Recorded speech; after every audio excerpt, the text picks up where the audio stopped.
That's exactly why I'm not gonna do it.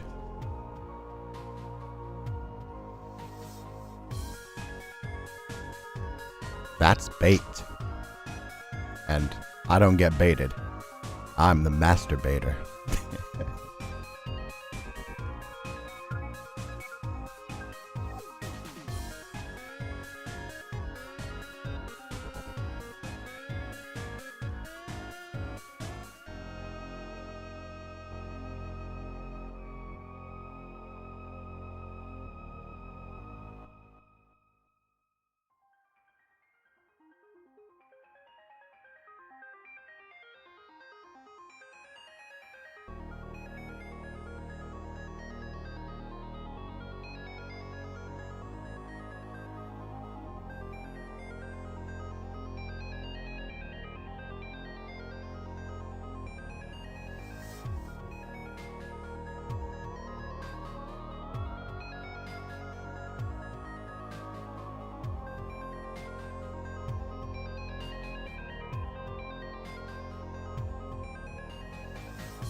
Good morning, everyone. I hope you're all having a lovely day. I don't think we want to say that here. Did Sensei say something sussy? Why would Sensei ever say something sussy? That doesn't sound like something Sensei would do. A Sensei would probably be fired from their Sensei job if they said such a thing. Good morning, everybody. I hope you're having a lovely day. We are back for more... Wow. Undertale. Yeah. I am half asleep. I'm not even gonna lie. It was a long day, so I am half asleep, but I am here. I am ready for more Undertale. I'm excited to see what kind of secrets we get into in the future. And I had to step down the stairs because I stepped up these stairs. I was immediately met with Sans just staring at me. And I was like, this is probably going to be important. So I'll just walk back down here where there's actual music. You know shit gets serious when you walk into a room, the music goes to silence and Sans is just staring at you. It's like, oh God, what's going to happen? It's going to be intense or a silly little joke. Sans man standing emoji. Yeah. It either means we're about to get hit with so much stand-up comedy and so many silly little irrelevant things, or we're going to get hit for, like, real lore and possibly murder. You're not wrong, yeah. That skeleton can see into your soul, I swear. And he literally appears in, like, 5 places at once at the same time. Sometimes he just, like, disappears. Think you and I are in the same boat, Sensei? Busy morning for me? Aw, hope the day gets better from here on. I know my day is going to get better from here on. You know things are going to be crazy? Yeah. One way or another, they're going to be crazy. Does that count as a scare? No, because thankfully it was off stream. It might have. If it was while I was on stream, it would have been like, oh no. But yeah, no, we don't even have our counter on screen today. If we do end up needing to add one to the counter, I will eventually. Also, it has an outline now, so it's much more visible, which is nice. I did things. I did things between streams. I do my best. Sans is always watching. Yeah. Make it count? Nope, it was off stream. If I had to count everything off stream, there would be so many more added to it. Hell, I just watched a creepy horror movie yesterday, which was really good for the Banshee chapter. Really mind-fricky. Anyway, Today, we're returning to Undertale. If you don't remember what happened last time, we made our way through Hotland. We fought a spider lady. She kind of kicked our butts. And then my Go XLR broke while we were fighting Mettaton, which is why for a while I have not been using any voice effects. Sorry that, yeah, for like the most recent Silent Hill F stream and for this stream, we don't get to do like echo effects or like robotic effects, but recently it's been getting worse, so I don't know what's up with it, but I'm getting a new audio interface.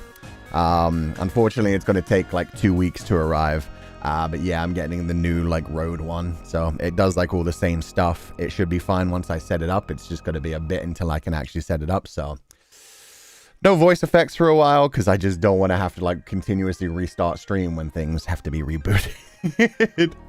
That's too bad. It's fine though. It'll be a fun new thing to play with. Maybe it'll have some like new interesting effects. Like I haven't looked into it fully. I just know it does like all the things that I need it to do.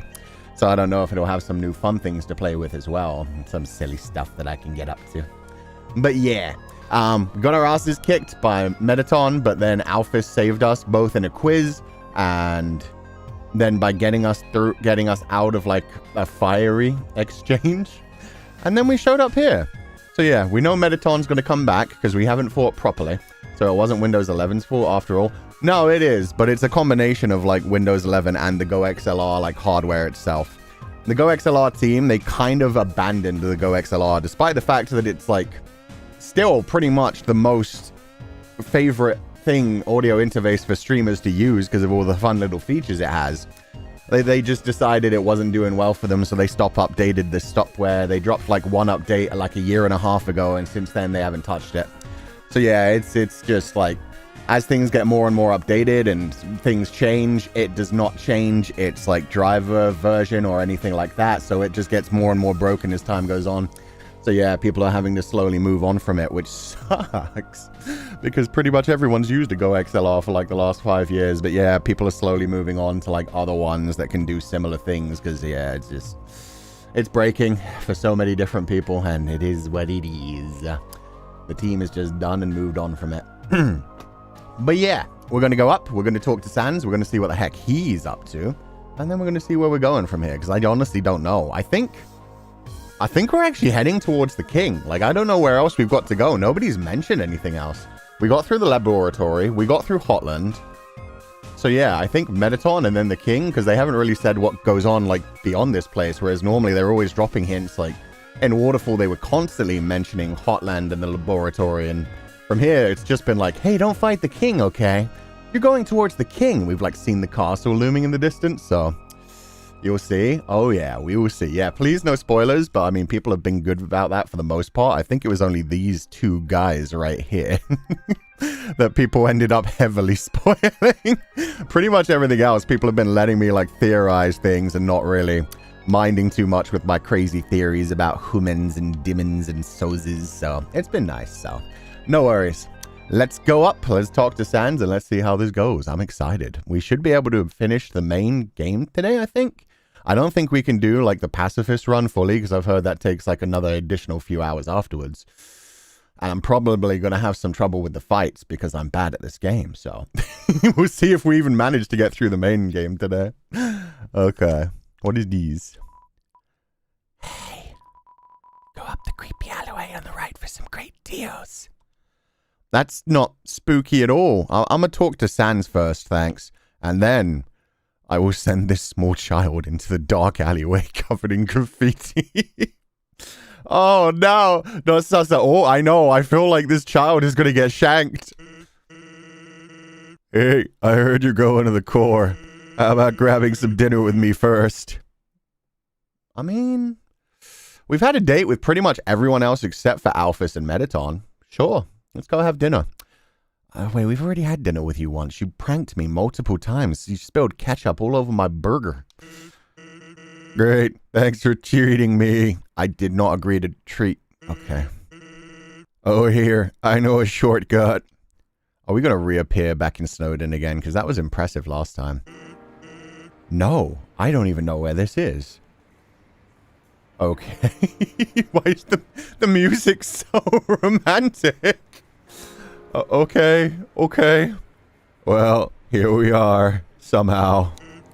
So, your journey's almost over, huh? You must really want to go home. Hey, I know the feeling, but oh. I wonder where Sans lived before. I guess he's old enough to have either lived out on the surface before monsters got shoved underground, or he lived like where Toriel did, because I know Toriel's area is like broken, like sealed off, old home. It's all in like ruins and stuff. So maybe he lived in the ruins, or maybe he straight up lived back when humans and monsters, like, maybe that's why he's not so scared of us. Maybe he knew some humans that were actually friendly. Either way, I mean, he is like all powerful. Man can just disappear and reappear and break reality whenever he feels like, so. It's raining somewhere else is so nice. Is that the name of this? Oh, is that the name of this music? That's cute. It's raining somewhere else, but it's nice and warm here. Though, maybe sometimes it's better to take what's given to you. Oh, that's a bright smile. Down here, you've already got food, drink, friends. Is what you have to do really worth it? Oh. So he's saying like, hey, maybe just don't go forward. Maybe just enjoy your place here with like me and Papyrus and Undyne and Alphys. Like, we're funny little guys. You don't have to go fight the king. You don't have to go back home. And like, ew. I guess that's how monsters have kind of had to adapt to everything and just been like, hey, we're still alive. We've still got each other. Said it yesterday, I'll say it now. Sans is hot. Okay, Tuzia. Fair enough. He's a fun guy. That's what I'll say. You okay, buddy? Forget it. Oh, does he think I'm gonna die? Is he just like, well, do what you want, kid. I guess you're gonna die. I'm rooting for you, kid. Yeah, okay. He was just basically like, hey, maybe don't go meet the king. Maybe he's gonna murder you, or you're gonna murder him, and there's probably no way out.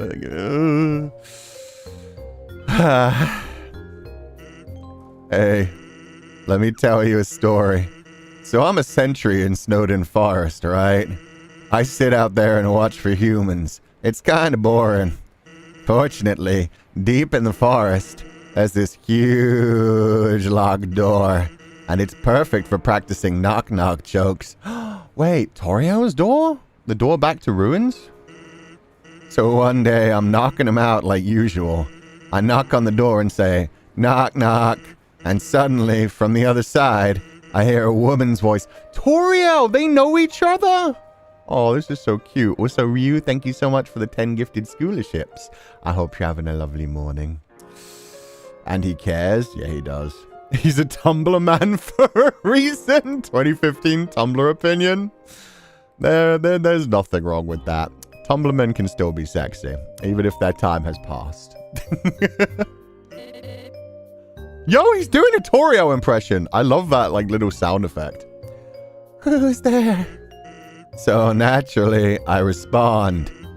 Dishes. Dishes who? Dish is a very bad joke. Okay, that's actually pretty damn good. Then she just howls with laughter. Like it's the best joke she's heard in 100 years. So I keep them coming, and she keeps laughing. Aw, I'm glad Toriel had a friend. 10 out of 10? Yeah, no, that was actually pretty damn good. Also, everything Sans says seems to have, like, serious meaning. So when he specifically said, like, it's the best joke she's heard in 100 years, I bet that literally means she blocked the ruins, like, 100 years ago. It's been, like, a century since she's been alone. So yeah, he's kind of trying to give us more information, more background information. She's the best audience I've ever had. Then, after a dozen of them, she knocks and says, knock, knock. I say, who's there? Old lady. Old lady who? Oh, I did not know you could yodel. Fuck, that's amazing. Old lady who? Wow. Needless to say, this woman was extremely good. We kept telling each other jokes for hours. Eventually, I had to leave. Papyrus gets kinda cranky without his bedtime story. But she told me to come by again, and so I did. Then I did again and again. It's a thing now. Telling bad jokes through the door. It rules. Aww, wait, this is so adorable. Is he basically trying to hint to me like, hey, the reason I've been following you around and keeping an eye on you this entire time, making sure you get through safe, is because I've already talked to Toriel. I know you're a good boy. Oh, that's so adorable. He's like, I couldn't care less for you. I'm a sentry. But she's rooting for you. She wants you to be happy, so I got an eye on you, kid. She kind of doesn't want you to die, so maybe you shouldn't go see the king. She did warn you about Asgore from the beginning. Sophie, thank you so much for donating the Feileacans. I hope you're having a lovely day. Sans and Toriel being besties is adorable. It is, that's so cute. Or is it, hey kid, I've got a crush on your goat mom? Hey kid, you should go back and live with Toriel. Like I said, you could have a lot of fun here. And you know, you could call me dad. I mean, you don't just have to call me daddy like all the people on Tumblr do. Instead, you could just call me dad. I'd just tell jokes through the door. We'd eat butterscotch pie together. It'd be a nice, relaxing time. There's fan art of that? Oh, I bet there is. I bet people love Toriel, the goat mom. One day, though, I noticed she wasn't laughing very much. Oh shit, he's just gonna say it outright. I asked her what was up. Then she told me something strange.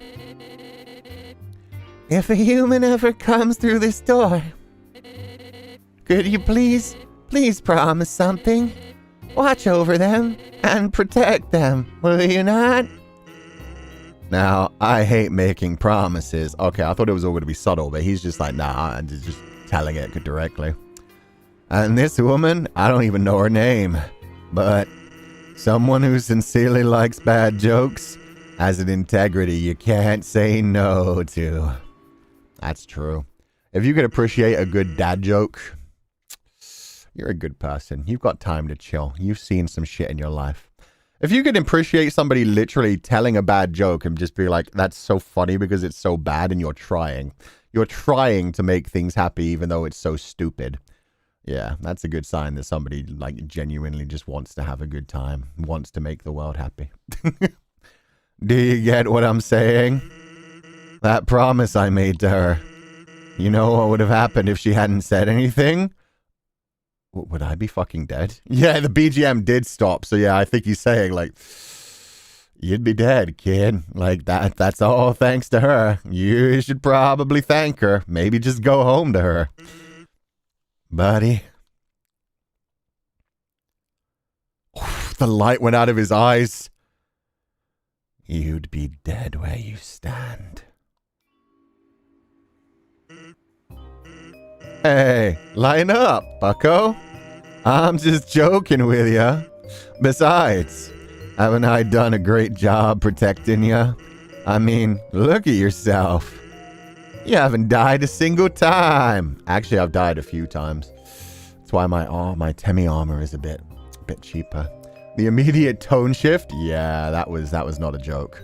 It wasn't threatening though. It was just letting me know, like, I have no hesitation killing you. It's only because of Toriel I've let you live so far.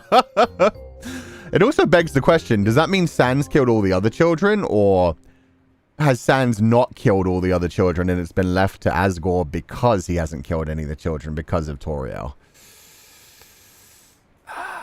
Probably the latter. Probably the latter, because that's probably why Toriel is so, like, scared of Asgore. She's like, hey, nobody else would kill a child. I even, like, told Sans not to do it. Is he part of the King's Guard? I don't think the King's Guard. I just think he's one of the soldiers like Undyne. And unlike Papyrus, Papyrus wants to join them but isn't quite ready. But yeah, Undyne's like the head guard. I think he's like a special guard. He's just like the sentry. The first line of defense. Hey, what's that look supposed to mean? Am I wrong? Yeah. Wait, does he know that I've died a few times? Like, fuck. Okay. Yeah, no, he really does break reality. Yeah, you've reloaded a few times, kid. I get it. Well, that's all. Take care of yourself, kid. Because someone really cares about you. We don't get any, like, biscotti or burgers this time? No food? It's a wall of fame full of quotes and photos from visiting celebrities. The food is to die for. Gorgeous style and fragrance. My face tastes beautiful. These are all Mettaton. Oh, okay. Sans is all-knowing. Yeah, he's a very powerful and terrifying character. You haven't died a single time is a weird way to word things if you don't know. True. I mean, I feel like people might say that occasionally just as, like, a joke. To be like, hey, you haven't died a single time yet, right? Like, you hear that occasionally. But, yeah, the fact that he was like, am I wrong? It would have been even cooler if he was like, well, aside from those 3 times. Like, it would be cool if the game counted your deaths and was just like, well, you did die 3 times, but still. Some kind of TV show featuring Mettaton. They really like Mettaton around here. It's a performance schedule. Comedians, dancers, Sans. Seems there's a break now. Sans telling jokes. Maybe because he's a skeleton, like undead, and the undead die twice or something. That's true as well. He's probably died at some point in his life. I think the dialogue changes if you didn't die. Oh, really? That'd be cool. If you've gotten this far without dying a single time, that'd be sick. Come to think of it, if you killed, like, everyone on your way here, I wonder if he's, like, more aggressive with you. Originally, we dug mazes with puzzles in order to foil human attacks. But now, building things, winding and confusing, it's some awful tradition. You can't go, 2 feet without being up to your armpits in puzzles. That's a big man. Poor dude. I work at the core. Inside is a maze made of swappable parts. That means we can shuffle the layout at will. Boy, was today a fun day. I sure love puzzle. Oh god, the core's full of puzzles. I'm gonna die. I'm the resort comedian. I'm very funny. People laugh at my jokes. Now, my son, he wants to be a comedian like his father. But his jokes aren't funny. He tells these awful puns. He's an embarrassment to our family. That's not funny. Since his mother passed on, he couldn't stand living at home anymore. So he ran away. I haven't seen him since. I'm a terrible father. That's not funny. It's not funny. It's just sad, my dude. Maybe just be happy that your son is chasing after his dreams and having a good time. Wait, is this the flame guy but without flames? No, apparently not. It's just a creepy naked guy with 4 nipples. I don't like it. I really don't like it. Haven't we seen his son in Snowden in the beginning? We have. We've seen a bird who looks exactly like that. As I came in, I realized I forgot to make a reservation. But I didn't want to look like I messed up, so I kept walking in anyway. Now I'm just kinda consuming dew off this ficus. Oh, okay. You do you, buddy. I'm gonna roll the fuck out of here. I can't unsee the 4 nipples. Yeah, it looks like he has 4 nipples. I think that's supposed to be a gingerbread man, Sensei. He doesn't look very edible, is all I'll say. That's his father. He even mentioned his father in his battle in Snowden. Oh, oh, you're right. It was the one we had to, like, fake laugh at. You're so right. What does ficus mean? Ficus is a type of plant. You can Google it, but yeah, it's just a type of fern. I think it's fern. You have to reserve a table to eat here. You also need to reserve your chair, your silverware, your food, your... Okay, I'm good. No, I don't want to do this again. I just wanted to look in the book. Where the hell am I? Is that Mettaton? There's an inscription on this fountain. Royal Memorial Fountain, built 21X. Mettaton added last week. They're bending over backwards to be nice to Mettaton and his 6 to 12 viewers. The wet floor. Oh, I didn't even notice that. The Mettaton has ruined everything. The relaxing atmosphere of this hotel. It fills you with determination. The disgusting smell of mildew building on the carpet. Ugh, 0 stars for Mettaton? For real, dude. Welcome to MTT Resort, Heartland's biggest apartment building turned hotel. Whether you're here for a night or still live here, the MTT Resort prides itself in a great stay. Just passing through? Nice. MTT Resort prides itself on being passed through. MTT Resort prides itself on a lot. Okay, creepy alleyway. Let's see if I get murdered. Wait, this is way less creepy than I expected. Bratty and Catty? Bratty and Catty? Hey, check it out. Yeah, check it out. So, like, what's up? I'm Bratty, and this is I'm Catty, and this is my best friend Bratty. Okay, they've been... Okay, about your wares. The stuff inside is, like, totally wicked expensive. But, like, this stuff we found is, like, totally wicked cheap. You should, like, totally wicked buy all of it. Oh my god. Origin of wares. Okay. I mean, like, where does anyone get guns or food or... We found it in the garbage. It's good garbage. Like, really good garbage. At least they're honest. I mean, Caddy's honest at least anyway. Bratty's like, girl, what are you doing? You see what I have to deal with? Do you see why we work out of a back alley? Where do we get the garbage? Like, the garbage store. The tongue hanging out. The little Lev is so cute. Duh. The waterfall mostly. I found a gun in a dumpster. Oh, Caddy. That's not something that's happy. But okay. Caddy is just resourceful. Caddy's just like, you'll buy it anyway. Like, we know what we're doing here. Just be honest. About Mettaton. Oh my god, Mettaton. Oh my god, Mettaton! He's like my robot husband. Actually, he's like my robot husband. I think we're like both going to marry him. We're both like already married to him. Okay, Caddy is also Delulu. The hard eyes, yeah. We're both like already married. He just like doesn't know it yet. Oh god, that's kind of creepy. Okay. Poly icons, true. You know what? Good for them. They just want to be in a throuple. They're like, we just need a robot between the two of us. I told you. I told you why Alphys built him. From the day Alphys said, like, I gave him more facilities. Like, yeah, he started as a calculator, and then she said she gave him more facilities. This is his perfect origin story. So, like, Dr. Alphys built Mettaton, right? That's like what they tell you. But, like, Mettaton always acts like being built was his idea somehow. And even right after he was built, it acted like Alphys was an old friend. But they're, like, not friends anymore. Yeah, unlike me and Bratty, best friends forever. Awesome. About Mettaton old? Question? Wait. Oh my god, Mettaton! He's like, okay, yeah, we've just gone back to this. Okay, we're good. About Alphys. Sensei, you make such a good valley girl. Like, thank you. I got the hair to whip back and forth, too.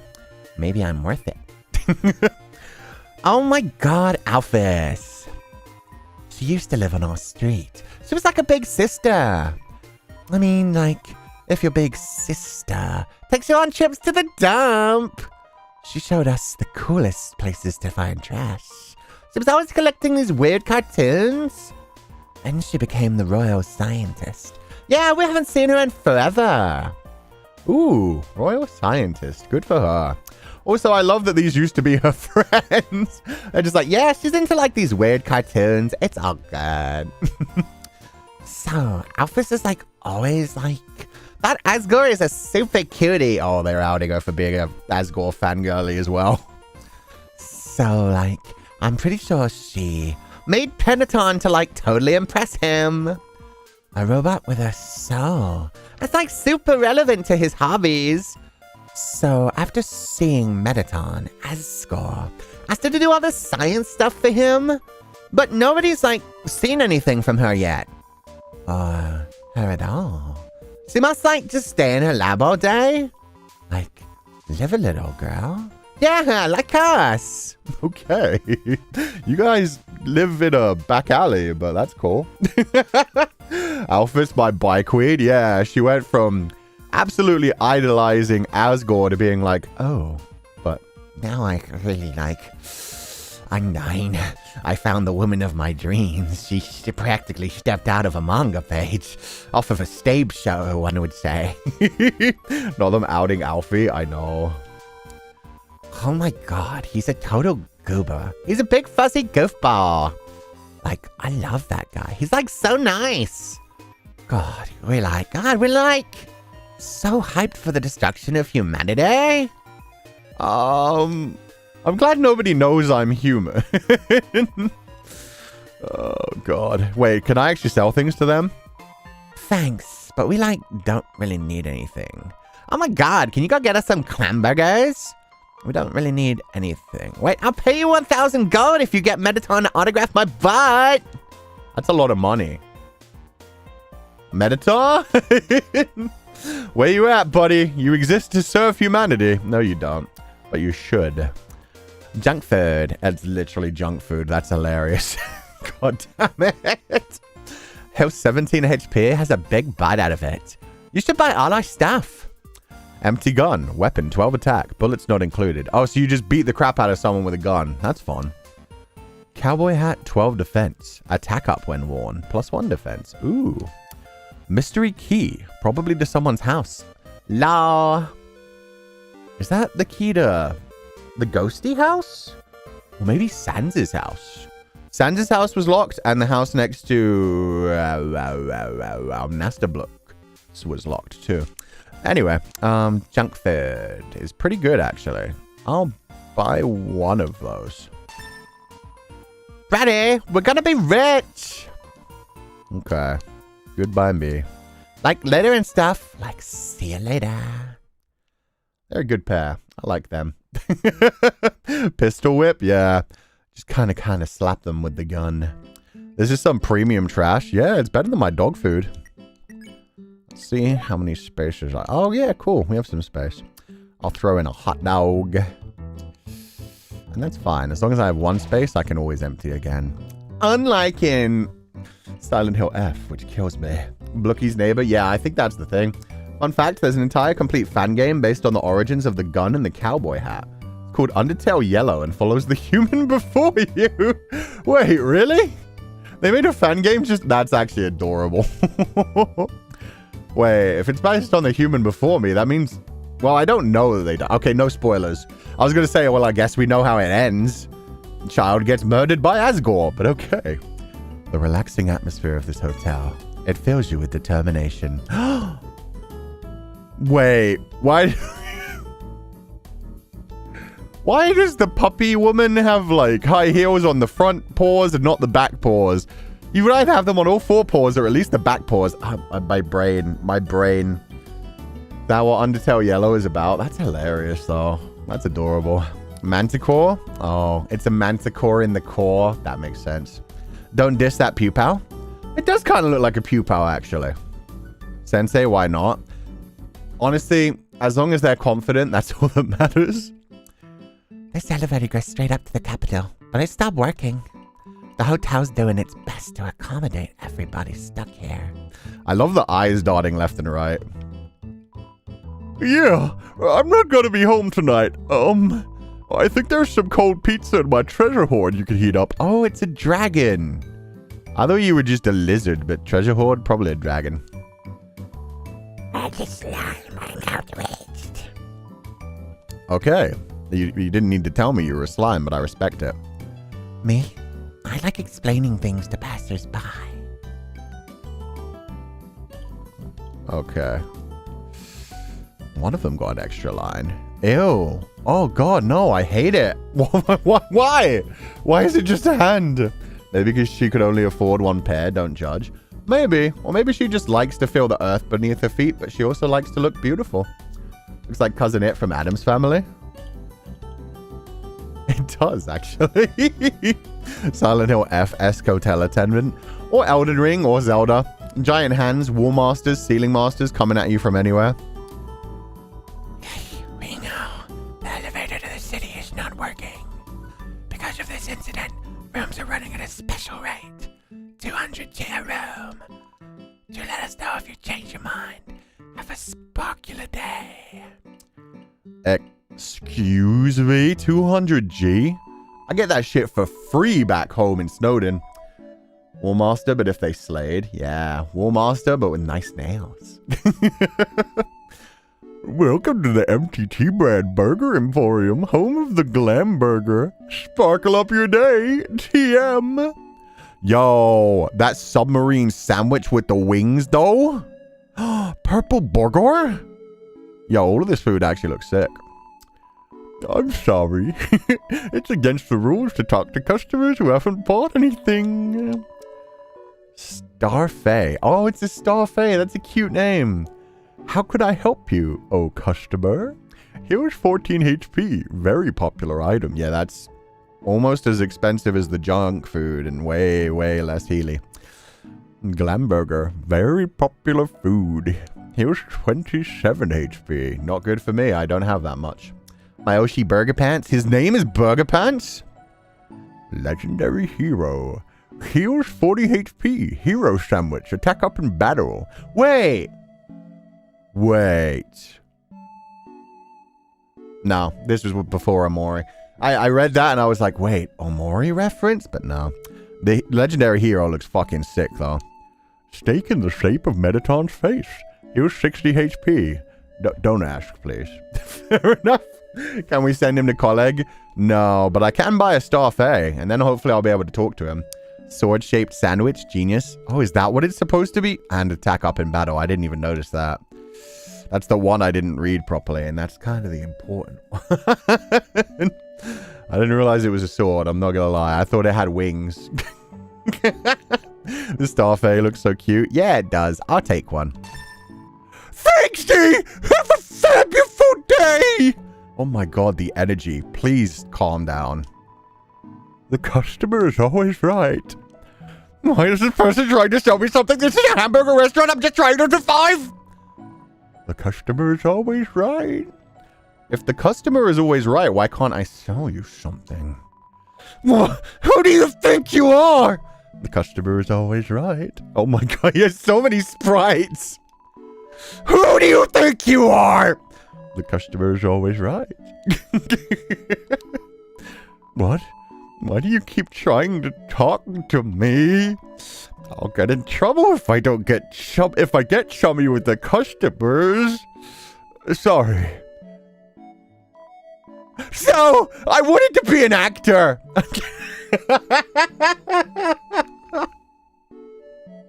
He was so desperate to talk to anyone. Just leave me alone. I don't want to get in trouble. By the way, I wanted to be an actor. Do you want life advice? Do you want romance advice? Do you want to talk about Mettaton or your future? This guy's amazing. Take it from me, little buddy. Okay, give me the life advice. I'm getting on in years, so let me give you some advice, little buddy. You still got time. Don't live like me. I'm 19 years old, and I've already wasted my entire life. You're 19. You're a child. Fuck off. I'm 19, and I've wasted my entire life. You're still a baby. What the hell? You shouldn't even be smoking. Don't do that to yourself. Iconic line. For real, man. The sprites are so crazy. I don't think that's tobacco he's smoking either. Okay, hit me with the romance advice. Listen, I like you, little buddy, so I'm gonna save you a lot of trouble. Never interact with attractive people! Unless you're one of them. They're just gonna take advantage of you. Like that time those two chicks asked me to sneak them some glam burgers!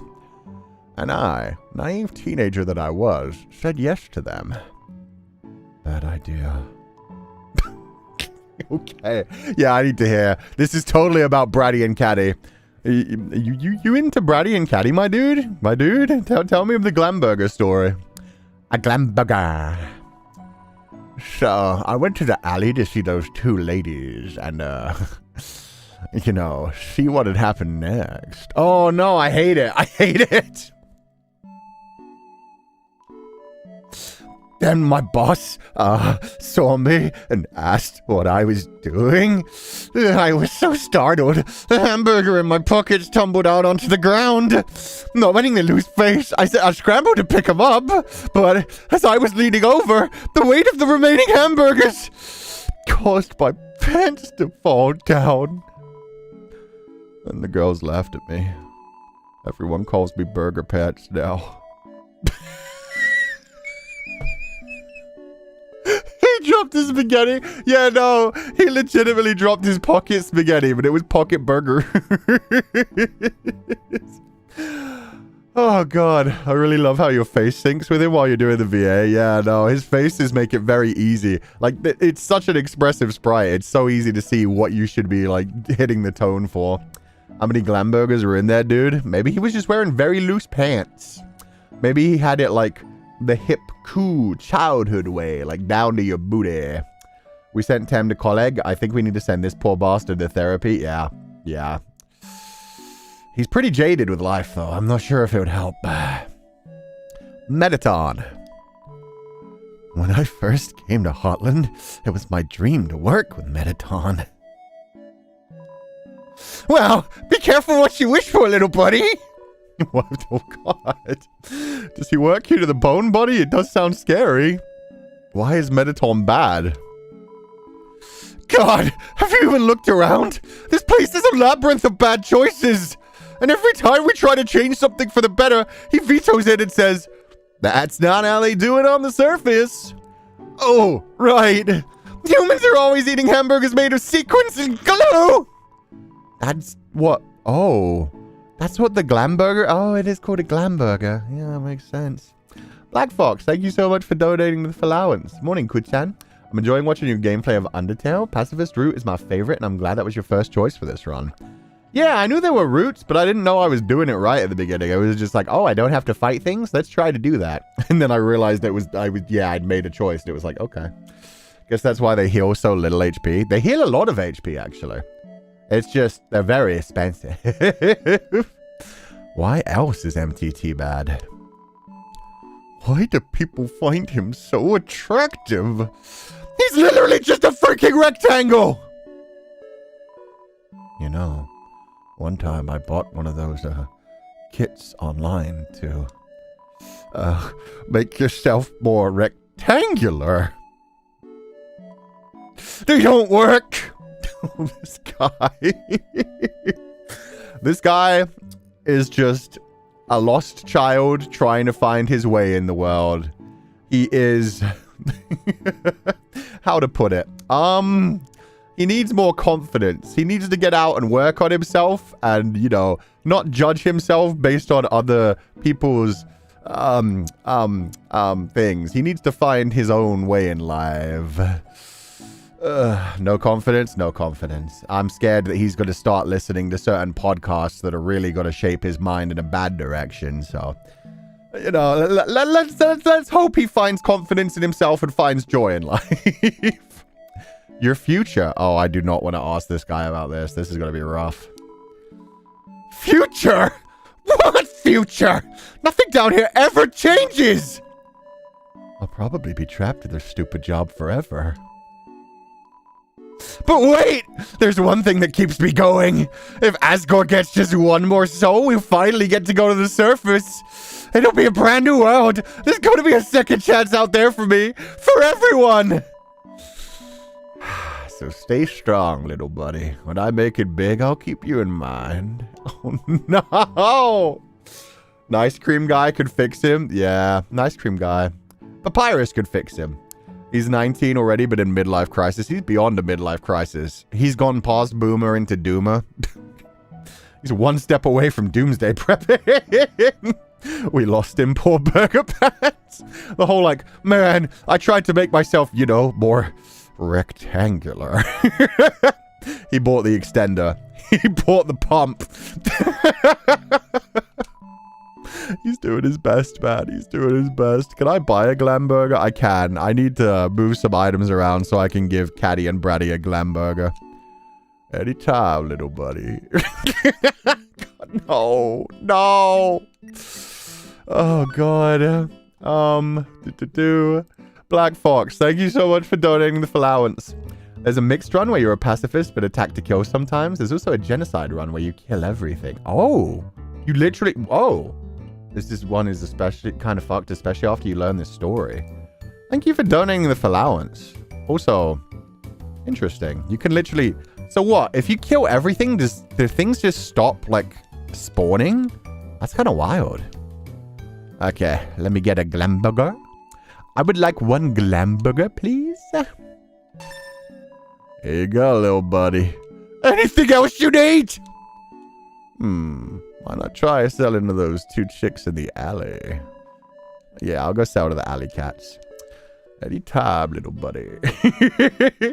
Gotta fuck around and find out, Sensei? Got ya. Thank you for not spoiling, actually. Good point. You want to find out about the genocide route? Just come back and play the genocide route, Kuchan. Don't answer your... Yeah, no, that was my fault. I asked. So yeah, that's my bad. Hey, can I sell you a glam burger? Yeah, I knew it would work. Let's go. Oh my God. Is that a glam burger? Oh my God, give me. God, Catty, try to have some self-control. Sorry. Because they obviously brought that glam burger for me. No way. Did I sell it? Oh. Can I not, like, give you the... Burgerpants. That'll do. Oh, that guy from the store? Yuck, what a creep. Yeah, he's a creep. But he's kind of cute, too. Catty, let's go! Come on, Catty. Don't you have any standards? Nope. Wait, no, this is great. I love this. Go be with him. He needs that. He genuinely fucking needs that. Don't be with him if he continues to be a creep, but I mean, I think he's just a lost dude. Like, not every one of them is just a lost dude, but I think that one just needs something to live for, honestly. More Burgerpants. Okay, like, the annoying thing is... He'd be okay if he just treated us with some respect. Oh, okay. No, you might not be able to... No, oh. But he just acts really weird. And then acts like it's our fault he acts that way. Then... Jesus Christ, Toby Fox. They're literally just making an entire arc about, like... Yeah, I mean, he's an incel. Like, we're not kind of, like, sugar-coated anymore. Like... A dude just didn't get picked up by any women when he was young. He kind of made it his whole personality, and he made it everyone else's fault. And that, you know, then he kind of blames us for it instead of, like, working on himself and finding his own confidence. And he kind of, like, makes his personality that he hates everyone else for not liking him. And, you know, it's a tragic spiral. It's honestly sad more than anything, but you can't really do anything for people like that. It gets dangerous and bad for everybody. Sorry, Kuchan. Undertale is a special interest of mine. No more spoilers for me. Oh, you're good, Black Fox. Don't worry. Thank you for donating the allowance. I didn't really consider that a spoiler at this point. If it had happened, like, at the beginning of the game, it would have been like, no, don't tell me the different routes. I want to explore them. But, I mean, we're fully locked into the pacifist route now. And we probably won't do a different route for a long time. So that's all good. Thank you so much. That's how serial killers are created.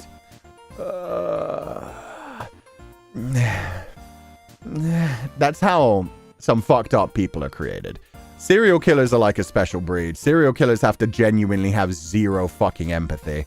You have to go a long way to become a serial killer.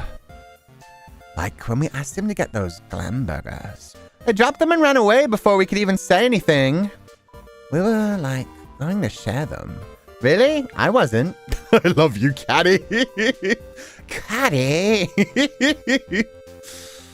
Oh, God. That is kind of sad, though. Again, his pants dropped. He got embarrassed. He ran away. And then he just decided that they hate him. And yet they were still like, I mean, if he had just, like, stuck around and hung out with us, we could have hung out, eaten some burgers, became friends. But he just decided we were, like, going to make fun of him and bully him and shit. And then... It's a self-fulfilling prophecy, man. It's a self-fulfilling prophecy. What is wrong with Burgerpants? He just has zero confidence. He has created his own pain in life. Wait, gimme. Yeah.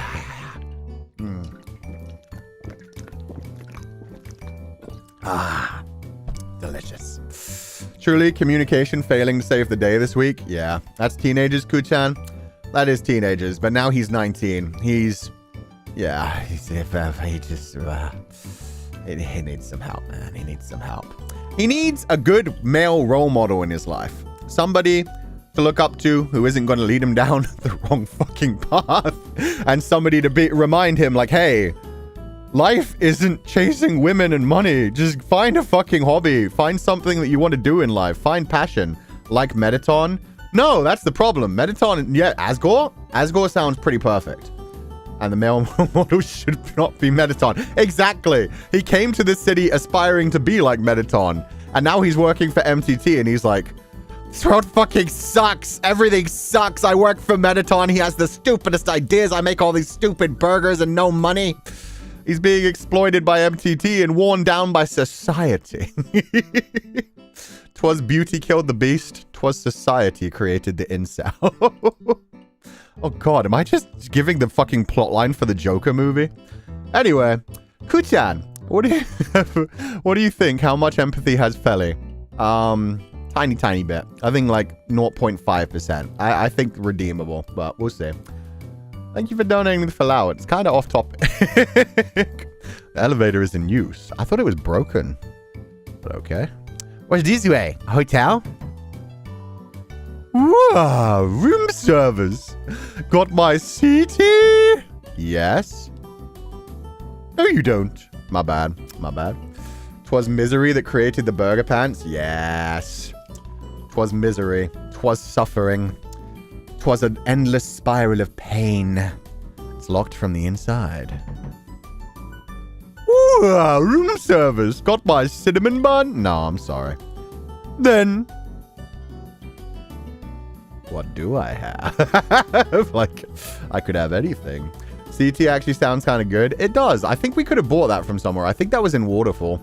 So maybe if I have these items, I could turn them in. That's the Joker movie plot. Well, it just reminded me of the one line where he does like the joke on the comedian show where he's like, what do you get? I forget exactly how he says it. But anyway, you get exactly what you fucking deserve and then things happen. Joker is a movie about society, of course, but you need a deep understanding of the human condition. Joker's a fun time. Joker 1, I haven't even bothered to watch 2. You hear shuffling. Seems like you could put something under the door. No put? Put. You put a dog salad in front of the door. It slides underneath. The dog salad was absorbed by the darkness. Did I just meet an eldritch entity? You hear shuffling. Seems like you could put something under the door. No put. I'll be back. I'm gonna get my dog residue and start feeding this entity dog residues to see what happens. The poor slime janitor. I know, he's constantly cleaning up his own slime. Seems busy. Yep. Oh, they hired the wrong person for that job. Deal or no deal, put or no put. I decided to put, and I lost a dog salad, which is sad, so. All right, I forget I have an item box wherever I go now. Hot dog. Hot dog. I don't want to get rid of any of these things accidentally. But I'm out of space. Oh no. Fuck. Shit. I could throw away these things that I don't need anymore.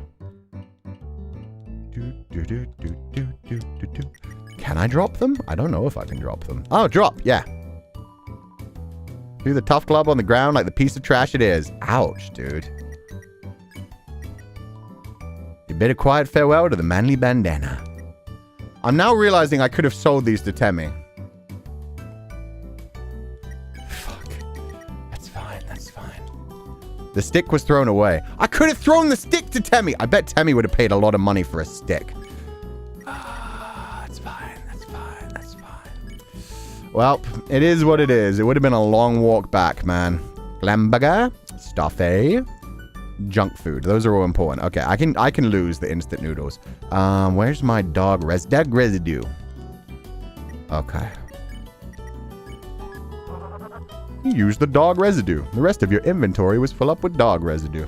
Okay, let's feed this entity until he breaks. Trivia, you could use the stick on the dog enemies and Snowden to play fetch. That's so cute. Oh, this game has so many cute things. You hear shuffling. You put a dog residue in front of the door. Slides underneath the door as if pulled by a magnet. Zoom! Shoots back out at a high speed. Hey! You take my dog residue. Put. Slides underneath the door. Zoom. I'm so angry. So I did that for nothing. I threw away so many items. This is fine. This is fine. This was my own fault. And now I need to throw away more items. Drop. The dog residue has been thrown away. You abandoned the dog residue. Oh, don't say that. That makes me feel bad. You bid a quiet farewell to the dog residue. That's better. You threw the dog residue on the ground like the piece of trash it is. Rude, man, rude. I don't really want some delicious dog residue. I guess it's not Temmie in there. Our Pupal residue? Yeah, that's the Pupal residue. Okay, I'll take the That'll do. Okay. Let's save and let's move on. Can't reload because you saved. Well, now I can't. I could have just reloaded. I saved so many times recently. So we made a lot of hidden side stories for this game. The main thing that's made those stories big was the community. Yeah, seems like people really enjoy it. That was creepy. Ring, ring, ring. Huh? Who are they? Nobody else is supposed to be here. Oh well, we can't worry about that now. I'm a little worried, Alphys. Looked a bit creepy, my dude. Ring, ring, ring. Ready? This is it. Take the elevator up to the top of the core.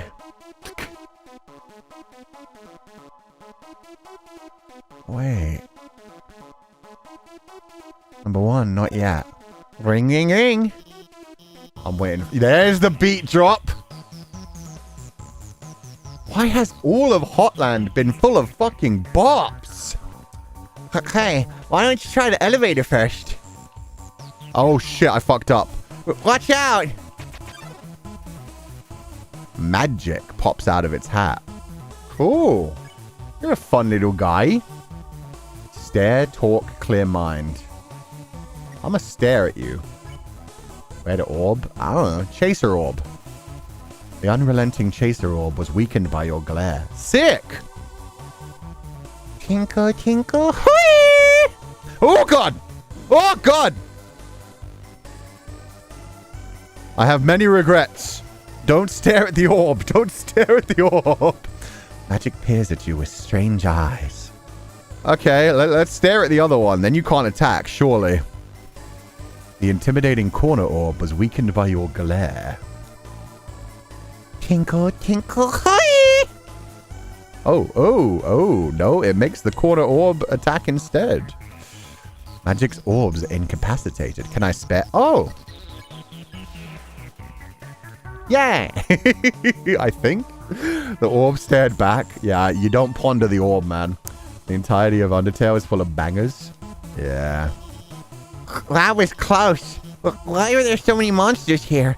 I mean, it's no problem, right? We've just got to keep heading forward. Why did Alphys seem so worried?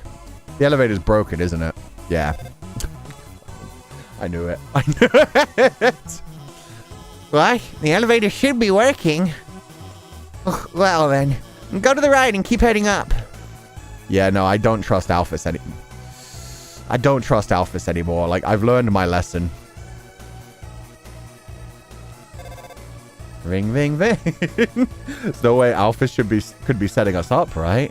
She wouldn't do that. I don't think she would. She did have a thing for Asgore in the past. Nah, Alphys is friend. Alphys is too friend-shaped. She loves us now. She loves Undyne and she loves us. Ring, ring, ring. Looks like you can't proceed until you hit the switch. But those lasers will activate when you do. Looks like they'll come in this order. Orange, orange, blue.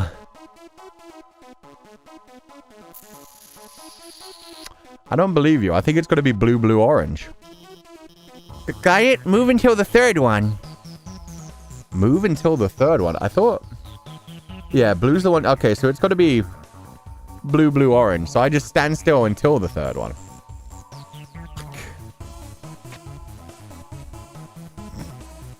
Alphys! Alphys! Ring, ring, ring! We need to have a word, Alphys. Oh my god, are you okay? I'm sorry, I gave you the wrong order. Everything's fine, okay? Let's just keep heading to the right. This isn't Alphys, is it? Is this Mettaton fucking with me? This is either Mettaton fucking with me... Oh, we can't go back now. I can't see what was going to happen on the right. Shit. This is either Mettaton fucking with me or Alphys has a plan and she's like scared of me getting far ahead or something. A crossroads. Try heading to the right. Okay, I'm going to trust you this time, Alphys. Wait, no. I think you should head up.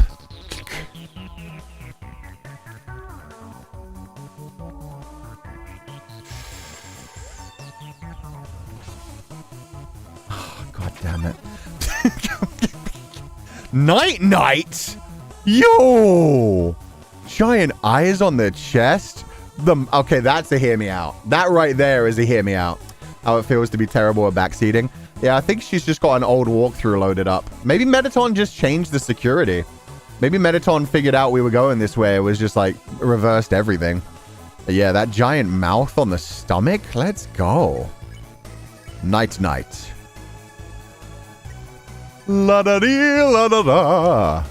You sing an old lullaby. Rock-a-bye, night. Night starts to look sleepy. Adieu. Oh my god, it's actual Toho! Why is it actual Toho? I did not sign up for Toho. Night watches quietly. Go to sleep. Go to sleep. You keep singing.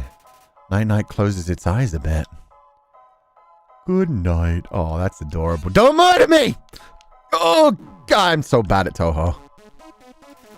We're in legit bullet hell now. Night smashes her morning star. Go to sleep, damn you! Oh, the eyes are getting closed. You keep singing. Night falls asleep. Oh, that's why their name is Night. It's Night, like... Ah, it's Knight, but it's actually just Night. Night is snoring. Night. You won. You earned 70 gold. At least it was a lot of gold. Night equals Night. Yeah, that's cute. That's adorable. Sorry. I thought that... let's try the right path instead. Alphys. Got some splaining to do. Ring. Yep. More lasers? Okay, I won't mess around this time. I'll just deactivate the lasers and let you through. They're not turning off. I can't turn them off. It's okay. I have this under control. I'm gonna turn off the power for that whole node. Then you can walk across. Okay, go. Okay, so they're gonna turn back on. I'm gonna heal myself. Hit me with a dog salad. Why do I have a dog residue in my bag? Oh, there are bones. You recovered 2 HP. That'll do, actually. I need to put away this dog residue, too. And then give me a dog salad and hot dog. Okay. Oh my god, there's so many lasers. Ring, ring, ring. Oh god. Wait, stop. Okay. The power, it's turning itself back on. Okay, so Alphys is not trying to murder us. Mettaton is just working against Alphys. Got ya. Damn it. This isn't supposed to... I'm gonna turn it off again. When it turns off, move a little and then stop. Okay? You won't get hurt.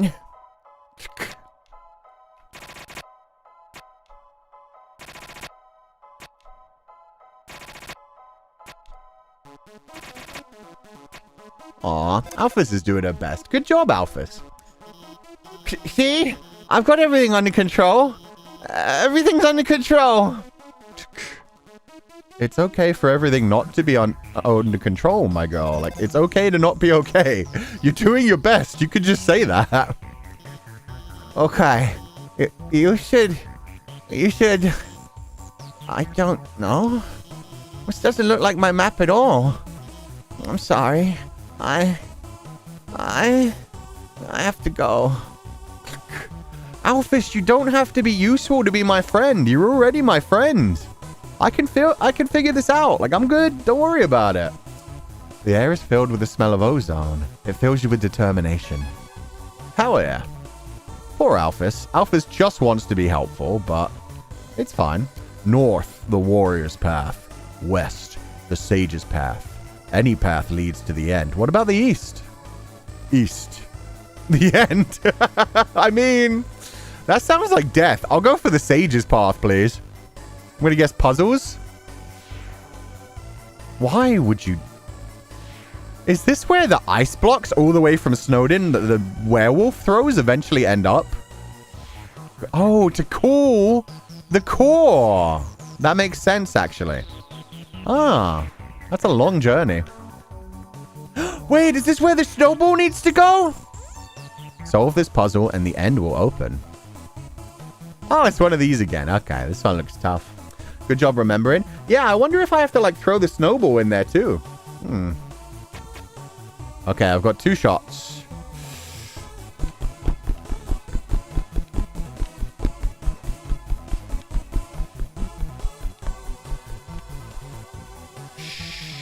Shit.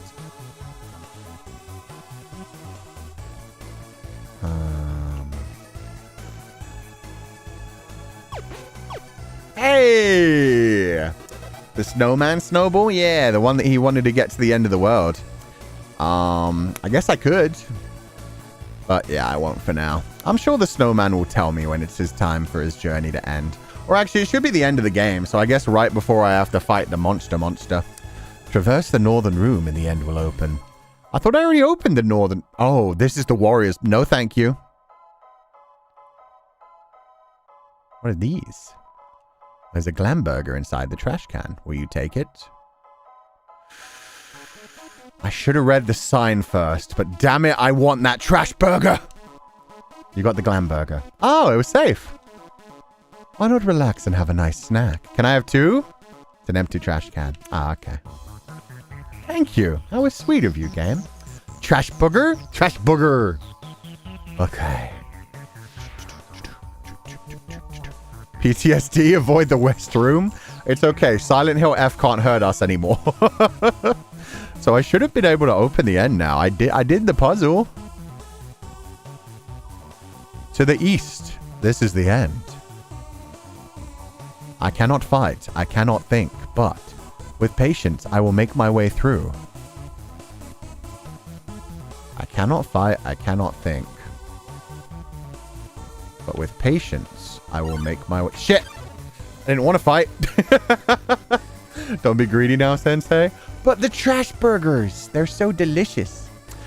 And astigmatism drew near. What's astigmatism? That's some sort of medical condition, isn't... Oh, that's a lot of eye.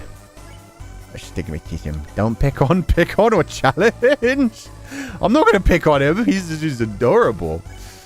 You don't pick on astigmatism.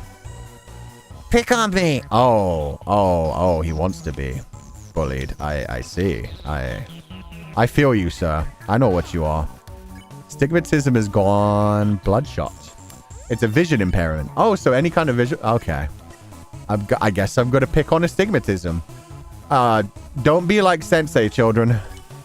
You pick on astigmatism. That's right. Oh, okay. Oh, God. I only did it because he wanted it. Astigmatism doesn't care about fighting anymore. Sick? You won. You just wanted to be picked on? Oh, these aren't buttons. I went backwards for nothing. I thought they were buttons. Am I at the end? Behind this door must be the elevator to the king's castle. You're filled with determination. What about this one, though? This one's much more inviting. We listen and we don't judge. Damn straight.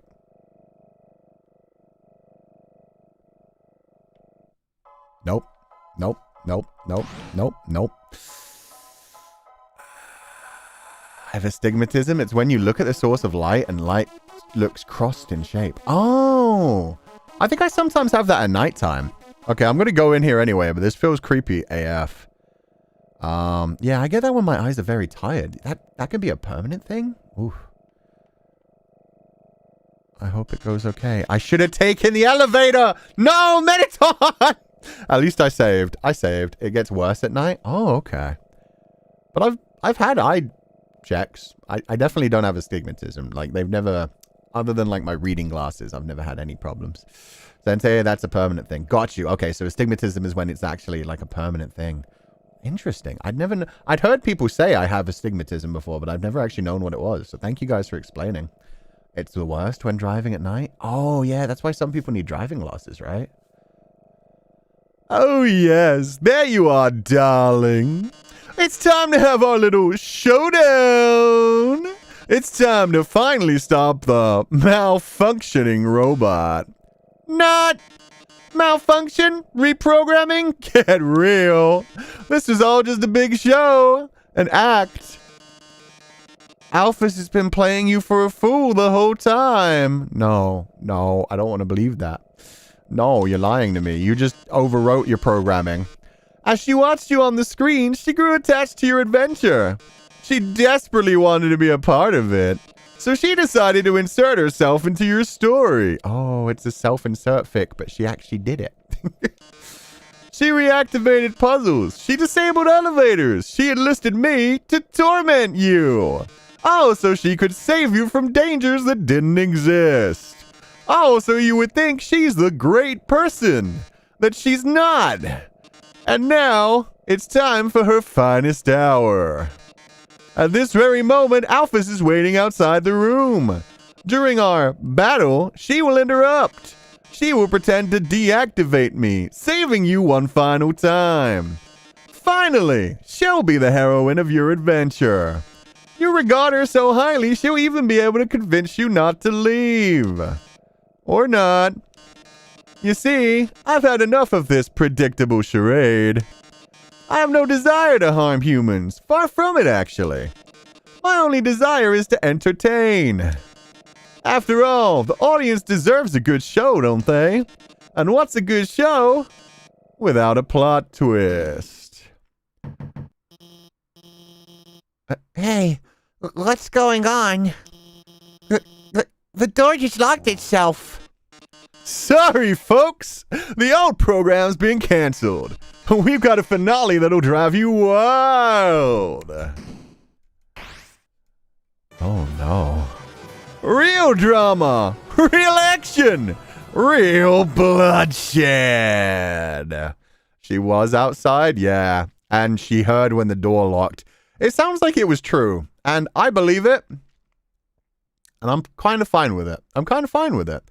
Like, she wanted to keep us safe, even though she inserted some of the dangers. Like, I get it. She wanted to be part of the adventure. She wanted to be along for the fun. It will be interesting if it turns out it was a lie, but honestly, even if it is true, it's just like, she was trying to protect us. She was just trying to make it more exciting and make us like her. And plus, like, she likes me and she knows I'm trying not to hurt people. And she loves Asgore. Like, she used to idolize Asgore, like, fully. So she doesn't want us to fight. So I can see why she's like, oh, come on. We're all having so much fun here. Me and Undyne and Papyrus and Sans, you don't have to go on. You don't have to face Asgore. He doesn't want to kill anyone, and you're a nice guy. You don't deserve to die either.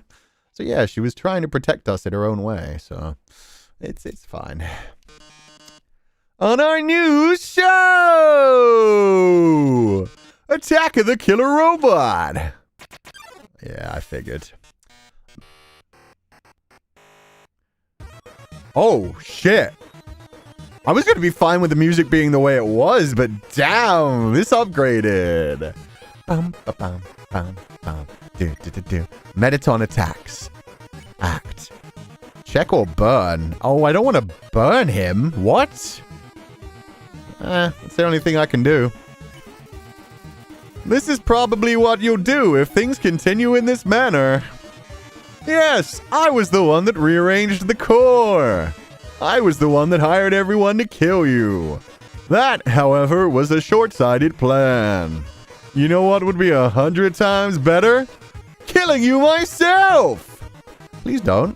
I don't appreciate being killed. Oh, wait. Mettaton. Correct, Mettaton. This is probably what you're okay. Listen, darling, I've seen you fight. You're weak. If you continue forward, Asgore will take your soul. And with your soul, Asgore will destroy humanity. Oh, here we go. I got hit. Mettaton. This is probably what you'll do if... Okay, but if I get your soul, I could stop Asgore's plan. I could save humanity from destruction. Oh, my... Wait. Okay, I can shoot. Only certain things. Oh... It's a shoot 'em up now. Mettaton. Then, using your soul, I'll cross through the barrier and become the star I've always dreamed of being. Hundreds, thousands, no, millions of humans will watch me. Oh, good, good, good. Mettaton. This is probably what, yeah. Glitz, glamour. I'll finally have it all. So what if a few people have to die? That's show business, baby. Oh, hey, Alphys. I can't see what's going on in there, but don't give up, okay? There's one last way to beat Mettaton. This is a work in progress, so don't judge it too hard. But you know how Mettaton always faces forward? That's because there's a switch on his backside. Of course there is. You gotta slap his booty to turn him off. You really did read Deers, didn't you? No, Chobits. Yeah, Alphys read Chobits. So, if you could turn him around, Oh, I just gotta turn Mettaton around. and, press the switch, he'll be vulnerable. Well, gotta go. Seems like a good time to turn Mettaton around. When isn't a good time to turn Mettaton around? Turn! You tell Mettaton that there's a mirror behind him. Oh, a mirror? Right, I have to look perfect for our grand finale. I don't see it. Where is... Did you just flip my switch? Uh-oh. Oh, I think I broke... Oh, yes.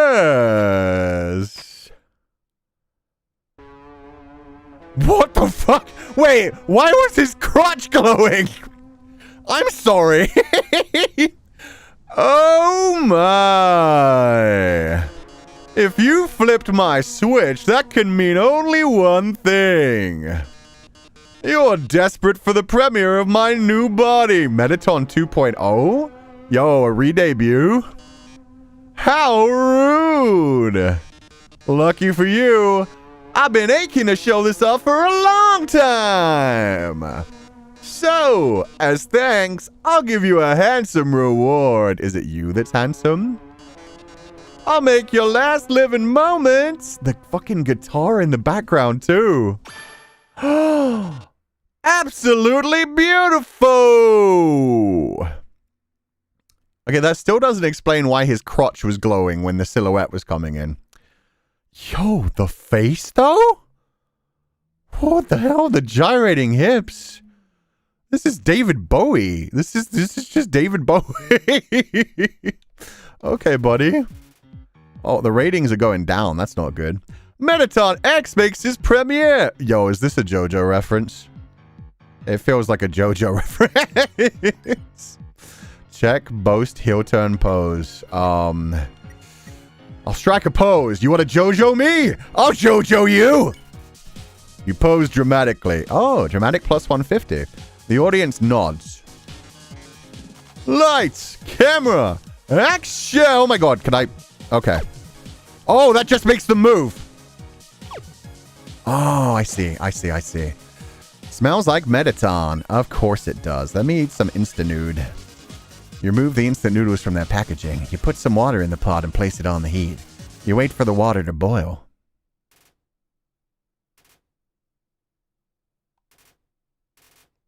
It's boiling. You place the noodles into the pot. I love that this destroyed the amazing BGM. You place the noodles into the pot. 4 minutes left until the noodles are finished. 3 minutes left until the noodles are finished. 2 minutes left. Can you guess what's coming, guys? For one thing, I'm also gonna load up my sound settings because I think this was a little bit low. There we go. 2 minutes left until the noodles are finished. 1 minute left until the noodles are finished. The noodles are finished. They don't taste very good. Oh, come on, dude. After all of that, you add the flavor packet. That's better. Okay, that's what I'm talking about. Yeah, get that MSG. That's good shit. Not great, but better. You ate the instant noodles and recovered 4 HP? That's it? Drama, romance, bloodshed. Oh dear God. Oh my God. Okay, I need to shoot more bombs. Mettaton. Pose. Despite being hurt, you pose dramatically. The audience applauds. I'm the idol everyone craves. Shit, I still got hit. Violence plus 20. They want my bloodshed. Shit, 2 HP. Smile for the camera. Oh, god damn. I'm getting destroyed. Hit me with that junk food. Eating garbage? Minus 50? You eat the junk food? The audience is disgusted. Your HP was maxed out. Oh, it's time for a pop quiz. I hope you brought a keyboard. I'm sorry, what? I didn't. This one's an easy question. What do you love most about Mettaton? No X or Z? Wait, what? Start face. No, hips. Shit! Speechless, who can blame you? No, I was gonna type again! Mettaton is saving your essay for future use. Okay. I'm gonna boast. You say you aren't gonna get hit at all. Ratings gradually increase during Mettaton's turn. Your essay really showed everyone you're hard. Why don't I show you mine? Oh my god! No. Bad. Oh, go, Baba. Bad. Oh, should I hit the heart? I should have probably hit the heart. Oh, God. Cease. Yeah, I think I have to hit the heart. Okay. The ratings went up a fuck ton, though. Mettaton. Fuck it, I can keep going. You say you aren't going to get hit at all. Ratings gradually increase during Mettaton's turn. Oh, I'm just warming up. Oh, God. Okay, I made a mistake. Fuck! Okay, I lived. Mettaton. You say you aren't going to get hit at all. Ratings gradually increase. But how are you on the dance floor? Oh, don't move.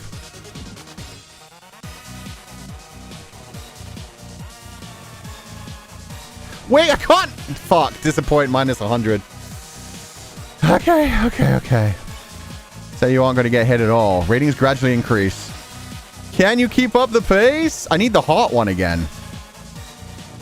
Can I move through white? I can't move through white. That's impossible. How would you... You literally can't dodge... Oh, can I shoot the disco ball? I can probably shoot the disco ball. I made a hot dog.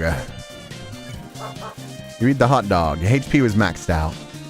Lights, camera, bombs!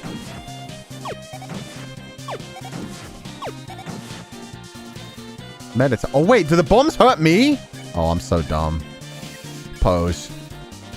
You pose dramatically. The audience nods. Things are blowing up. I'm so dumb. I had to move out of the way of the bombs. Mettaton. Oh, he's going nuts. Boast. You say you aren't going to get hit at all. Ratings gradually increase. Time for our union-regulated break. Okay. Happy breath time. Not long enough. Mettaton. You say you aren't going to get hit at all. Ratings gradually increase during Mettaton's turn. We've grown so distant, darling. How about another heart-to-heart? Yes, that's what I want. Wait, what are those balls? Oh, my God. Oh, no. Ah, shit. Ooh. This is exactly what I want, though.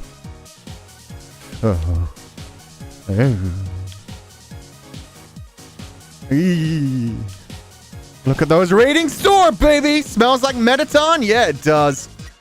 Okay. Boast. Say you aren't going to get hit at all. Ratings gradually increase. Can you shoot the heart? I could. It would have broken him earlier, but I wanted the ratings to keep going up. His arms are gone. Oh, his arms did fall off. Oh, my God. Arms? Who needs arms with legs like these? So true, bestie. I'm still going to win. Oh, God. I'm fucked. Oh, my. That was rough. That was so rough. Hit me with a Glamburger? On brand food plus 500. You eat the Glamburger, the audience loves the brand. Your HP was maxed up. The rewinding? Yeah, no, that was rough. Come on! Fuck! It goes too fast! Mettaton. Indeed, Mettaton. Eat the dog salad. Your HP was maxed out. Let's go. The show must go on. Is it going to rewind? Please don't rewind. Okay. I'm just going to pose. This is getting scary. You pose dramatically. The audience nods. Drama! Action! Shit. Okay. Mettaton! Okay, hit me again. Say you aren't going to get hit at all. Ratings gradually increase. Lights! Camera? Enough of this. Do you really want humanity to perish? Or do you just believe in yourself that much? I believe in me. Believe in the me that believes in me and throw me! No! God, no! Fuck! So close. So close. Hit me with a dog salad. HP was maxed out. Haha! How inspiring. Wait, you can hit the boxes with the circles? Oh, no. Oh, thank you. That's actually going to be so helpful. I thought I could only hit the bombs.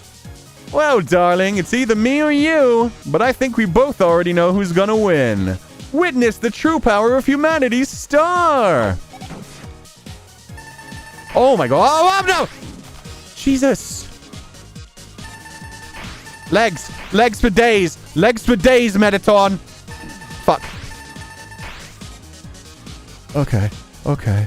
I should have posed. I mean, no, I should have boasted. Oh, but I needed that dog salad.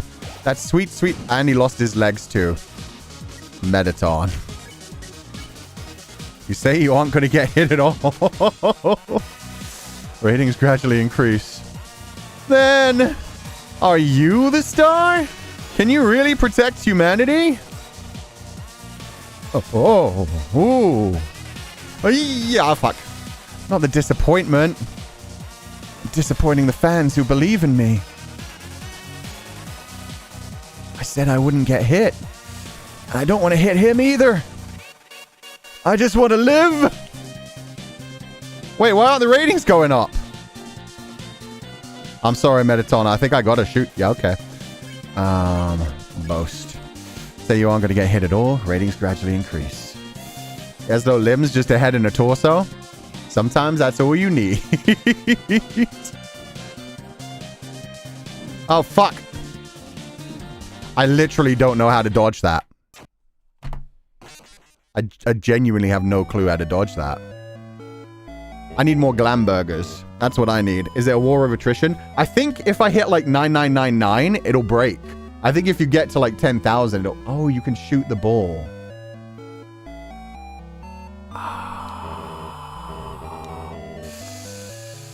I said that. I said I was going to try that, didn't I?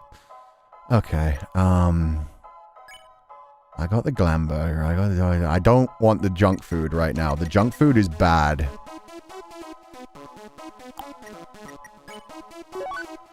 Okay, junk food, go away. Give me a hot dog? Question mark? Yeah. Wait, what? Can I actually use the elevator now? Is it like fixed? Oh yeah, this is the beginning. Does that mean I can go out here and grab more hamburger? That music's so soothing in that one area. I can grab more glamburger. Sick. Let's throw away a dog. 2 dog salads. I'll buy 2 glamburgers. What can I do for you, little buddy? I would like 2 glamburgers. Thank you. Nah, I'm good. That's good by me. Anytime, little buddy. Are we keeping the noodles? Oh yeah, the noodles are kind of useless too, huh?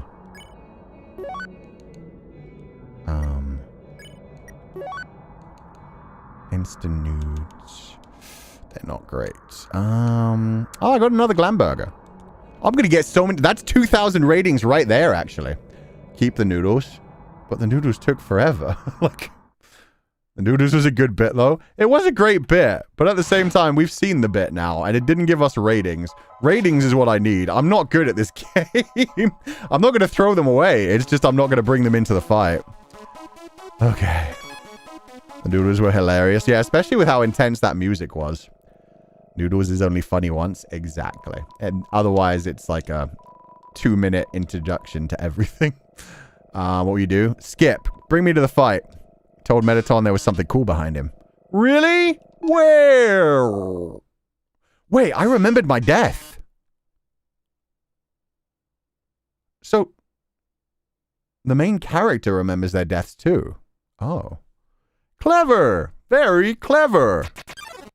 I'm breaking the... Oh, I'm breaking the game too. Mettaton EX makes his premiere.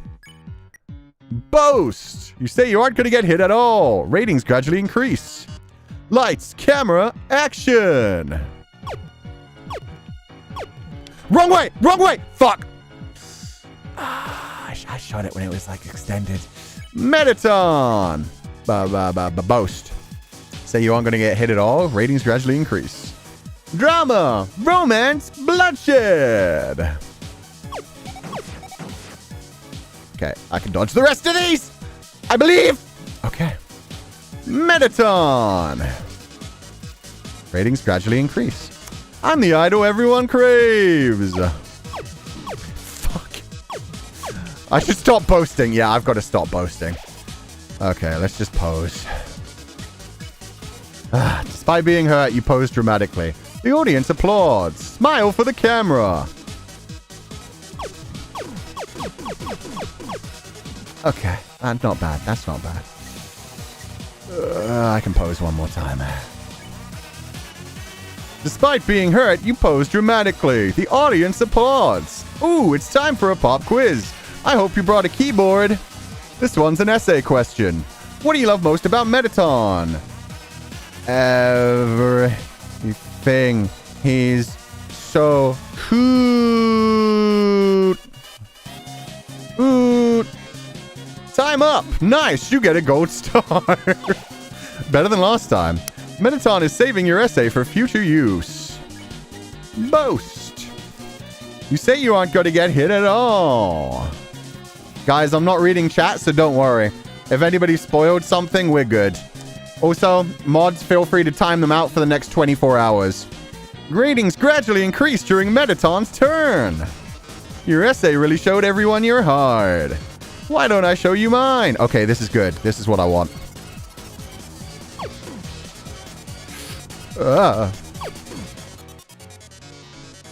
We just dodge. We just dodge. And then it's good. And then it's good. Ah, fuck. Unless we get hit. Then it's not good. And you stopped going up. Okay. I'm going to use a glamburger. You eat the glamburger. The audience loved it. Your HP maxed out. Oh, I'm just warming up.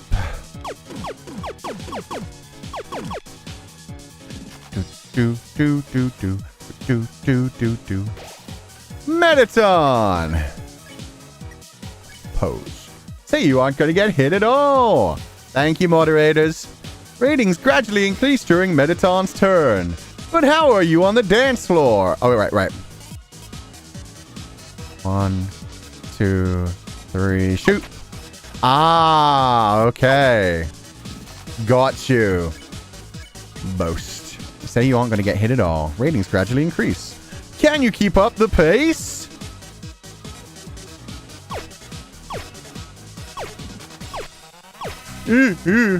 No, barely. Mettaton! I'm just going to pose. I'm getting scared. You pose dramatically. The audience nods. Lights, cameras, bombs! Mettaton! You pose dramatically. The audience nods. Things are blowing up! Nice. Mettaton! Oh, he's going nuts. I'm a boast. You say you aren't going to get hit at all. Ratings gradually increase during Mettaton's turn. Time for our union-regulated break. Maybe 5 more of those. Look how fast he's going. Mettaton! You pose dramatically. The audience nods. We've grown so distant, darling. How about another heart-to-heart? Oh, God, I'm so stupid. Shit. They're liking the violence, though. Wait, my points aren't going up. Stop you. Maybe I don't want to damage him. I don't want to break my pacifist run. Okay, Mettaton. Okay, he lost his arms again. Good shit, good shit. Pose. You pose dramatically. The audience nods. Arms? Who needs arms with legs like these? I'm still going to win. All right, you can shoot these too. I'm dying. I'm just so close to death. Glamburger, please. You eat the Glamburger. The audience loved the brand. Your HP was maxed out. Come on! No. I hate that one. Pose. The audience nods. The show must go on!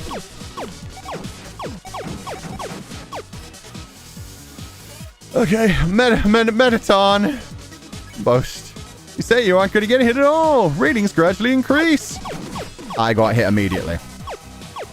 About that not getting hit at all. That's okay, I got a Glamburger. The lights. Camera. Enough of this. Do you really want humanity punished? To perish? Or do you just believe in yourself that much?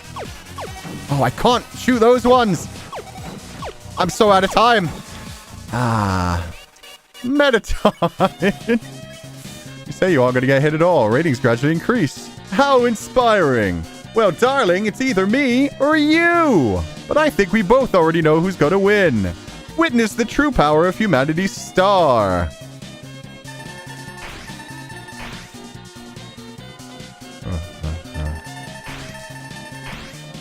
Okay. Legs for days, legs for days, legs for days, legs for days! That's okay. That's okay.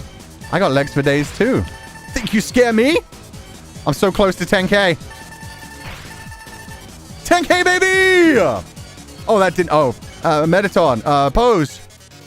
You posed dramatically. Okay, I thought that would break it. I thought I'd win. I guess this is just a war of attrition. Oh, look at those ratings. This is the most viewers I've ever had. We've reached a viewer call-in milestone. Oh, I do get a break. Okay. One lucky viewer will have the chance to talk to me before I leave the underground forever. Wait, what? Wait, oh, because we gotta die and then the soul and then we'll be free. Can someone make fat art of Cú fighting Mettaton in a dance battle? Please no. I can't dance, man. I can't dance. Let's see who calls in first. Hi, you're on TV. What do you have to say on this? Our last show.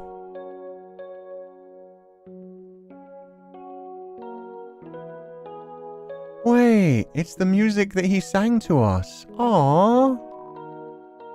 Oh. Hi, Mettaton. I really liked watching your show.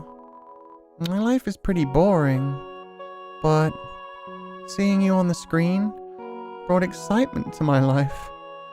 Vicariously. I can't tell, but I guess this is the last episode? I'll miss you, Mettaton. Oh, I didn't mean to talk long. Oh. No, wait, BL? BL? Boys love? I think it was Napstablook. I think that might have been Napstablook just from the way the writing was. Oh yeah, and the continuous O's, so yeah, that would have been Napstablook going like, oh, I guess this is the last show. Aw, Blooky. Hey, they already hung up. I'll take another caller. Mettaton, your show made us so happy. Mettaton, I don't know what I'll watch without you. Mettaton, there's a Mettaton-shaped hole in my Mettaton-shaped heart. Oh, buddy, you've got so many friends. You don't want to do this. Ah, I see. Everyone, thank you so much. Darling, perhaps it might be better if I stay here for a while. Humans already have stars and idols, but monsters, they only have me. If I left, the underground would lose its spark. I'd leave an aching void that can never be filled. So, I think I'll have to delay my big debut. Besides, you've proven to be very strong. Perhaps even strong enough to get past Asgore. I'm sure you'll be able to protect humanity. It's all for the best anyway. The truth is, this swarm's energy consumption is inefficient. In a few moments, I'll run out of battery power and... Wow. No, buddy, you just found your reason for living. I'll be alright. Knock 'em dead, darling. And everyone, thank you. You've been a great audience. Mettaton? Oh, he was everybody's Oshi. You want me to maybe carry you out of here? You need a little help? I managed to open the lock. Are you two? I don't think you opened the lock, Alphys. I think Mettaton let us go. Now I actually feel bad. Yeah, no, that was actually very sweet. Napster Book being like, oh, you managed to make my days filled with joy. But I guess it's your last show. Bye. Everybody else being like, Mettaton, please, no. And being like, oh, okay, I'll stick around. He cares for his fans, and his fans need him. 10 out of 10, amazing show. We'll miss the legs. I will miss the legs. If anything, maybe I can bring the legs with me. Maybe the legs just kind of like shot off somewhere and I can go collect them. I want to hug Mettaton. Well, Mettaton is just a Dakimakura pillow now. So... hopefully Alphys can fix the whole like energy consumption problem, and then it'll be fine. The monsters love him besides Burgerpants. Yeah, he should stop marketing so hard. He should stop the brand deals, and then it'll be fine. The legs stay off. You want him as a human stick? Oh, well, I guess he is all ours now. He can't run away without those long, beautiful legs. So I guess he has to stay with us. He can't go anywhere. Oh my god. It impresses me that Mettaton recognized Blooky's voice. I bet Napster Blook calls in a lot. Napster Blook seems like the type who, yeah, just Oshi 100%. Watches every single show, calls in every time. Perfect. Easier to maneuver? Yeah, those silly limbs don't get in the way. Calm down, lobbing her. Yeah, you got to make a human stick. We can put him in a little vase. Roll him around. It's great. Are you two... Oh my god. Mettaton! Mettaton! Are you... Yeah, do you feel bad, Alphys? Look at what you've done. Thank God. It's just the batteries. Mettaton, if you were gone, I would have... I mean... Hey, it's... No problem, you know? He's just a robot. If you messed it up, I could always... No, Alphys, it's okay. You can get attached to things that aren't real. It's fine. Like, you can be super sad about losing even a robot. Just build another. It wouldn't be the same. It's a friend. Mettaton is friend-shaped. Why don't you go on ahead? You good? I just need a moment. It's out of batteries. I'm gonna go this way instead. No, I can't go this way. You're okay, Alphys. It's okay. You can cry. You can cry in front of me. There's nothing weak about crying, especially with something so serious. You loved him. Your friend. It's okay. And I know that you blame yourself for this. It is kind of your fault, but I forgive you. That's okay. She was just trying to feel connected to my story and make me, you know, reliant. That's okay. Sorry about that. Let's keep going. Did you bring Mettaton? Alphys? Alphys? Okay. You good? Oh, she looks like she's gonna break at any second. So, you're about to meet Asgore, huh? You must be pretty excited about all that, huh?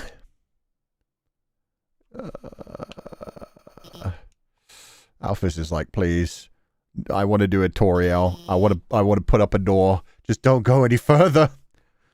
You'll finally get to go home. Oh, I don't want to go. But I kind of have to. Wait!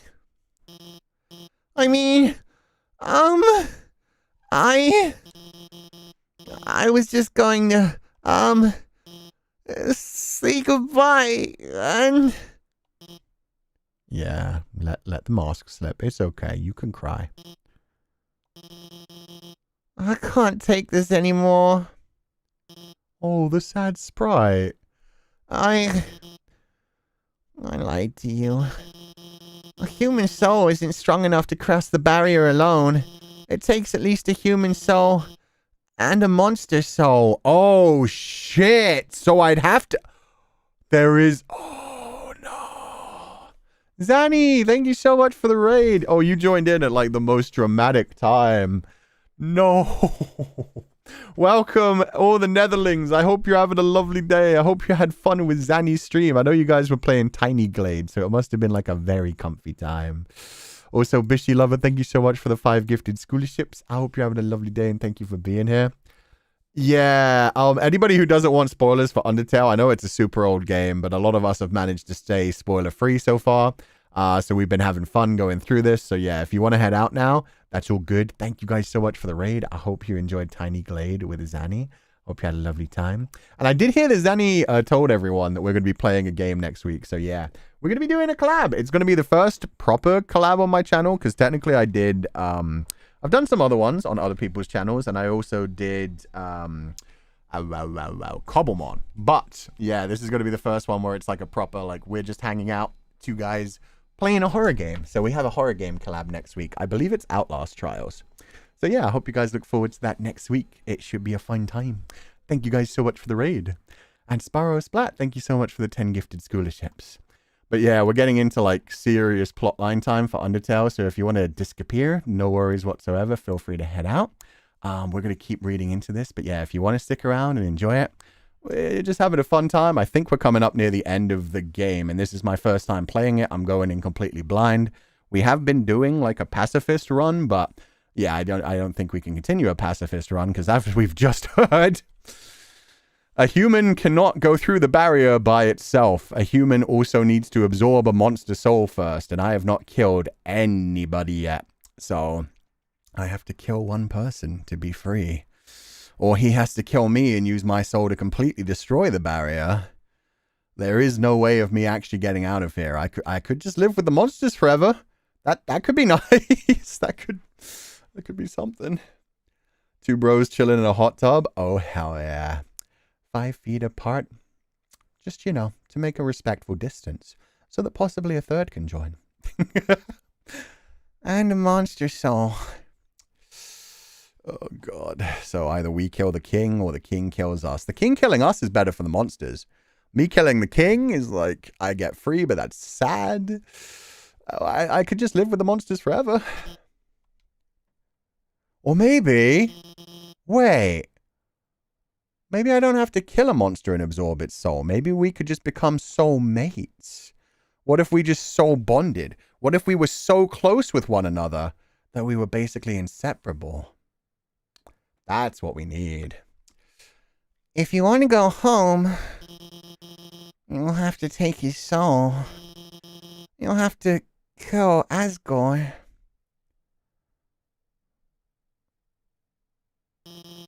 I'm sorry. So we make a soul baby? Yeah, just like a date with death. We make a soul baby. Is there really no way? Alphys? Ooh. That's rough. That is a rough thing. You're cooking, but also you're in a child's body, sensei. Soulmates can happen at any age. You can meet your soulmate when you're a child. It would just be incredibly unlikely. Although, God, what a life that would be. You meet your soulmate while you're basically a baby. Good for you. Sans could be my soulmate. He's kind of everywhere. Ooh, everything's all grey and black and white here. Castle elevator. We really did get to the end of the game. Holy shit. We wanted the gameplay rough, not the whole lore. I would have been happy without the gameplay being rough, too. The elevator is in use. Ah, okay. My bad. Oh, we're in new home. Are we actually at, like, the central castle? Damn. Interesting path. It's so sad here. So quiet. No enemies is surprising, too. It's kind of a copy of the ruins. This is the exact copy of the ruins, actually. I didn't even pay attention to, like, the other bits being... I guess, yeah, this is new home. This is Torio's house. New home. This is literally Torio's house, but without color. Flowey! It's a golden flower. This music's nice. The way is blocked by 2 padlocks. There's a note attached. Howdy, I'm in the garden. If you have anything you need... Oh, wait.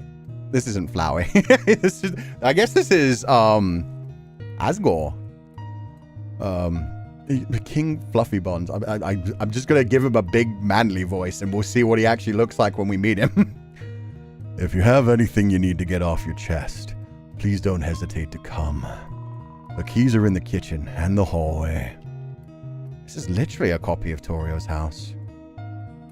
Wait! Is Torio the fucking queen? There are photo albums, scrapbooks, books on how to make tea. It's a great reading chair, but it doesn't seem like anyone uses it. That's why everything's black and white. The king...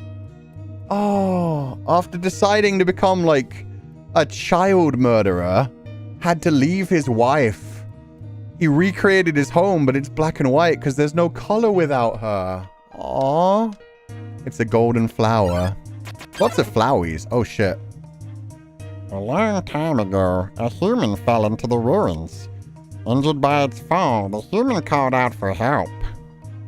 And what happened? Oh, they don't want to fight. Okay. Got any butterscotch pie? Fridge is full of unopened containers of snails. Some white fur stuck in the drain. It's a note. Howdy. Help yourself to anything you want. Stovetop is very clean. Someone must use fire magic instead. It's a trash can. It's full of crumpled up recipes for butterscotch pie. Oh, he's been trying to recreate the butterscotch pie. Aww. You took the key and put it on your phone's keychain. Wait, that's so sad. Asriel, the king's son, heard the human's call. He brought the human back to the castle. Oh. Oh. They had a son? What did the human do? What did the human do to the monster child? Uh-oh. It's a golden flower. There's a heart-shaped locket inside the box. Will you take it? Chat. I'm gonna need some backseating right now. This is one of the times you can spoil me. Can I take the heart-shaped locket, or is that gonna make him very, very mad? It's safe? Okay. Thank you very much. You got the heart-shaped locket. I wonder what that is. Maybe that'll help me later. Maybe I'll be like, remember your son. Remember your wife. Heart locket. Armor defense 15. It says best friends forever. Huh. Not to steal a piece. You equipped the locket. Yeah, I'm sorry. I'm going to use that. That's good defense. There's a worn dagger inside the box. Will you take it? No, I'm good. I don't even care if that is actually important. Like, that scares me. It's a drawing of a golden flower. What a comfortable bed. If you laid down here, you might never get up. Hold a damn second. Okay. Theorizing. And don't tell me if I'm right or wrong. This is just theorizing. I remember saying I thought Flowey's possibly a monster that absorbed a human soul. And we've got all these golden flowers around us and literally pictures of golden flowers. They're obsessed with golden flowers here. So my thought is, what if Flowey was a monster? Like a golden flower monster or an echo flower. But maybe this human child who fell down into the ruins, his soul ended up getting absorbed by a flower. He died somewhere nearby. Maybe monsters are immortal because we think that Torio's lived here for at least 100 years. Maybe the human had like a full life here and eventually died and then became Flowey? But then what happened to Asriel? Okay, no, that doesn't answer what happened to Asriel. Okay, let's keep going. We need more info. It's a family photograph. Everyone is smiling. Tell me who's in the family photograph, damn you! There are a lot of striped shirts in here. Okay, that's not a good sign. Because according to Monster Kid, kids wear striped shirts, which probably means Asriel, King and Torio's son, did not grow to be a grown adult. A child's bedroom? Yeah, 2 children's bedrooms. It's a twin-sized bed, and there's 2 of them. Dusty toys. Oh, he hasn't been in this room for a long time. So... Asriel? Human. Human likes golden flowers. Asriel likes toys. They lived together. But what happened? It's a golden flower. It's a golden flower. Room under renovations. More story. Over time, Asriel and the human became like siblings. They did live together. The king and queen treated the human child as their own. What did the human do? The underground was full of harp. Oh no. Took the key and put it on your phone's keychain. It's me! Despite everything, it's still you. He's still me. Despite everything. I'm gonna guess that would hit hard if I'd killed a bunch of monsters. As it is now, it's just like, yeah, despite everything, it's still me. Despite everyone kind of trying to kill me and shit. It's Asgore's journal. All the current page says is, nice day today. The ink is still almost wet. Okay, nice day today. Macaroni art of a flower. For King Dad. Aww. King Dad is so cute. It's a clothes drawer. There are robes, button-up shirts, and a pink hand-knit sweater that says, Mr. Dad Guy. Oh, he's just a dad. It's a trophy. #1 nose nuzzle champs, 98. 98? I mean, this was 21X, so that's at least like 12 to 20 years ago. It's a bureau. There's a Santa Claus outfit inside. Oh, he even dresses up like Santa to give them gifts on Christmas. It's a king-sized bed. Okay, fair enough. Wait, that's a cute little joke as well. King-sized bed for the king. Twin-sized bed for the 2 kids. One of them human, one monster, acting like twins. That's adorable. Oh god, I don't want to fight this man. You sure I can't go into the renovation room? Okay. Was this about when you said 100 years could have passed since Torio left? Yeah. So I don't know if that's true. But either way, it doesn't look like either of the children grew into adults. Because they're still striped shirts. That's the thing I don't get. Unless they died together somehow. You unlocked the chain. There's an old calendar from the end of 21X. A date is circled on it. Which date? Then Torio with the queen-sized bed. Did it say she had a queen-sized bed? I forgot that back in the home. While Torio's bed in the ruins is on the left side, Asgore's is on the right. Oh man, that's amazing. Okay.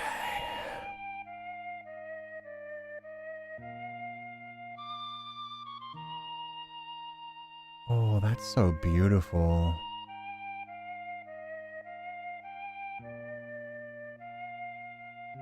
Sounds like whistling. So relaxing. Then, one day, the human became very ill. Oh, here we go. Tragic backstory?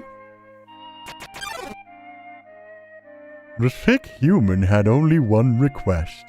To see the flowers from their village. But there was nothing we could do. The yellow flowers from their village?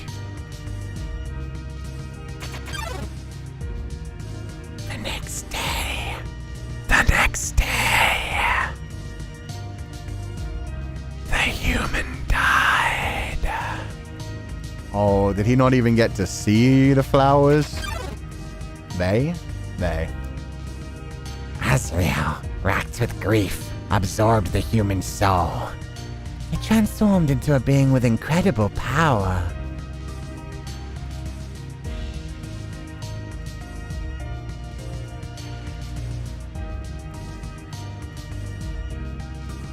Is Flowey Asriel? Don't tell me. Don't tell me.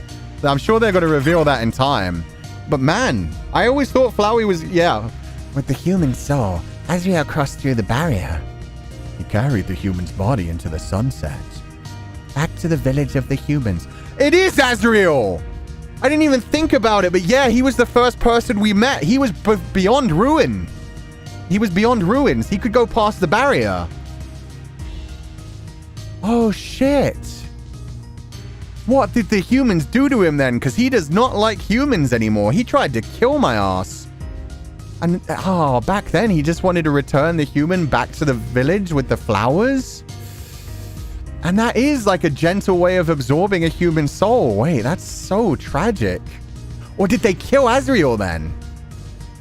Maybe it's not Flowey. Maybe Flowey's an amalgam. Oh, because it's a flower. It's both of their souls inside the flower? Asriel absorbed the human soul, then went out to take the human's body back. The humans killed him because he was a monster in their realm. And then, oh yeah, on the flowers. And then the blood would have fallen on the flowers and the souls would have been absorbed. The souls combined and made Flowey. Asriel reached the center of the village. There, he found a bed of golden flowers. He carried the human onto it. Oh no. That's beautiful of him. Suddenly, screams rang out. The villagers saw Asriel holding the human's body. No! They thought that he had killed the child. No, he was his best friend, his sibling.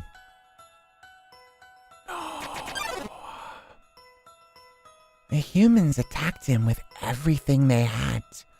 He was struck with a blow after blow. Asriel had the power to destroy them all. But he held back.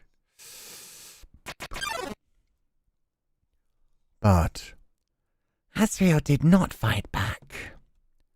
Clutching the human, Asriel smiled and walked away. Wait, so Asriel did live? Wounded, Asriel stumbled home. He entered the castle and collapsed. His dust spread across the garden. Oh. The kingdom fell into despair. The king and queen had lost 2 children in one night. The humans had once again taken everything from us. The way the music just stopped as well. The king decided it was time to end our suffering. Every human who falls down here must die. With enough souls, we can shatter the barrier forever. He became the monster. It's not long now. King Asgore will give us all hope. Oh, will let us go. Will give us hope. Will save us all. They trust him so much. You should be smiling too. Aren't you excited? Aren't you happy? I kind of don't want to die. You're going to be free. That's one way to put it. That's one way to put it. I'm going to go down.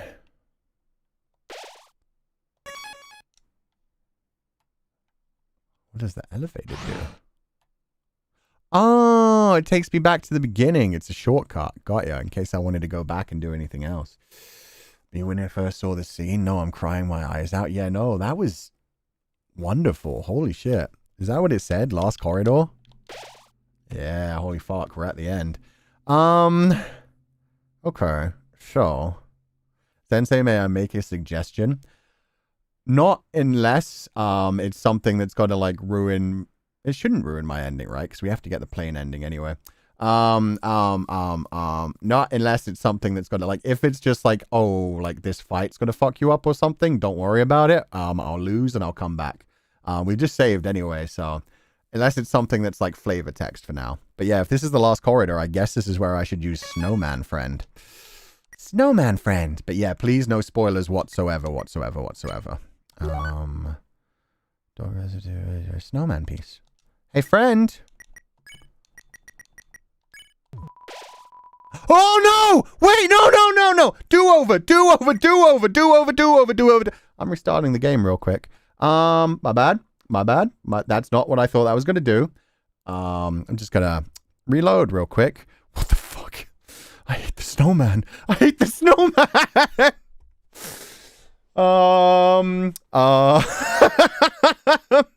That's why it's good that we save. Saving's good. Saving's safe. I hate the snowman, friend. Why can't I? Oh, there we go. It wouldn't let me reopen the game. Snowman friend, come back, buddy. Come back. Baby, come back. Please. Okay. Oh, everything's okay. We're just gonna reload, and then I have not eaten the snowman, friend. We carried that bitch the entire game. Let's continue. Yeah. Okay. Let's try this again. So I can't use him. I'm just gonna keep him in my items for now. Maybe it's the next room. There's your snowman, please. I will just keep him in my inventory. Maybe he'll say something somewhere around here.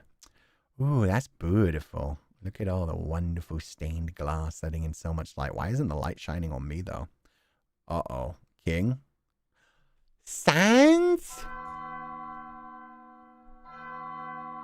What's up, buddy? We needed a good laugh after all the tears. Yeah, it helped. The laugh was pretty damn good. Oh, is it not Sans? He didn't do his, So, you finally made it. The end of your journey is at hand. In a few moments, you will meet the king. Together, you will determine the future of this world. That's then. Now, you will be judged. Wait, I have to fight fucking Sans? Please no, my man teleports everywhere. You will be judged for your every action. You will be judged for every EXP you've earned. What's EXP? It's an acronym. Experience. It stands for execution points. Oh, shit. That's fucking awesome. They tell you about like EXP and LV at the beginning of the game. I haven't gotten a single EXP, so that's good. Not one execution point. A way of quantifying the pain you've inflicted on others. God damn, that's dark. Okay, now I see why everyone loves this game. That's the twisting, like the basic idea of RPGs is amazing. When you kill someone, your EXP increases. When you have enough EXP, your love increases. Love, too, is an acronym. I thought it was just LV. It's LOV. Level of violence experienced? It stands for level of violence. Oh, that's cheating. Okay, just level of violence. I was close. A way of measuring someone's capacity to hurt. God damn, dude. The more you kill, the easier it becomes to distance yourself. How much love do you have, Sans? I feel like you might have a lot of love in your heart. The more you distance yourself, the less you will hurt. Oh, good. It's trauma. It's becoming desensitized to violence and bloodshed and death. The more easily you can bring yourself to hurt others. Oh, he is just speaking normally. Wait, you expected me to not know that was Sans' silhouette? Okay. I thought the whole thing was he just wasn't doing the anymore. He was just like more serious. Like, we're not kidding around anymore.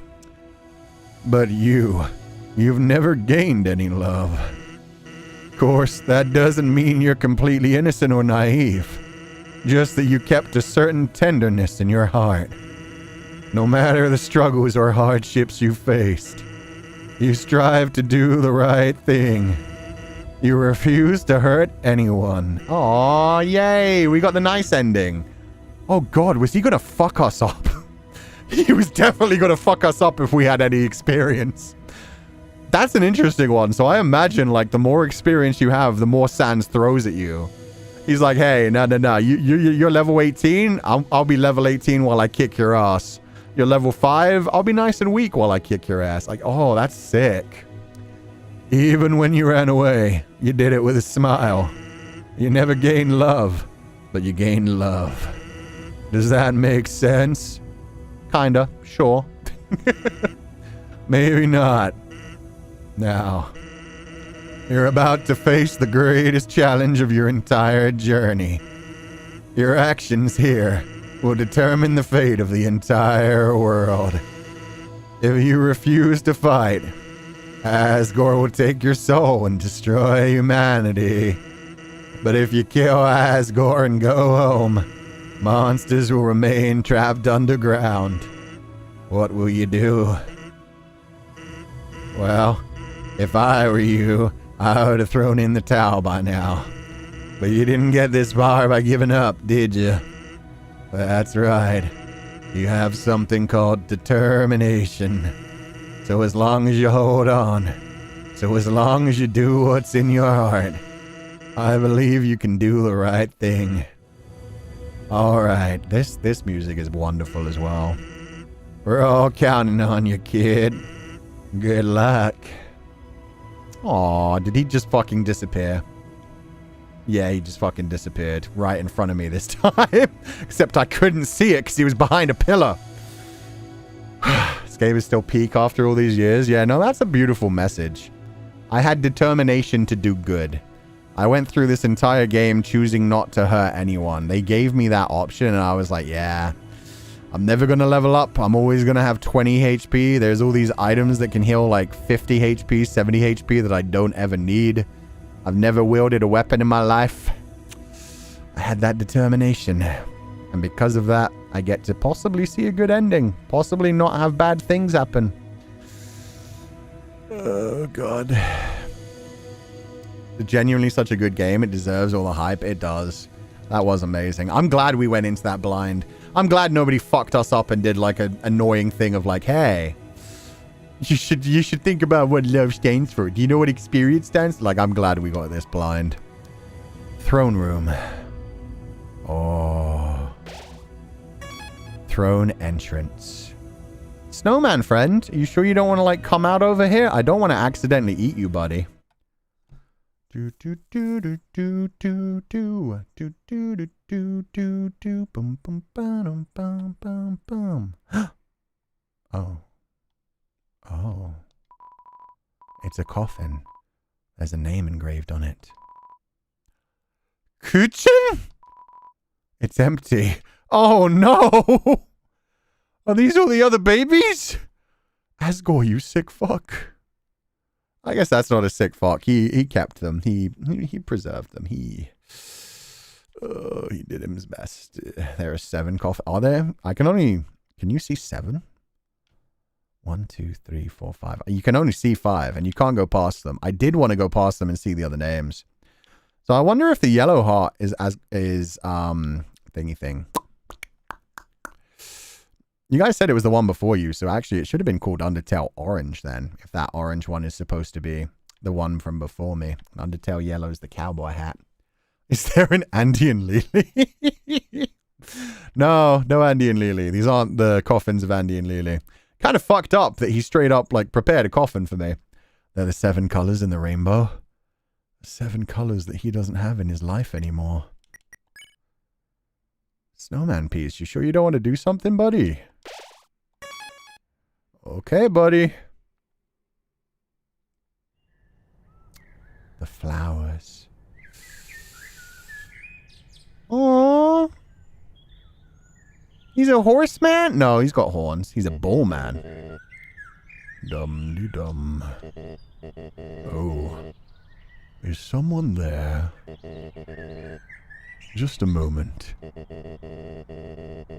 I've almost finished watering these flowers. You could water them with my blood. He's got long blonde hair. He's so beautiful. Here we are. Oh, No, he's a goat man like... Oh, that makes sense. He's a goat man like Tori. Howdy. How can I... Oh, no. And now he's realized it's not a monster coming to see him. Hey, King Fluffybuns. I know you've prepared for me. He pissed on them? Oh, that's why they're yellow. That's why they're yellow. Is that the kid's grave?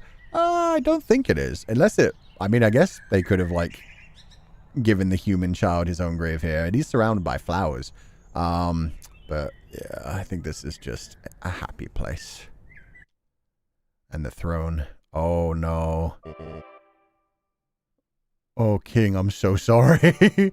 King's like, oh, it was such a nice day before today. Oh. I'm sorry, dude. I don't want to fight you. I don't want to die either. Can we find some other way?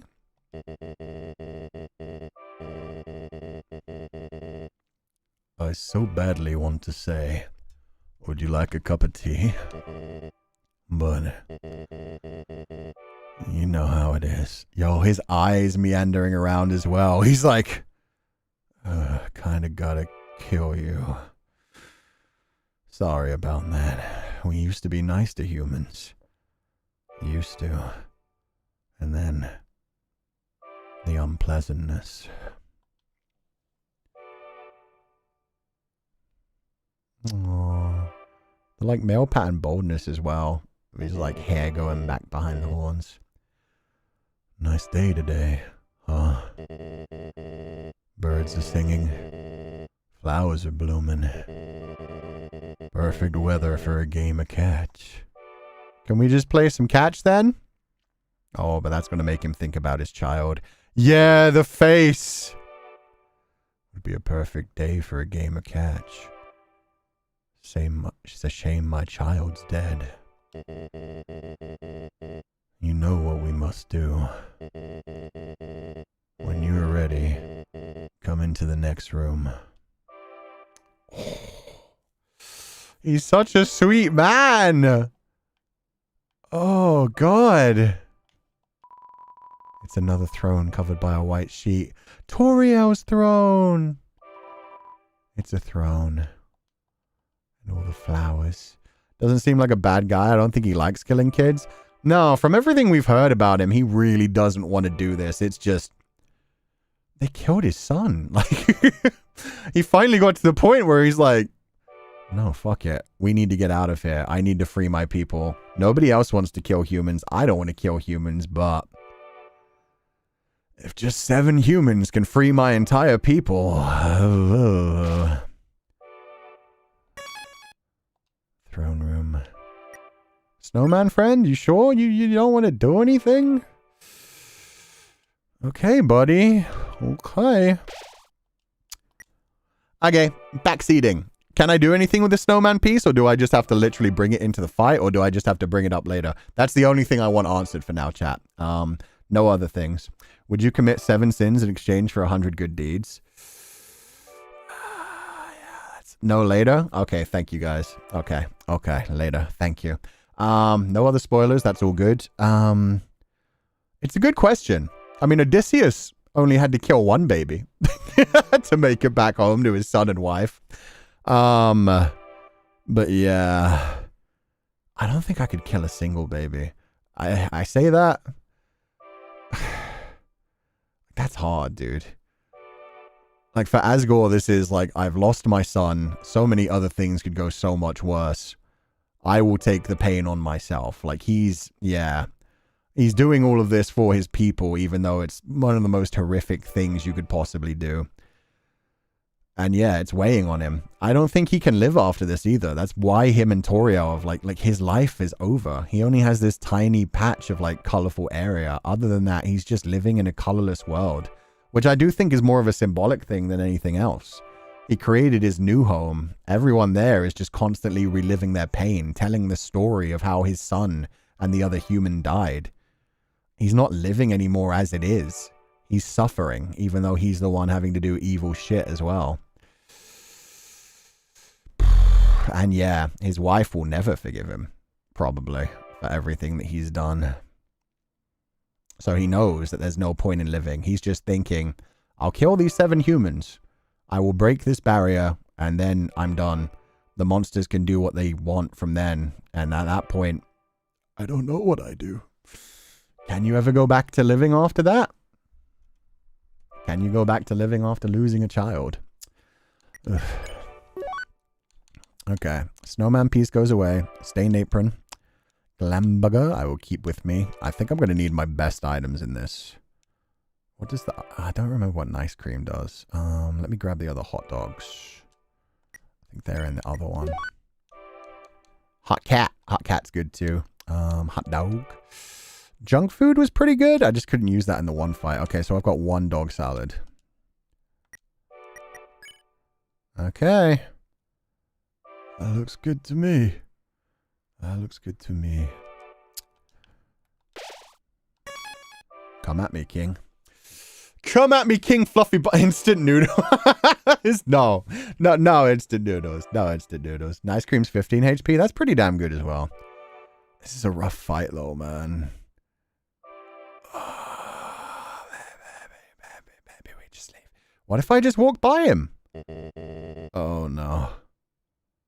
How tense. Just think of it like a visit to the dentist.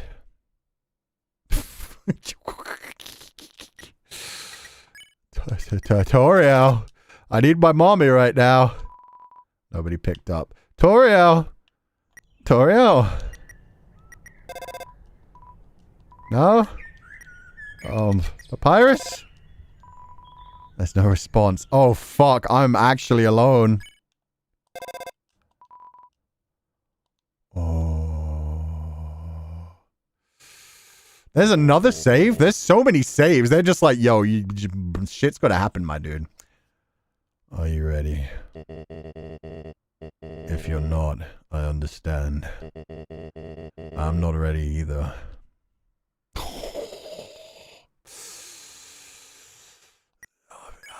Toriel, please. Come get your man. Come get your man. Friends? The end. Oh, shit. Okay. Holy fuck, that looks 3D. I hate that. That hurts my brain. Save points raise suspense. Yeah, you constantly think like, oh, I better save. This will be the end. 690 minutes. Nice. Nice. This is the barrier. This is what keeps us all trapped underground. If by chance you have any unfinished business, please do what you must. Oh, you can still go back. That's kind of crazy. Okay. I'm probably going to lose this fight once anyway. So I'm just going to ask one question again. Snowman piece? Is this the time to do snowman piece? Or we keep going? We keep going? Chat. He really doesn't want to. Yeah, no, he's giving me every chance to turn around. He's like, you can just live in the monster world. You can just walk away. No? Okay, let's do this then. Probably going to get my ass kicked. If I need help, I'll ask after. But yeah, we'll see. I see. This is it then. Ready? I am. Are you? Oh shit! The other baby's hearts! Oh, this music's so cute. Oh, a strange light fills your heart. Twilight is shining through the barrier. It seems your journey is finally over. You're filled with determination. Human. It was nice to meet you. Oh, the smile! Goodbye. And the frown! Oh, he really hit us with the human. It was nice to meet you. And goodbye. Oh, you fucking badass. No mercy. Literally no mercy.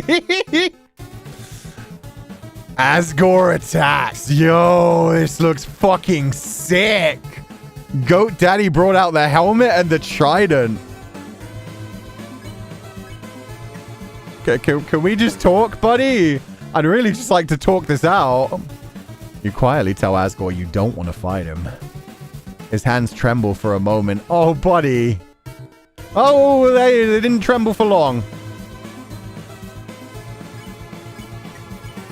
You tell Asgore that you don't want to fight him. His breathing gets funny for a moment. Ah, shit. So I just... Nope. Okay, I'm not good at this. Just gotta heal up real quick. Hot dog, pie, burger. Eat the glam burger. Your HP maxed out. Oh, Jesus Christ. Ah, fuck me. This is gonna be bad. Firmly tell Asgore to stop fighting. Recollection flashes in his eyes. Asgore's attack dropped. Asgore's defense dropped. Blue. Okay, don't move. Orange. I don't know what I do with orange. Seems talking won't do any more good. Oh, fuck. Okay. Yeah. Okay. Talking won't do any more good. Yeah, okay. We're out of talking. At least I got some defense out of it. I weakened him a little bit.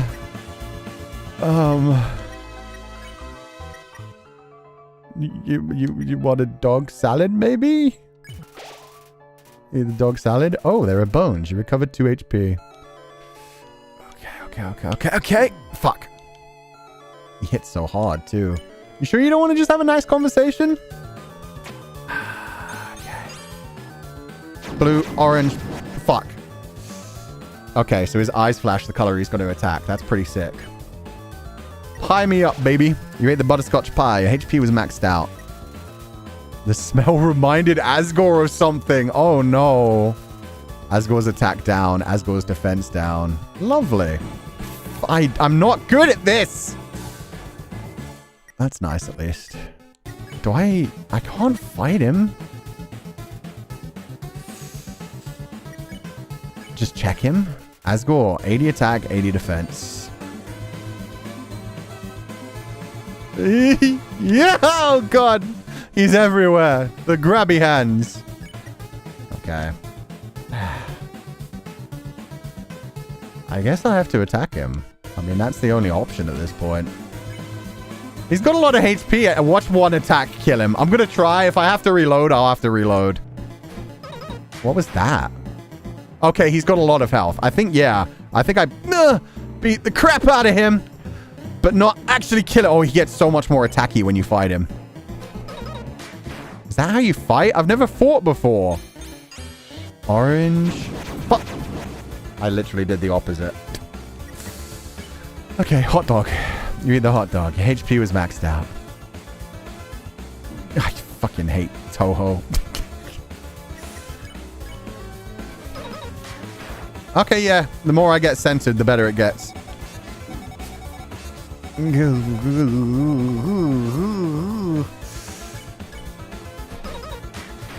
115. How did I run into that?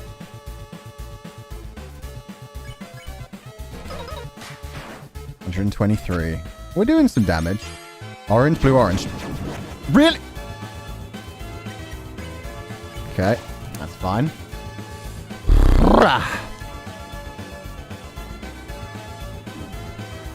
You suck, King. You suck. You suck. You suck. Why so much fire magic? You ain't cooking for anybody anymore. You don't even know the butterscotch pie recipe. Oh, God, they're moving so fast. Fuck. Oh, perfect. 158. Let's go. Oh, my God. There's so many now. Okay. 102. Orange, blue, orange, blue. Wait, was that orange, blue, blue, blue? What the? So I actually need attack for this fight. That's crazy.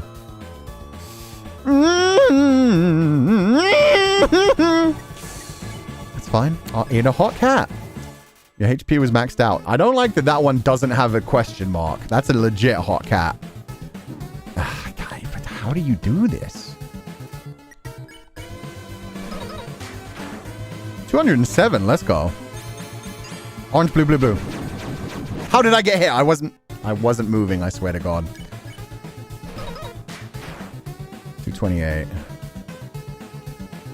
I think I need to aim for the middle, actually.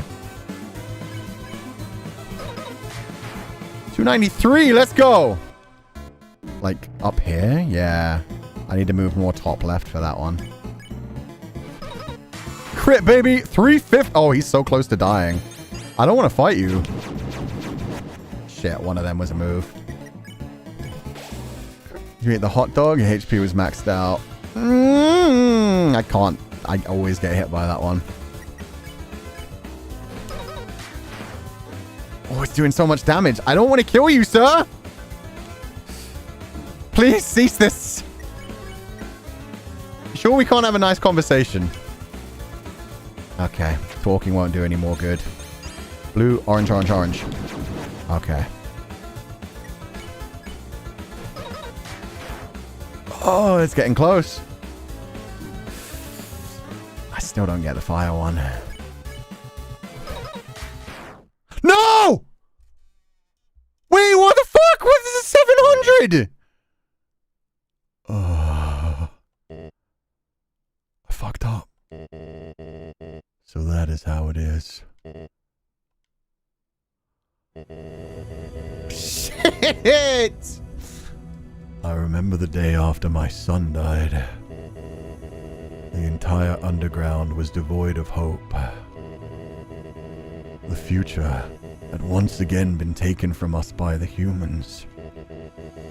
In a fit of anger, I declared war. I said that I would destroy any human that came here. I would use their souls to become godlike and free us from this terrible prison.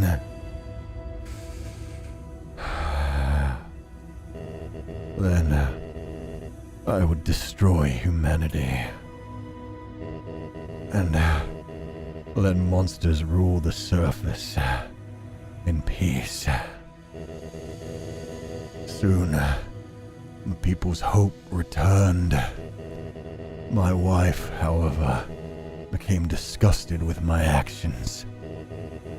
She left this place, never to be seen again. Truthfully, I do not want power. I do not want to hurt anyone. I just wanted everyone to have hope. But I cannot take this any longer. I just want to see my wife. I just want to see my child. Please, young one. This war has gone on long enough. You have the power. Take my soul and leave this cursed place. No! Fuck you! How dare? It's not what I'm here for. Mercy, baby. Just go see your wife. Apologize. Tell her this fucked you up so much and you made a mistake. Oh, is he still gonna say it can't be done?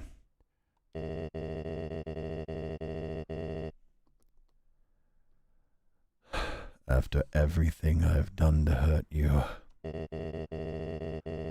you'd rather stay down here and suffer than live happily on the surface? Human. Oh, he's getting happy. Look at the broken mercy. We repaired it. We fixed it. I promise you, For as long as you remain here, my wife and I will take care of you as best we can. We can sit in the living room, telling stories, eating butterscotch pie. We could be like a family. Oh my god! He just wanted to give other people hope, and this is... Fuck, that actually hit me. This is actually us giving him hope. This is us telling him, you don't have to go down this path anymore. You were angry. You were pissed off that they killed your child. You started killing humans. You pushed Toriel away. But we can still forgive. We can still find mercy. You can have hope. You can be with your wife again. You can have a son. You can adopt the little baby. That's so fucking cute.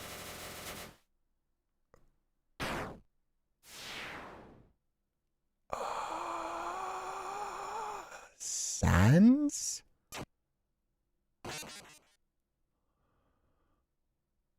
Oh, you motherfucker. Flowey? You idiot. Excuse me? That was Flowey's attack. He was the first one who said, yeah, catch the friendship pellets, and we dodged them. You haven't learned a thing. I thought it was Asgore. Is it? It can't be Asgore if they just killed his own dad. In this world. Is he taking the human souls? It's kill or be killed.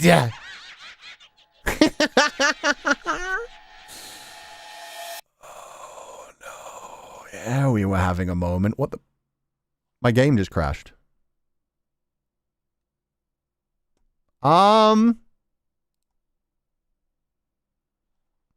Oh, was that fucking on?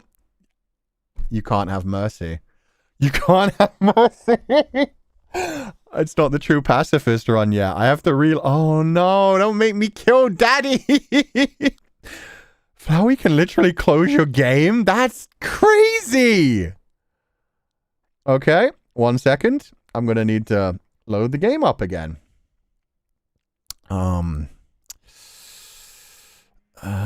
Right click. Undertale, please. Boom, bam, bam, boom, bam, bam, bam. Boom, bam, bam, bam, bam, bam. Why isn't it loading? Hello? Oh, fuck me! One day they all disappeared without a trace. Flowey, level 99.99. That's a lot of... that's a lot of murder you've been doing. Time 99.99.99. My world, continue or restart. Could I restart? I don't think I want to continue. I guess I'll continue. I guess we're learning about Flowey now. It's me. Even after everything, it's still me. I'm gonna go up. Kuchen, the end.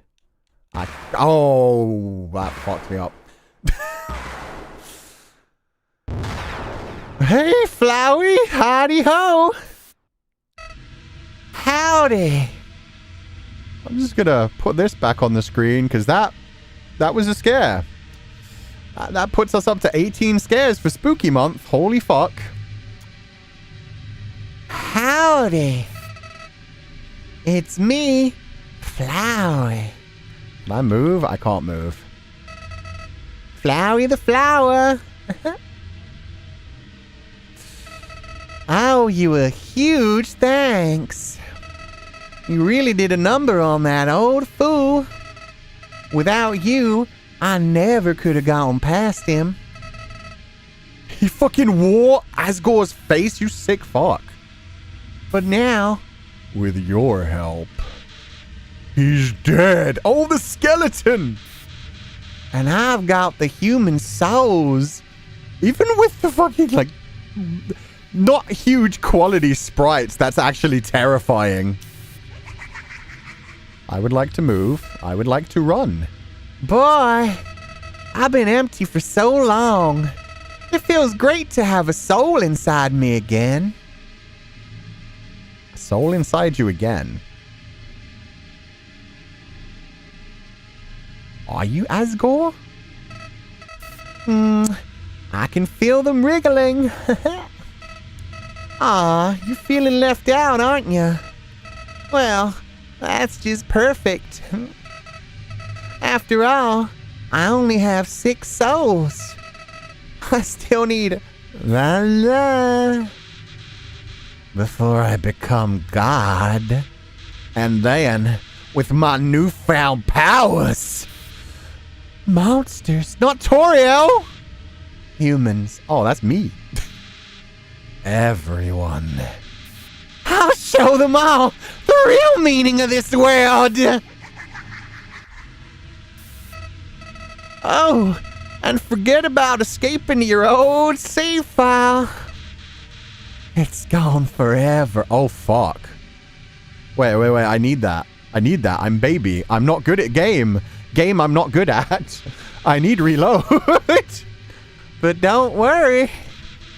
Your old friend Flowey has worked out a replacement for you. I'll save over your own death so you can watch me tear you to bloody pieces over and over and over. What? Do you really think you can stop me? You really are an idiot. Oh my god. I thought Flowey would come back. I didn't think he'd come back like that. He really was the fucking end boss. I joked about that near the beginning. What the fuck are you, buddy? You got your 6 souls? Oh, I don't like that. Hi, Flowey. Oh, I can move now. That's a big smile. Oh my fucking god! No, thank you. I would like to leave. Oh, what the Oh, they do circles. Is that my health? I would like to fight. I did 1 damage. Fantastic. Good on me. Great on me. Ah!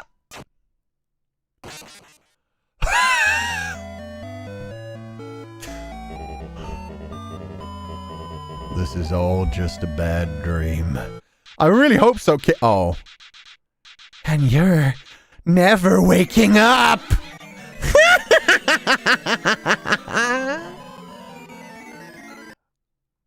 And it closed again. I guess I need to reload Undertale. Oh god, so he saved over my death. What the fuck does that mean? Undertale? I'm just gonna load you up one more time, buddy. It's been a rough day on the old CPU. I'll tell you that much. Oh, he says. Just load that up. Grab that. Takes a minute to load in, unfortunately. There we go. Did you really think I was going to be satisfied? Killing you only 1 time? Oh, fuck me. Okay, I need to learn the patterns. I got this. I got this. But maybe I just have to die a bunch of times. Maybe we can deal with this. Howdy! His eyes are even more creepy. Okay, I'll start over here. Yeah, nice laugh. Nice laugh you got there. Very, very chilling. Okay. Nope.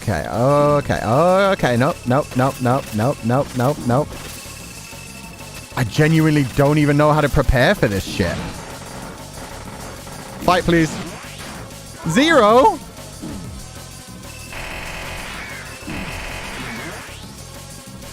Fuck me! No! Dodge. Give me another fight at least. Warning? What warning? Blue? Blue means what? Don't move. I'm not gonna move. Okay, those are not blue. Those are not blue. Ow. Act? I would like to act. You called for help. Please help. Please help. Please. Toriel? Papyrus? Anyone? No. Oh. Thank you? Oh my god.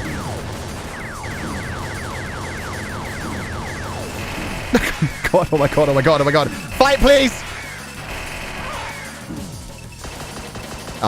What the fuck? Are those flowers with legs? That's literally the Molduga from Zelda. Warning. Okay. Orange. Orange means move. Move, move, move, move, move, move. Ah, no! Grabby hands. Grabby hands everywhere. If we were in Silent Hill, I'd be saying they mean real creepy things. I called for help. Please call for help. Ah, God. Yes, please. Yes, please. Yes, please. Yes, please. All of these. All of these in my face. Shit, I didn't get full health. Okay. How is he teleporting me? File saved? Don't save with my low health, please. And he loaded back there. Not cool. Not cool, bro. Not cool. Okay, dark blue. Dark blue, dark blue, dark blue. This is crazy. Little tappy thief. Shit! Ah, fuck. I would like to call for help. I need an adult. Yes, please. Call for help. Shit! Oh, thank God. Go right, go right. Oh, it's the souls that are helping me. It's not my friends! The souls are fighting back against Flowey's control! Shit. Fight, please. Sure, 15 damage? I'll take it. Oh, yuck. Beelzebub bullshit. No, no. None of that. None of that. Fuck. Ah! Why has he got so many flamethrowers? Okay. 15, we're becoming strong. Yeah, we're getting help.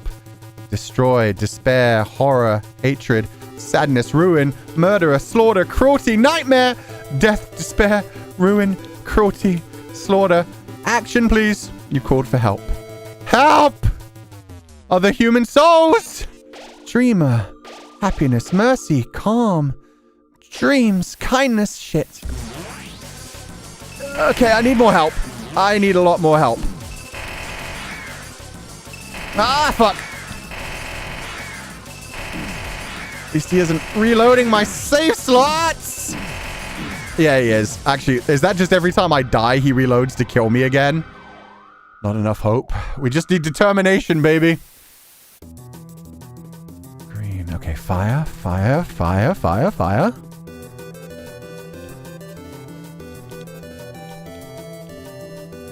Ow! Other children, please. You called for help. Ah, okay. Yeah, give me those donuts. Give me all the donuts. Okay.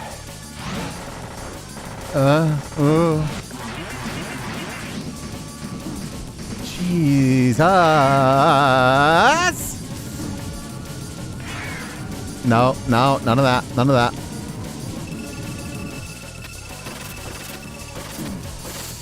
Ah.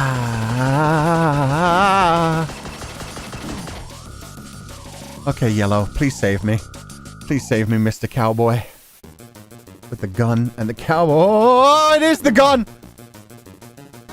The fan game was right!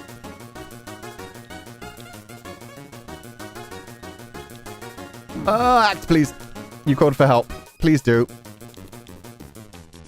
I need all of the adults. Please, please, shoot me. Shoot me. End me. Fuck. Hey, guys. You want to hang out? Yeah, we could all just be souls together. Look, I can join the dance. Oh. Thank you. These are all the things that they love? All the things that give them determination? Flowey's defense dropped to 0. Sweet, now I just need a nice strong attack. Thank you for the help, soul friend. Fuck him up, baby!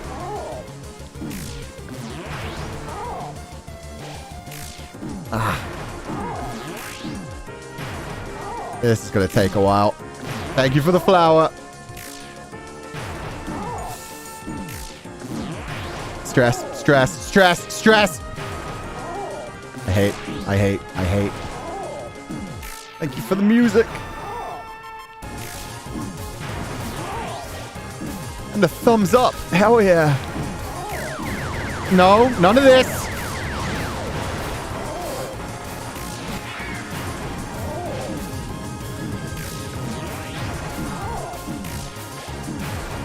Oh my god!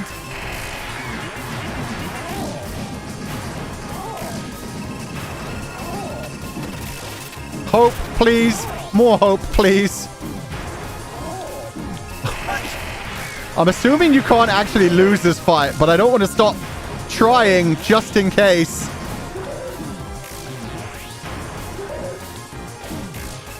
Ah.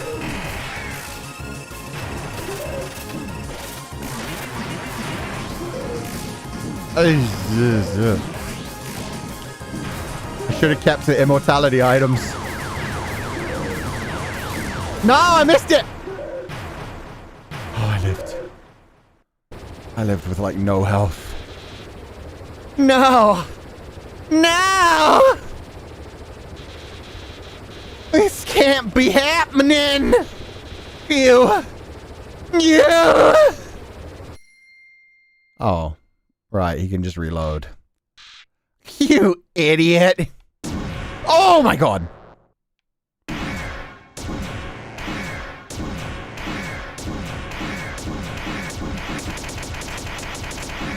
You're gonna crash the game, my dude. Oh, no, no, no. No, no, no. Did you really think you could defeat me? I'm the god of this world. And you? You're hopeless. I'm not hopeless. I have friends. I have souls that are trying to fight against you. Hopeless and alone. Golly, that's right. Your worthless friends can't save you now. Call for help, I dare ya. Cry into the darkness. Mommy, Daddy, somebody help. See what good it does you. You called for help. Sans? Athena? But nobody came. No. Sans can break reality. He should be able to be here. Boy, what a shame. Nobody else is gonna get to see you die. I can break through this. I can break through. I can't break through this. I can't break through. Ha! Get fucked. I have determination. What? How'd you... Well, I'll just... Load failed. Oh, his eyes. Whoa. Where are my powers? The souls?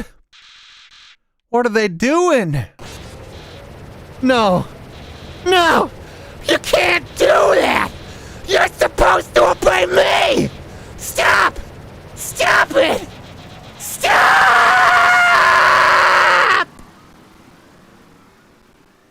Fuck him up, human childrens. Childrens?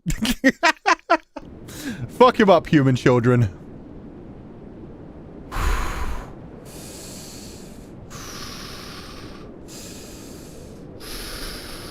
No. Asgore wouldn't have wanted that. What are you doing? You really think I've learned anything from this? No.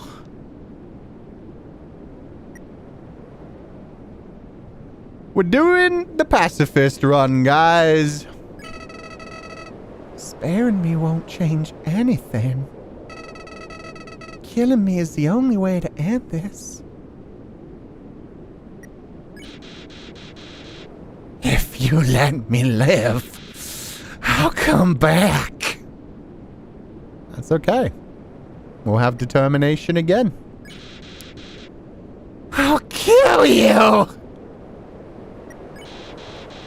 I'll kill everyone! I kind of want to kill it, but... mercy. I'll kill everyone you love!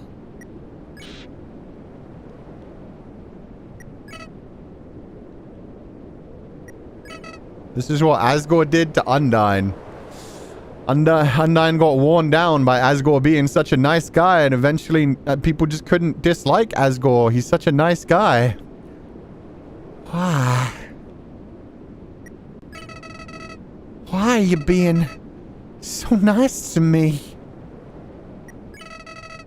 I can't understand. I can't understand!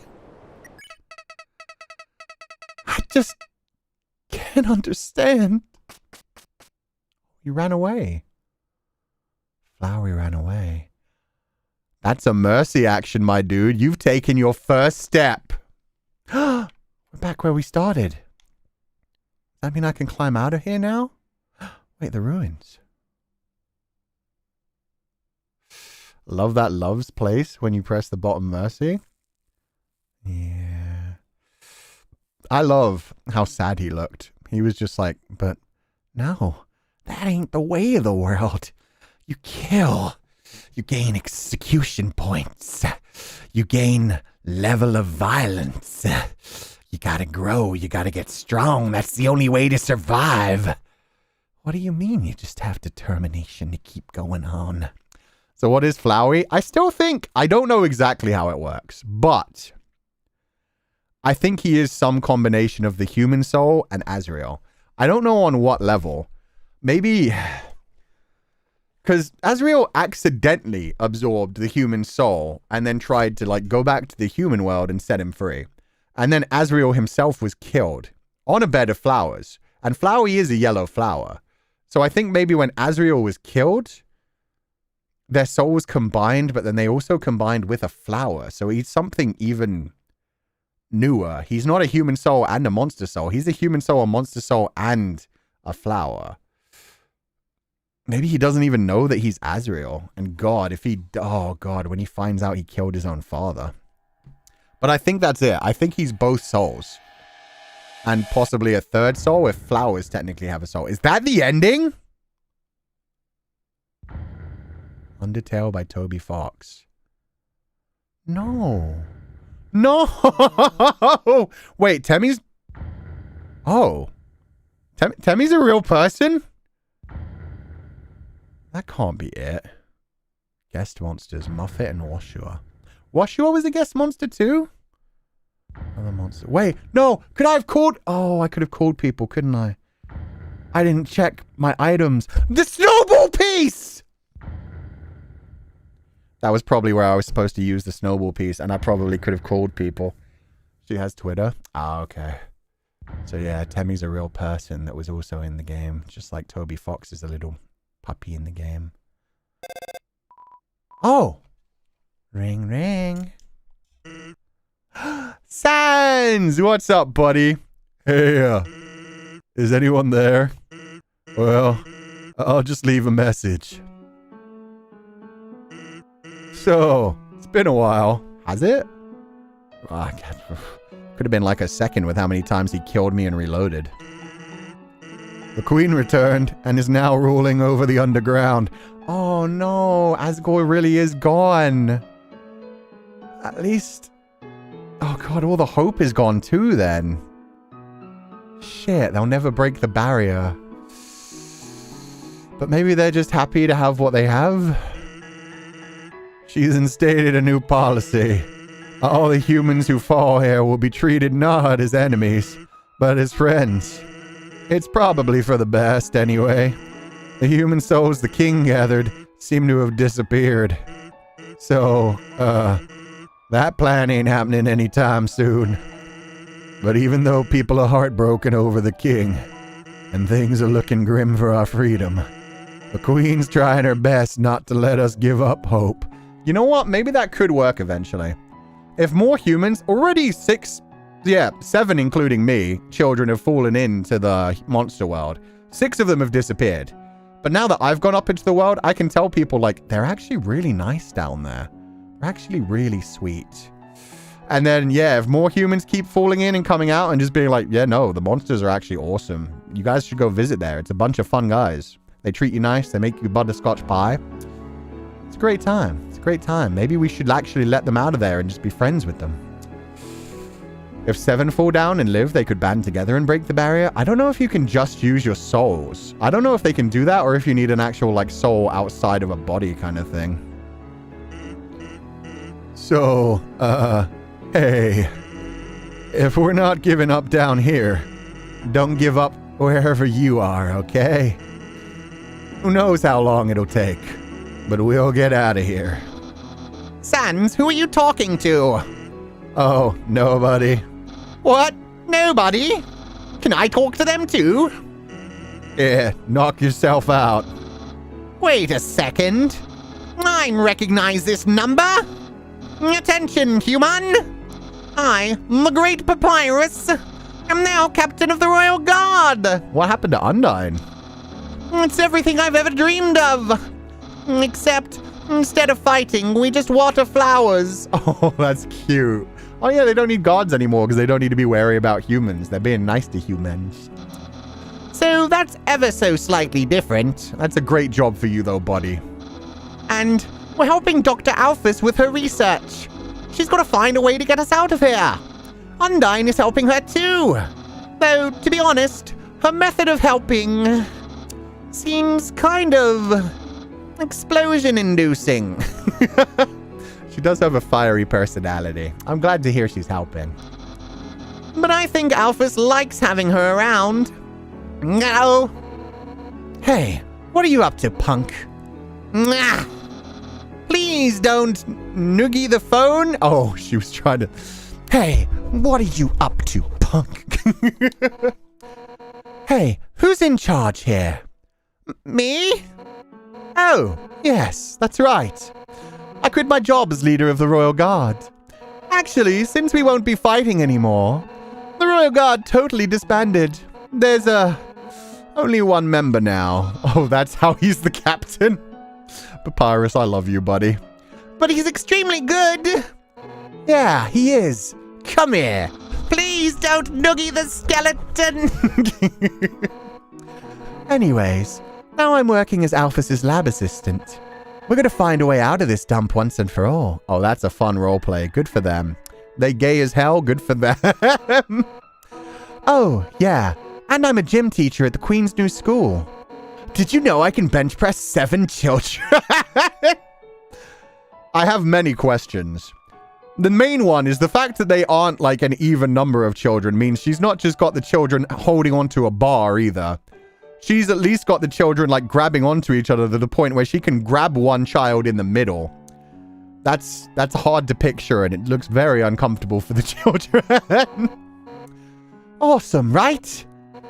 Hey, I'm sorry about what happened with Asgore. You were just doing what you had to. I didn't kill him.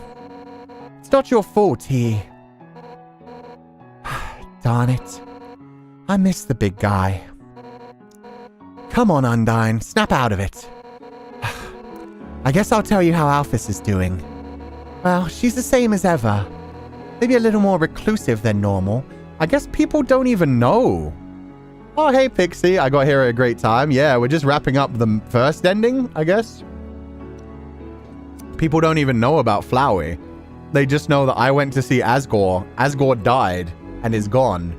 And the souls are gone and I'm gone. So they just assume I killed Asgore and found my way out. Damn. It's kind of nice that people are being sweet to me despite that fact. Maybe a little more reclusive than normal. Seems like something's really bothering her. But she can get through it. I'm there supporting her. That's what friends are for, right? Hey, wherever you are, I hope it's better than here. Oh, that's not a nice thing to hear. It took a lot of sacrifice for you to get there. So, wherever you are, you have to try to be happy, okay?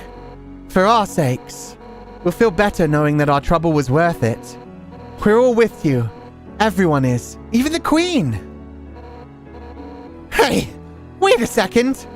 Toriel, do you wanna... She says she's busy. Oh, no. Oh, fuck, that one actually hit me the worst, honestly. Has the Queen not forgiven me? She let me through. She let me through. I wonder if she blames herself for her husband's death. She knew it was inevitable, but she didn't want to let me go, but she couldn't stop me. She knew either me or her husband was going to die, or her husband was going to kill me and still lose himself anyway. And now she's alone. But if she knew who we were talking to, we wouldn't get the phone back for at least a few hours. We have the mercy to spare you from her. Call back any time, okay? She'd love to talk. Would she? Would she? Oh, whoops. This thing's almost out of batteries. So, hate to cut this short. Be seeing you, okay, buddy? Bye-bye for now. See ya, punk. She doesn't know it's us on the phone. They could have just told her, is the thing. It would have been very easy for them to just shout out, no, it's the human! And then she really did still love us. Maybe it's just a complicated thing for her right now. But yeah, I don't think they want to put that on her. But they're trying to be nice to the child. They're like, oh, yes, no, if she knew it was you, we wouldn't be able to put the phone down. She wants to talk to you so badly. I don't know. Maybe she has, like, forgiven me immediately, but yeah, that's a lot, man. I did kill her husband. Much as he did some horrible things, it's still her husband. They had a child together, too, in fact, after they adopted the human. They lost both of them.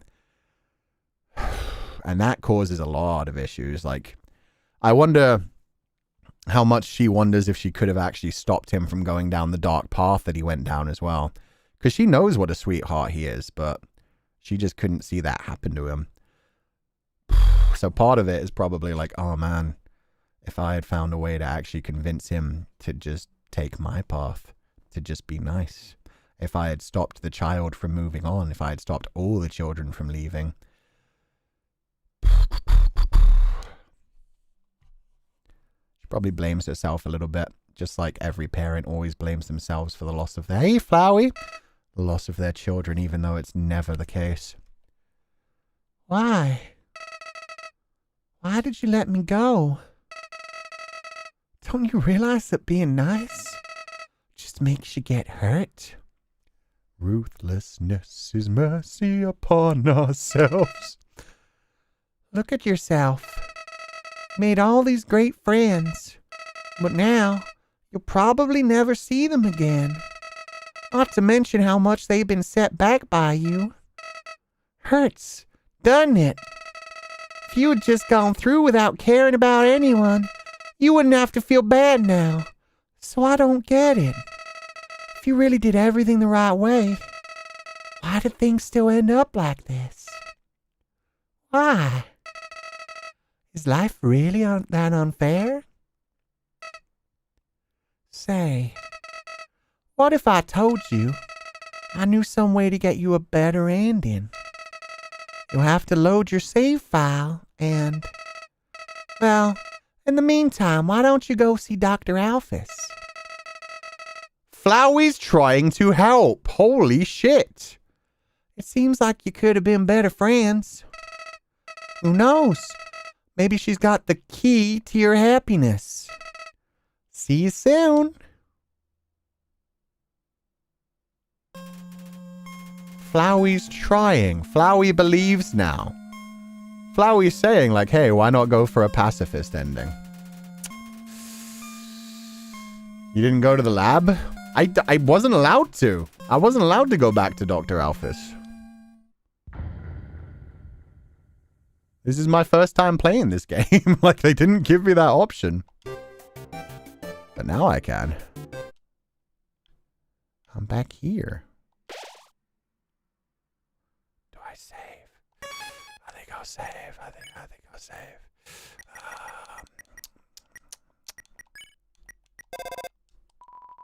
No response. Nobody picked up. Just go back to Alphys? Yeah, I guess so. But first, I definitely want to keep that for later.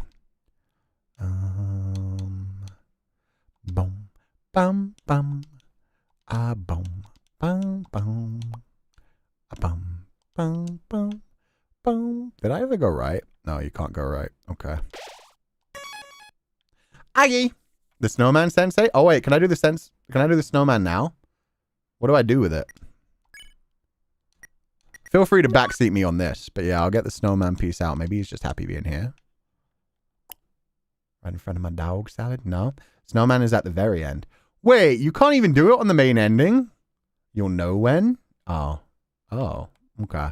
You'll know when is threatening. I'm not gonna lie. Okay. Sure. Get back in there, buddy. We'll find you eventually. Huh. What time is it? Chat, how long would it take me to get the pacifist ending? Would it be doable within about an hour and a half? Because if not, we're going to stop for the day. We're going to talk. We're going to wrap up and we'll do the pacifist ending some other time. No? Oh, is it a long one? Okay. Nah, okay. Okay, we'll leave this here for now. We'll do the true pacifist ending some other time. That was a good stream anyway. 3.5 hours. We'll just chat for like another hour or so and then we'll head out for the day. Another stream? Hell yeah. I think we'll leave it until after October as well. We'll let things settle for a little bit. Because yeah, we've got a lot of horror games to play. I've already set up my schedule for next week and there wasn't going to be Undertale on it anyway. So yeah, we'll come back in a bit. 1.5 hours would be a speed run. Yeah, especially if there's like a lot of lore to go through. I imagine the true pacifist ending will probably explain what the fuck with like Flowey and Asgore and the human soul and whatever. So yeah, at least 2 hours. Yeah, okay. No speed run. That's all good. I'm happy with what we did. I don't think I could actually lose that fight with Flowey. Like, I have zero belief in myself that I actually survived that. I think every time I was about to die, that's when he did the load save slate thing. And then, like, yeah, I survived because he loaded to kill me another time. You can't... Oh, you can lose? Wait, you can lose? Really? I genuinely thought it just reloaded me every time I died. You can lose. Oh. Oh. Interesting. I thought I was getting my ass kicked. I'm not going to lie. He was beating the crap out of me with like those pellets and things.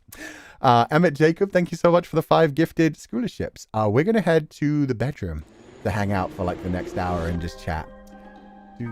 It's just game mechanic.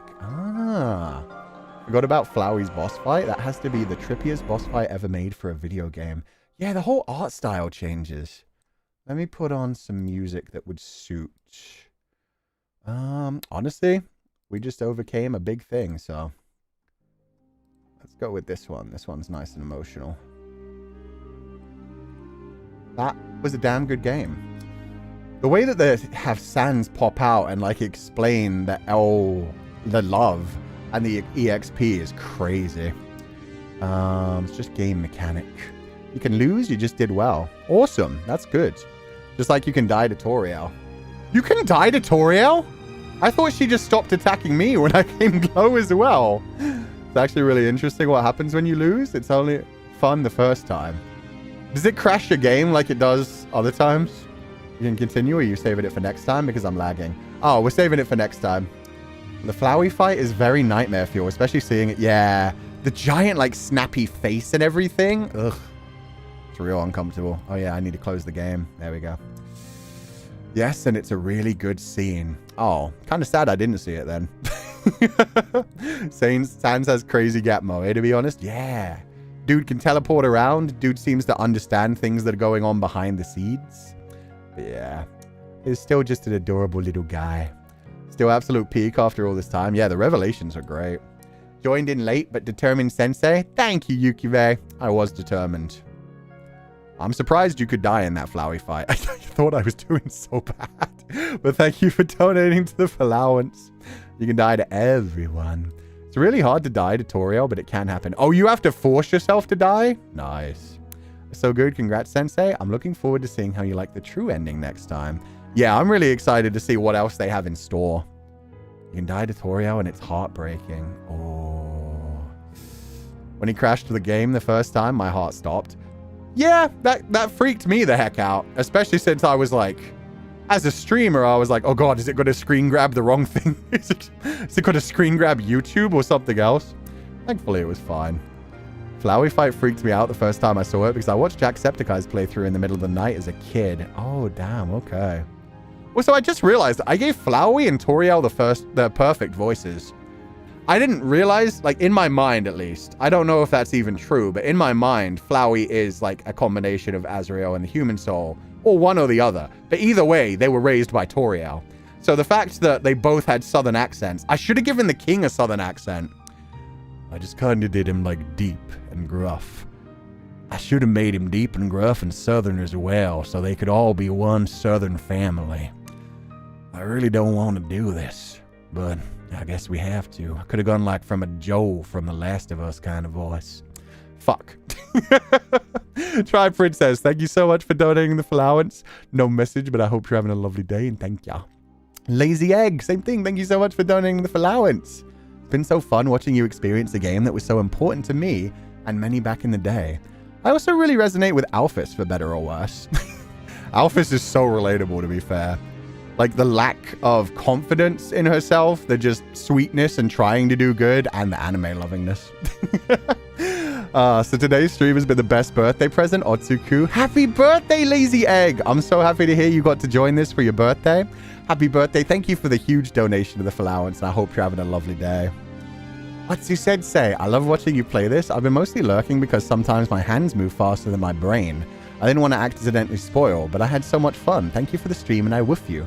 Aw, thank you so much, Yumehaya. I woof you too. I hope you had a lovely day. Thank you so much for being here. And yeah, I'm glad. I think the only spoiler we got throughout that entire game was the 2 gay knights. The ones that went to get ice cream, essentially. The fact that Flowey says howdy. Yeah, that's probably where the southern voice came from for howdy as well. He looked like a happy guy, and then he said, howdy. Actually, I know exactly where that voice came from. And it probably led into my Toriel voice as well. It literally came from, I read howdy, and my brain went to like Towley. Towley, Flowey, howdy. But yeah, it went to Towley from South Park with his howdy ho. That's kind of the voice I was doing for Flowey. Shit, I just unlocked like a memory in my mind where I was like, oh, that's where that came from. Freaking Towley. Howdy ho. Hi, I'm Flowey the Flower. Yeah, that's exactly it. Now it wasn't intentional at all, but looking back on it, I'm like, that's why I did that. I read howdy, and that's the voice that came up in my head. Thank you for the stream, Sensei. So happy you've been enjoying the game. I'm looking forward to the next stream. Stay determined. Thank you so much, Michelle Flores. And what a cute avatar. That's beautiful. Thank you for donating the allowance. I hope you're having a lovely day, and I will stay determined. What is our next stream? I've got my schedule already, so you know what? I'll give you guys like an early little glimpse as well. Let's see. We'll find out together. It should be in... Oh, for one thing, I've also got this now. Let me share this. I haven't actually shared this with anyone yet, but this is a cute little sticker one of the Pupals made, so we can properly pin a Pupal on the wall of shame. That's so cute. Okay, let's hide that for a second. And let's bring up the schedule and see what's up for next week. Boom. But first, happy 1 month, Sensei. Watching you play Undertale is always so interesting, and I hope you enjoy the game, Otsu. Thank you so much, Yanni. I had a wonderful time with Undertale. I'm going to have a wonderful time next week, and thank you so much for donating the allowance. And Rune Sakai. Otsu Sensei, I really love to see you play this game. It was really fun. I love when you do the voice acting. Sorry my English is so bad. Your English is perfect. Don't worry about it. No worries whatsoever. I was able to understand it completely. Thank you for donating the allowance, and thank you so much for enjoying the stream. I always have fun doing like silly voices. And Undertale had like so many interesting monster designs that it was great. And maybe I'm a lion. Thank you so much for donating the allowance. No message, but thank you for the super sticker. High five. the fuck? Put us down. I'm going to put you guys back up in a second. Thank you very much. But first, I had to like destroy that to do this instead. It's so tiny. There we go. That's... Why is it reversed? Oh, right. Because the Pupal is reversed. I was so confused for a second. There we go. We're using Rock's artwork from the first week because it's like perfectly horror themed. And this is our first proper Spoopy Month stream week. So, Ashite Yoku Sensei, Announcement and Cursed Knowledge. House in Fata Morgana. Obviously, we're continuing. I'm going to grab this for a second too. We'll grab that in a moment. Buy Sweet Carol. That's the new horror game that has like a classic animated Disney movie kind of design in it. So that should be fun. It's a new horror game. I don't know how long it's going to be, but it comes out on Thursday. So I figured we'd dive into it on release day. See some fun animations and stuff. Also, let me get myself out of the way. So on Friday, we're playing a Yandere X Demon BL visual novel. Basically, it's a demon who's trying to eat humans' fear. And he finds a Yandere man who is royally fucked up and constantly like harassing other people and hurting other people. And the demon thinks, oh, this guy's fear will be delicious. I need to break him. I need to make him suffer. I need to make him feel fear. But then, when he tries to do it, he finds out that actually this guy may even be more fucked up than the demon. And so it's a battle between the demon and the Yandere to see who will actually devour who. So yeah, Demon X Yandere BL visual novel. Going to be a fun time. It apparently is only about 1 hour long. So yeah, we're playing that at 10 a.m. EST, so our normal time. And then we're diving into Outlast Trials with Zanny at 1 p.m. Because Zanny wanted to do some stuff in the morning too, but we wanted to hang out and play Outlast Trials. So yeah. Going to do fear bonding, which should only take like 1 hour, maybe 2.5 hours after like some chatting and exploring like every ending. And then we're going to dive into Outlast Trials with Zanny and have a fun time. So yeah, double stream that day. And then finally on Saturday, Silent Hill F, we will finish the game because I think we only have like an hour or two left of Silent Hill F as well. So that should be the finale of that. It'll be a nice ending to wrap up the week. And so yeah, short streaming week. We're going to go back to doing 5 streams in a week, but we're also going to make them shorter. I'm going to try and keep them like 5 hours at the longest for the next week, so I still have some good time to do other things in the evenings and stuff. Well, before I go to bed at least. Very, very late in the evenings. But it is what it is. And with that said... Doop, doop, doop, doop, doop, doop, doop.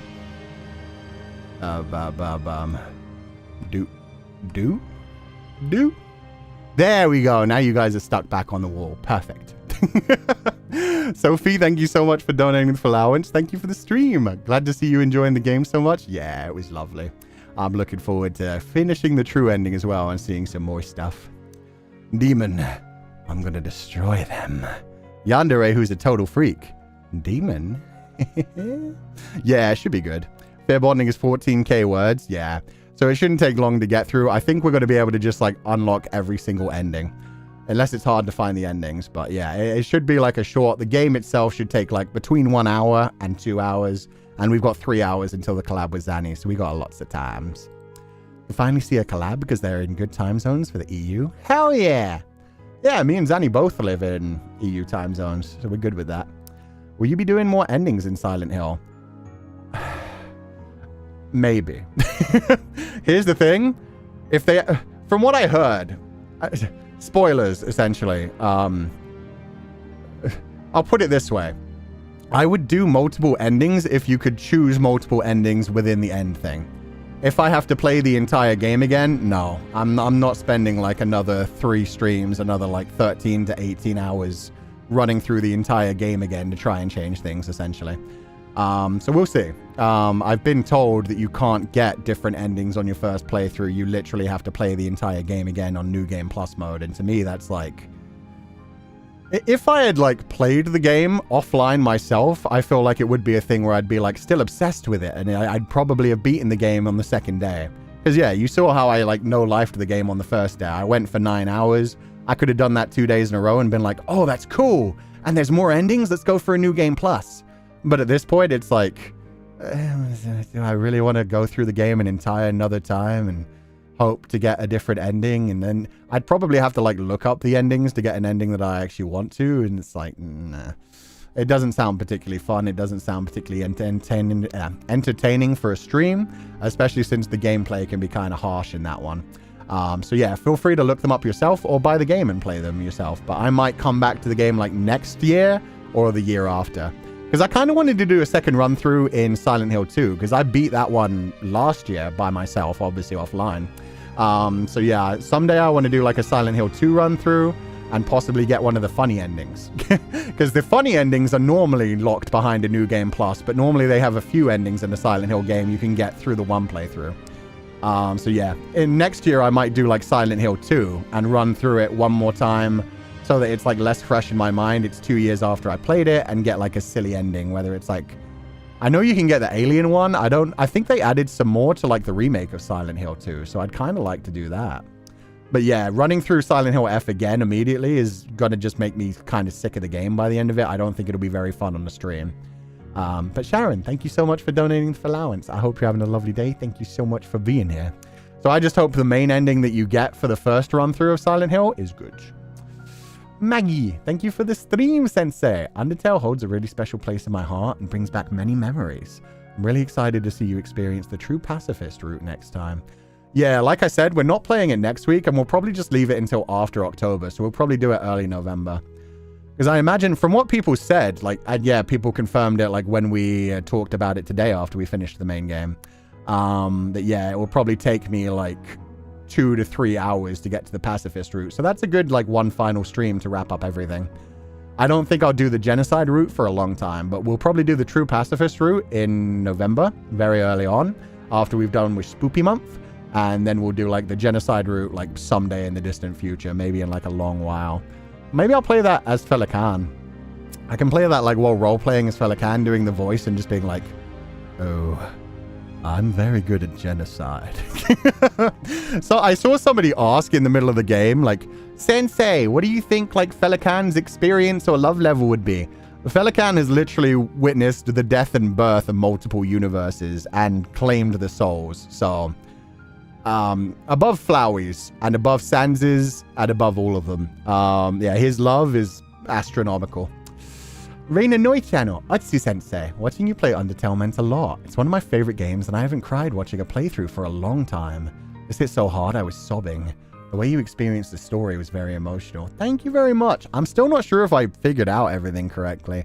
I'm really interested in seeing like the true pacifist route to see if I'm correct about like, what was his name? It's the Sun's Soul. The Sun's Soul and the Human Soul and Flowey, if they actually like connect to each other and stuff. But thank you so much for donating the allowance. Thank you for the huge donation, Reina Noi. I'm glad you enjoyed the stream. I had a lovely time too. Asriel, thank you. Yeah, Asriel. Asriel and the Human Soul might be Flowey, but I don't know that for a fact. And if so, maybe that's how you get an ending where you don't kill Asgore. That's the true pacifist route. Don't tell me. Don't tell me. But yeah, I'm suddenly thinking, like, it came to my mind, oh, is the true pacifist route, like, you find out that Flowey is Asriel and the Human Soul, and then tell him that, and then he doesn't kill his father, and then you save Asgore as well as everyone else. That would be cool. That would be wonderful. I want to see Toriel and Asriel get back together.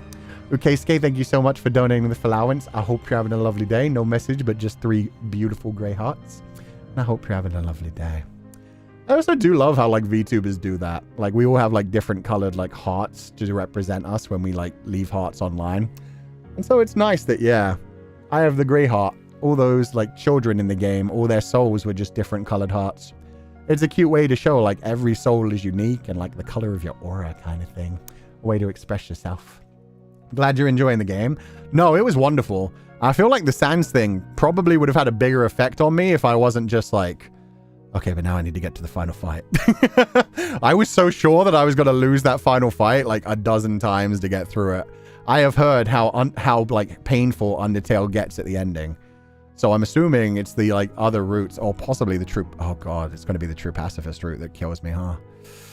So yeah, maybe that'll be a slightly longer stream than I thought. You were locked in? Yeah, exactly. I was just like, oh, that's such a sick twist. But at the same time, I got to go kill a king.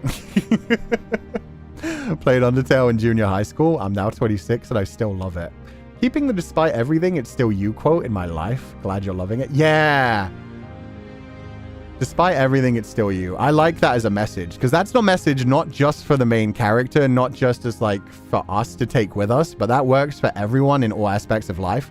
It kind of works for Asgore himself in a really good way as well.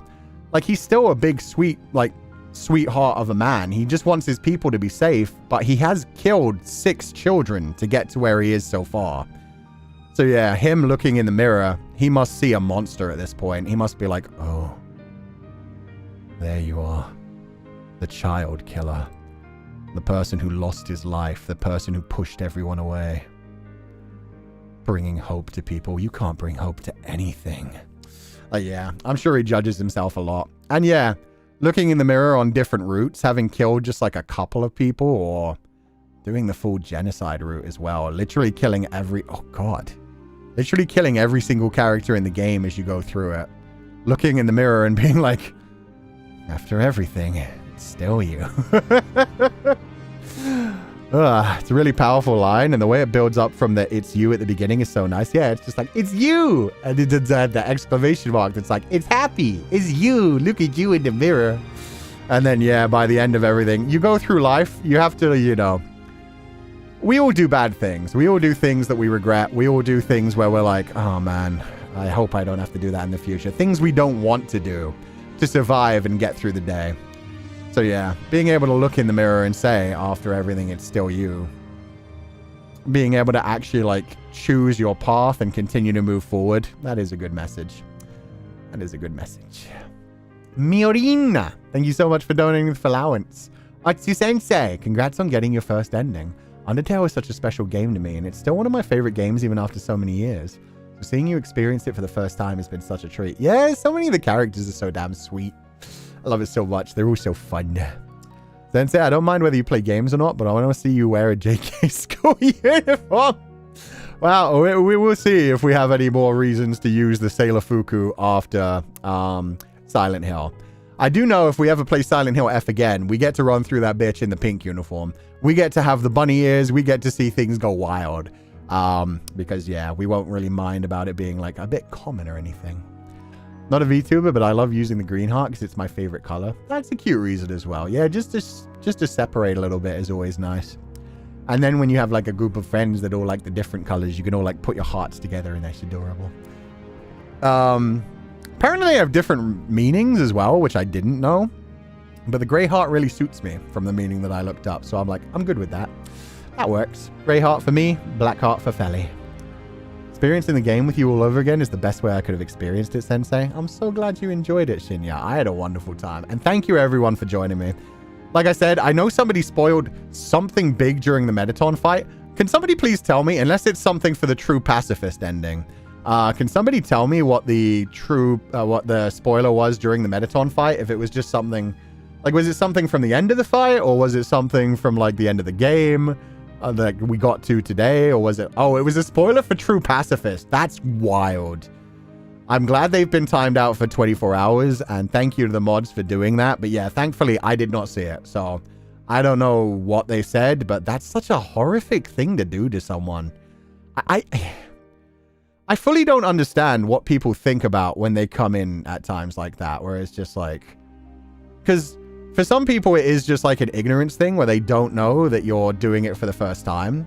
But yeah, for a lot of people, you get the feeling that it's like, you're wrong because this is what actually happens, or they're just like, oh, this really cool thing is going to happen later, and it's like, why wouldn't you want the person to experience that in their own time and have their own experience with it? It was a super. Oh, it was a super too. To be fair, I don't think they meant to spoil. Oh, okay. Well, now I can't look back on my supers for today. Unfortunately, I'm really sorry for anyone who dropped a super. Sometimes I go through them at like the end of the stream when I go through like Streamlabs. But for safety, I won't go through my old supers from today. I think it was meant as like an interesting tidbit. Okay. So they maybe just didn't understand. Okay. Well, in that case, you'll be back untimed out in 24 hours. That's why we do 24 hours instead of like fully banning people for things like that, because sometimes it can be a mistake. And that's good to hear, because there are other people that just go out of their way either to try and make themselves like look smart, essentially, in a way that really doesn't make you look smart. Because I've seen that happen so many times, where people will be like theorizing things and then people will essentially correct them. They'll get like a moment of like, no, you're wrong, because this is what actually happens. And it's like, okay, so you know what happens. Like, you're not theorizing. You're smart. You've just actually already seen it. And you're just ruining everybody else who's trying to go into this, like, playing.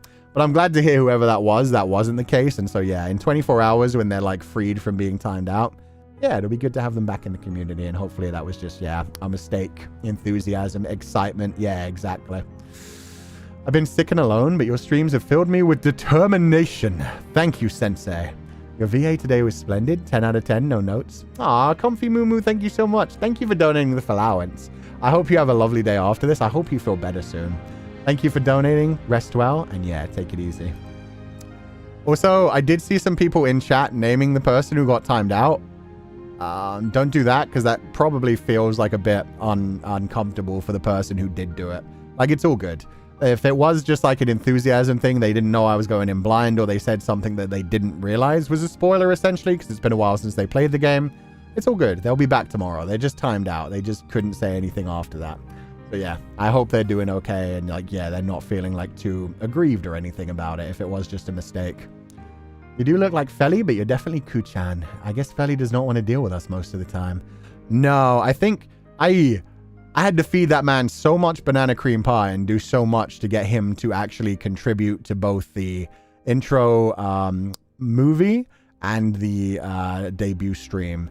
I don't think we're ever getting him actually back on stream. But I can roleplay as him. I know how grumpy he is. I know the kind of actions he would take. So that's the best I can do. After all this, it's still me. Even while looking like I could murder everything. Thank you for donating the food funds, Claudine, and I hope you're having a lovely day. Kushami, Sensei, I think you can wear a JK uniform for the birthday event in Taipei. Do I even need to read the rest of this? Nah, I think I'm good. Thank you for donating the allowance, Kushami. Not the inflatable dick costume. Good luck, honestly. We'll see. We'll see if people do call the cops for that. We'll see. Maybe dude's not interacting on stream because dude's just hibernating after having consumed that much banana cream pie. Yeah, maybe he just had a carb crash. You stream during my work, so it's always nice to be able to catch you on the weekends. Atsuku! I'm so happy you enjoyed the game. Me too. I had a wonderful time. Thank you so much for donating the allowance. And I hope you have a lovely weekend. Honestly, sometimes I forget it's the weekend. Because, like, once you've streamed for, like, a couple of hours, it's like, what did I do before this? I don't remember. You have no idea what I had to restrain myself from explaining a few things because I realized they could be spoilers. A lot of the times, yeah, you just don't think about it. You say something and then you're like, oh, wait, they vaguely explain that, like, later on. Like, that's a problem for me when I, like, watch Lord of the Rings sometimes. Like, there are people that like to have, like, certain things explained. And then there are some things about, like, Gandalf or about, like, Aragorn that are just like, oh, it's just flavor text. And then you realize 3/4 of the movie, they kind of tease it. They just don't explain the whole thing.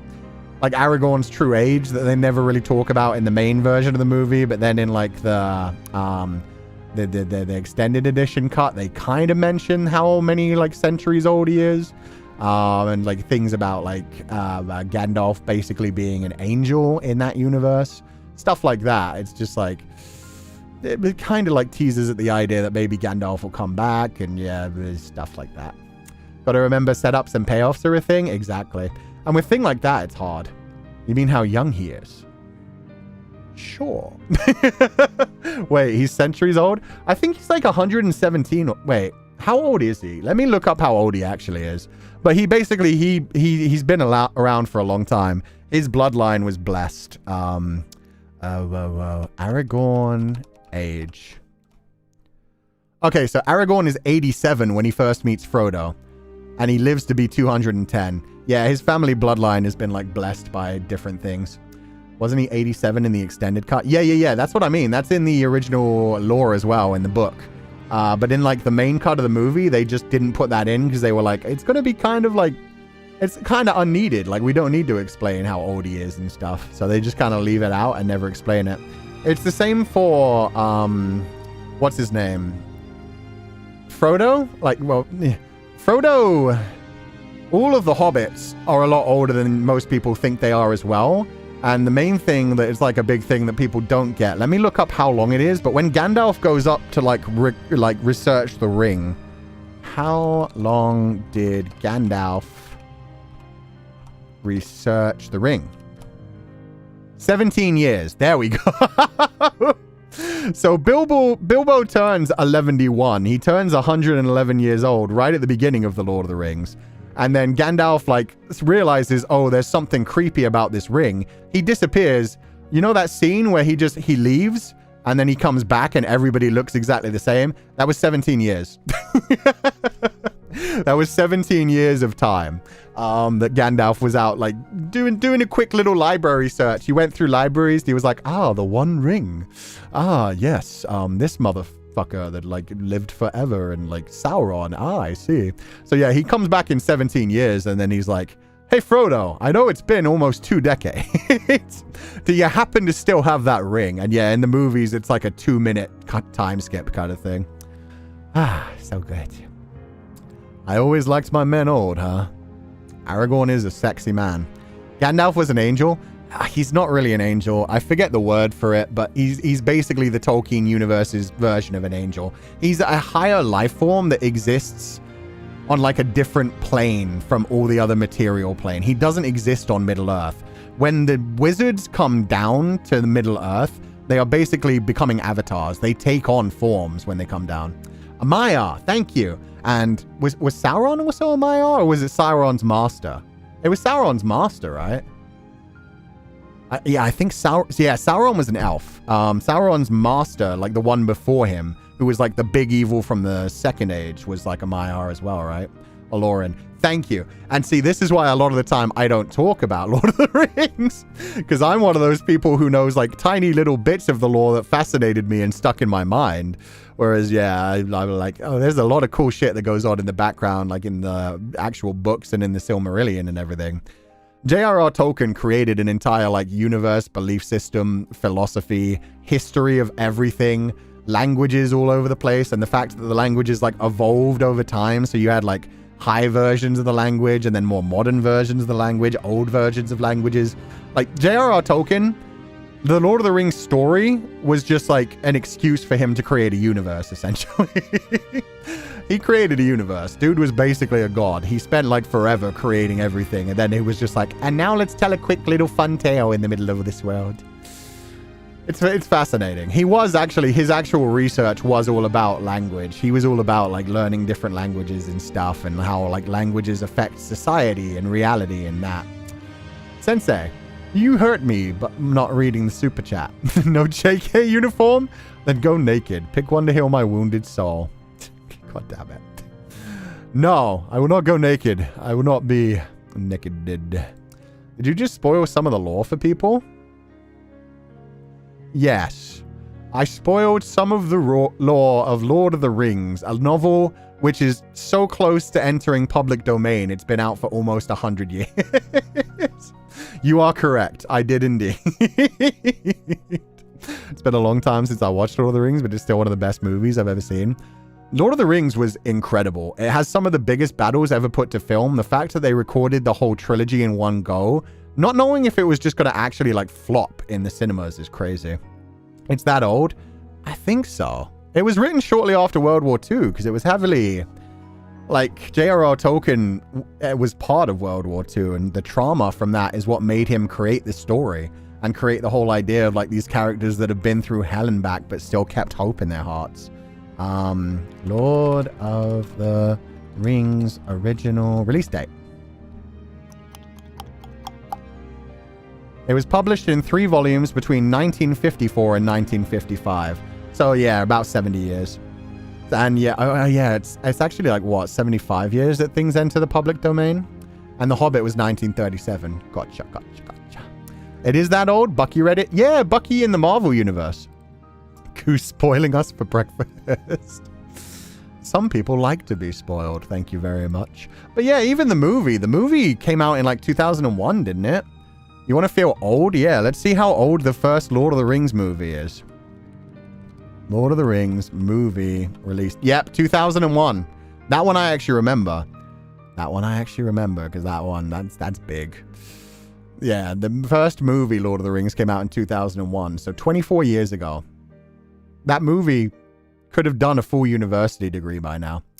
There was also an animation. Yeah, there was an animation back in like, what, the 70s? Yeah. Filmed all in one go. Oh yeah, you didn't know that, Kurihiko? The Lord of the Rings, the full trilogy was filmed in one go. And then they started working on like the post-production stuff. They released every it was really cool because then they could release every single one of the Lord of the Rings movies. They just released them one and then one the next year and then one the next year. They could have never done that if they hadn't like recorded them all in one go. Because obviously like those movies must have taken like months to film and then ages to do the post-production for. So yeah, they made their money back, but they gambled hard.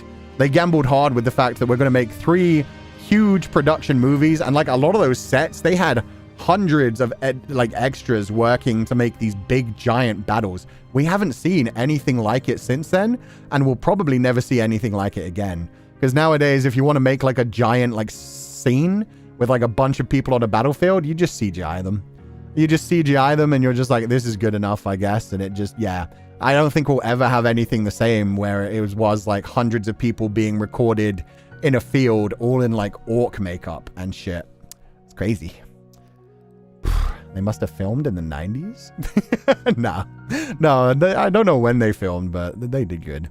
If The Lord of the Rings was made in 2001, then it was made the year I was born. Oh, that hurts me. Hurts me.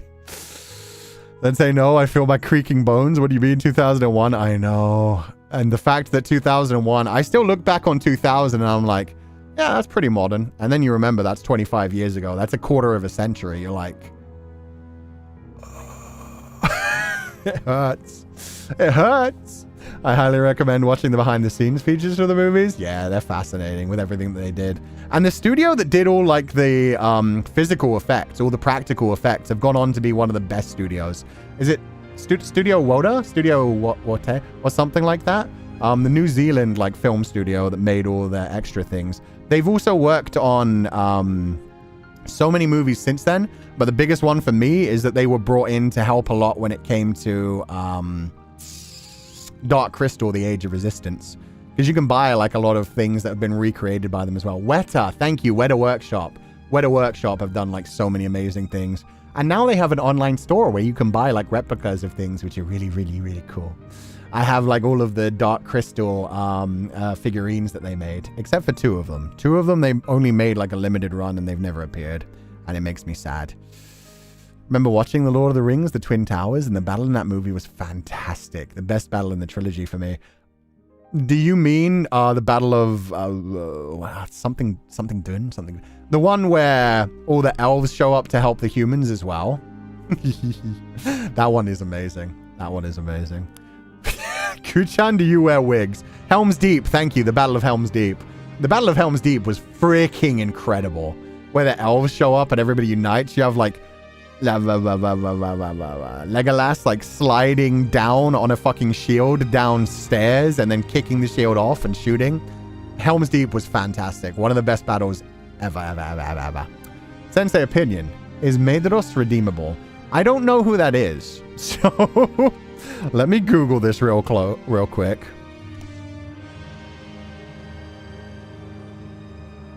Huh. See, yeah, no, I don't know enough about this. I was trying to warrior, diplomat. Time of the 2 trees. I do not know who this is. I'm sorry, I cannot tell you. I don't know if that's somebody like from the books or if that's someone from the new series. I haven't been watching the new series. The new series kind of lost me. So sorry. Thank you for donating the allowance, but I don't know that much about the lore, unfortunately. I only know little bits and pieces here or there from the books. Gotcha. Damn it. The music was so good. The music was good. They got fucking Enya on that soundtrack. You get Enya and shit's great. Yeah, I do love that. One of the behind the scenes is one of the actors pretending to be an interviewer and interviewing Frodo. And he's just like putting on a silly accent. They don't know that it's him at the time. And he's like, do you wear wigs? When will you wear wigs? What type of wig will you wear? It's just like continuously making the dude crack up. It is so funny. I assumed you'd read the Silmarillion. No, I'm one of those like fake nerds. I'm one of those fake nerds who when I'm interested in something, I Google it. And then I run my way down like a rabbit hole of watching like video essays and Google like research pages. I'll go my whole way through the Wikipedia pages. I'll be like, oh, that's cool. And then I'll find like some video essays and I'll be like, oh, that's sick. So I have like little bits of information about like the Maya and about like some of the things that happened during it. And it's just like, oh, that's a sick part of the story. That would be very interesting to adapt someday too. And then I don't know the full story.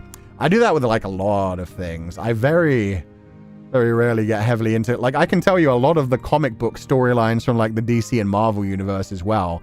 But it's always from like video essays of people being like, the darkest thing that ever happened in the Marvel timeline. Let's explore the time everyone became zombies, but sentient zombies, and overthrow the entire world. All because Spider-Man was kind of a dick. Shit like that. I like long video essays that go on for like an hour and explain like a whole arc of like a comic book kind of thing. And then I'm like, that is cool. They should adapt that someday. And I'm never going to read it. Assumed that you didn't read Lord of the Rings books? Yeah, no, I've talked about this before. Every time I try to read the Lord of the Rings books, it's the same as trying to read a Stephen King book for me. I get that he created an amazing world and he is a fascinating creator. Every time I try to read it, I'm like,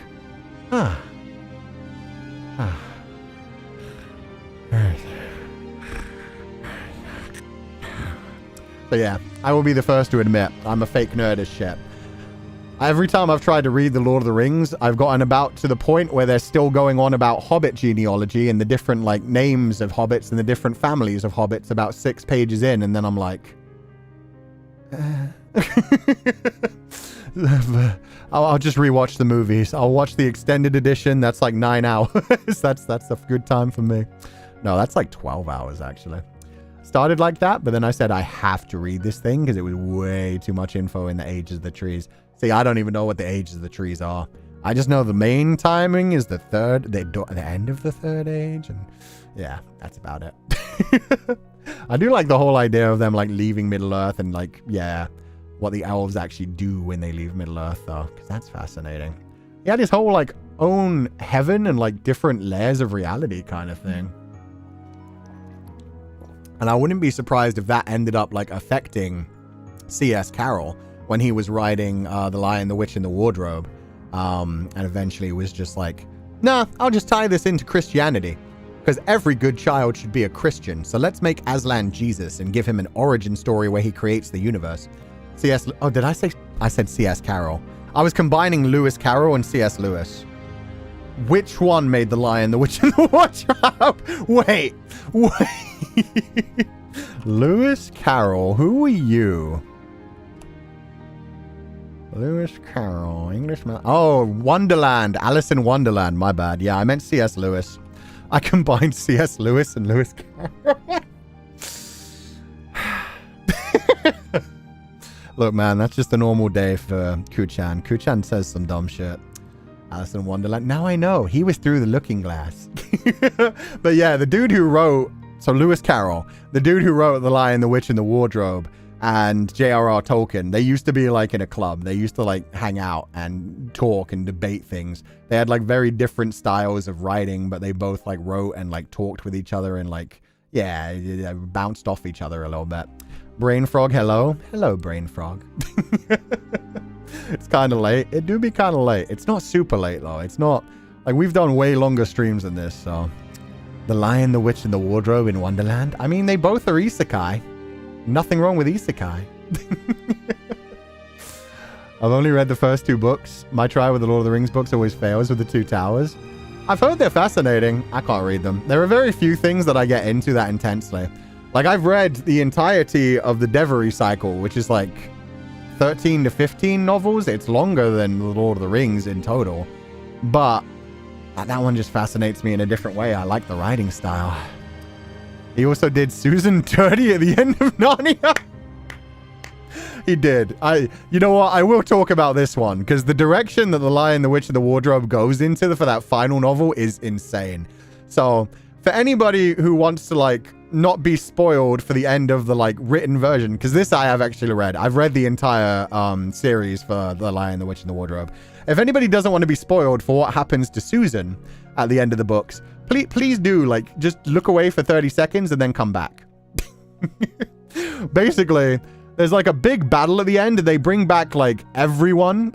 They bring back like all the people from the original stories who have all grown up and become adults and moved on with their lives. They all go back into Narnia and join this like big fight that's basically against the Antichrist. Because I think it's some sort of animal that wasn't a lion wearing a lion's mane to look like Aslan. He was pretending to be Aslan, and Aslan is that universe's stand-in for Jesus Christ. So yeah, he was basically the Antichrist, leading people astray and doing fucked up shit. So it was a battle for everyone's souls.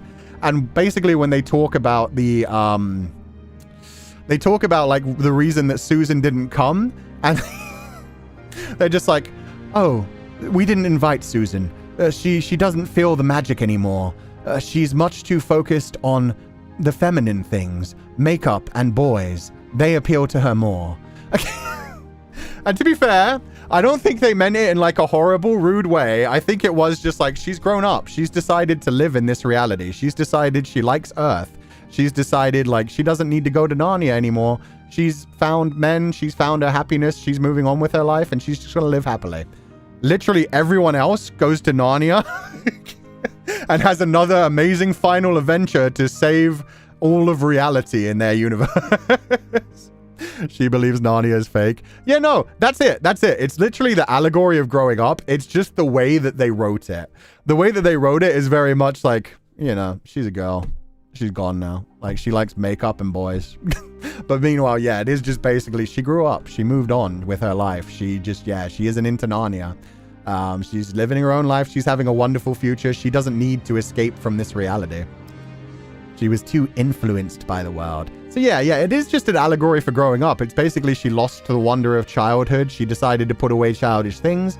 And she's probably living absolutely happily. She's making her way through life, hopefully going to university. And yeah, having a wonderful family in the future that doesn't have to be held back by Narnia. I bought the Lord of the Rings book that has Tolkien's illustrations not too long ago. His drawings look so cool and gave me a good idea of what the world looks like.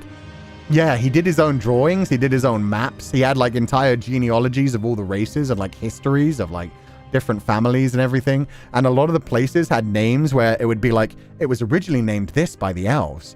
But then the elves like slowly abandoned it and moved further to the west. So the humans took over and they took the elvish name for it, but transferred it into the common language. And so it became this. Like it's fascinating how much he made that world feel like a real lived place. I don't know how you do that. And he did that before the time of computers.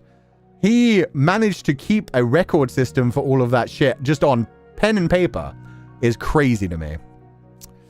Still not the best way to say that she's grown up. Yeah, I think that's it. A lot of people just throw it away as just like, oh, so misogyny. She was a woman, so she couldn't come. But it is more just, she grew up. She moved on. She didn't want to go play these games. She decided it was fake and she let them go play.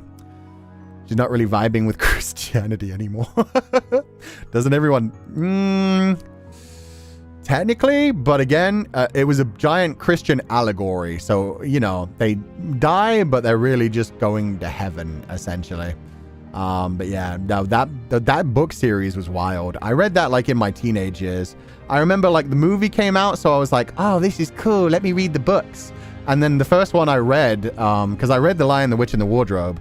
I read Prince Caspian, and then I went back and read the prequel. I forget what it was called. The Wizard, the Master something.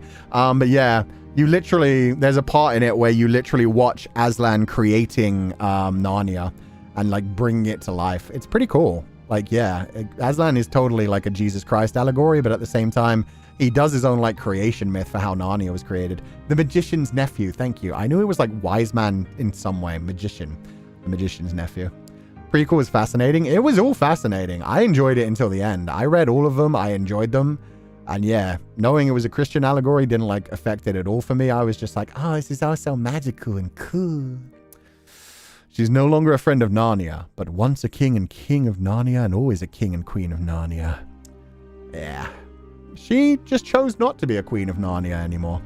It's nice enough that while she was a child, she got to become a queen and then leave and go back to the real world. And then she was like, I just vibe with the real world now. But also, everyone has to understand that these novels are a product of their times and the values of gender of others are a bit outdated. Yeah, exactly. Exactly. Like, it's a massive thing in the Lord of the Rings for, not Arwen. I forget her name. The one who does, like, that whole riddle about the Witch King where it's like, no man can kill me. And then a woman stabs him in the face and he dies. And it's like, yeah, she is no man. Get fucked. Like, that kind of thing was, like, groundbreaking for back then. Eowyn, thank you. That name is beautiful. Ah, no, Lucy, I don't want to go LARP in the woods. Exactly. It would ruin her makeup. And what would the boys think if she was playing rough? Just like motherfucking Hanako in Silent Hill F. We brought it back, baby. They'd be like, oh, she plays rough with the boys in the woods? That's not what a lady should do. That's so wrong. Most writers back then were inspired by mythology in the classics, and let me tell you, the classics were very thorough with all the info they give you. Just look at the list of the names in the Iliad. True. True. They have everyone that's involved in the Battle of the Iliad. Again, that's an... Let me just jump on that really quickly before people are like, oh, Kuchan, you finally read the Iliad? No, I just learned more about it. Again, I've just Googled things, so I now know how it's written. And the fact that you literally, like, get told about the member of the battle, and then he dies, and then you go into the person who just killed him, and it tells his story, and then he dies. And then you go into the person that killed him, and then he dies. And yeah, okay. Someday I'll read it. Someday. We also get to know what's the origin of the Ice Queen. I don't remember that, actually. That I don't remember. I remember very clearly, like, Aslan creating Narnia, but I don't remember how she came to be. I didn't know it was Christianity allegory until I became a teenager. A lot of things are, and you just don't realize it until you properly look into it. But yeah, there was also, that was one of the things that I believe J.R.R. Tolkien and Lewis Carroll fought over. Well, not fought over. It was one of the things they disagreed on. Because there was a whole, like, movement, and technically it was a movement that was around for a long time, like since the 19th century. Pretty much a push back against what we talked about the other day when it came to the decadence. The decadence whole idea was, like, trying to expose, like, the more fucked up shit and trying to work through that through art and literature. And then there was a pushback where it was like, oh no, art has to have a higher purpose. I said Lewis Carroll again. Fuck. C.S. Lewis. It should be easy. It's C.S. Lewis and J.R.R. Tolkien. It's the ones with the letters. Anyway. I'm pretty sure C.S. Lewis, if I remember correctly from when I, like, actually looked into this, believed that there was supposed to be, like, morality to every story. That it couldn't just be fantasy. It couldn't just be an escape from reality. That you had to be telling, like, some sort of lesson for people who read it. And that is why they did the whole, like, Christian allegory and tied it back into everything and was like, remember, be a good Christian child and you get heaven, aka Narnia. Miss you, sir. Okay, bye, sir. Bye, Secret Life of Anna. I hope you're doing well. I hope everything's going well. Thank you for swinging by for a little bit. Thank you for donating to the Feileacans and have a lovely day. Sensei, I have random knowledge of many things. That's why I'm really good at, like, quiz shows and silly little games. Trivia, I know all over the place. Things stick with me. But I am like, yeah, I am a jack of all trades and a master of fucking none. There are very few things I actually have very specific knowledge of. It's pretty much just like Legend of Zelda. Oh no. Yeah, I think it's pretty much, I know the full Legend of Zelda timeline. I know, like, how, like, the Rito turned into the Zora and, like, shit like that. Suddenly realizing, like, oh my god, this is what I've done with my life. My 33 years of life have achieved me. I know the Zelda timeline.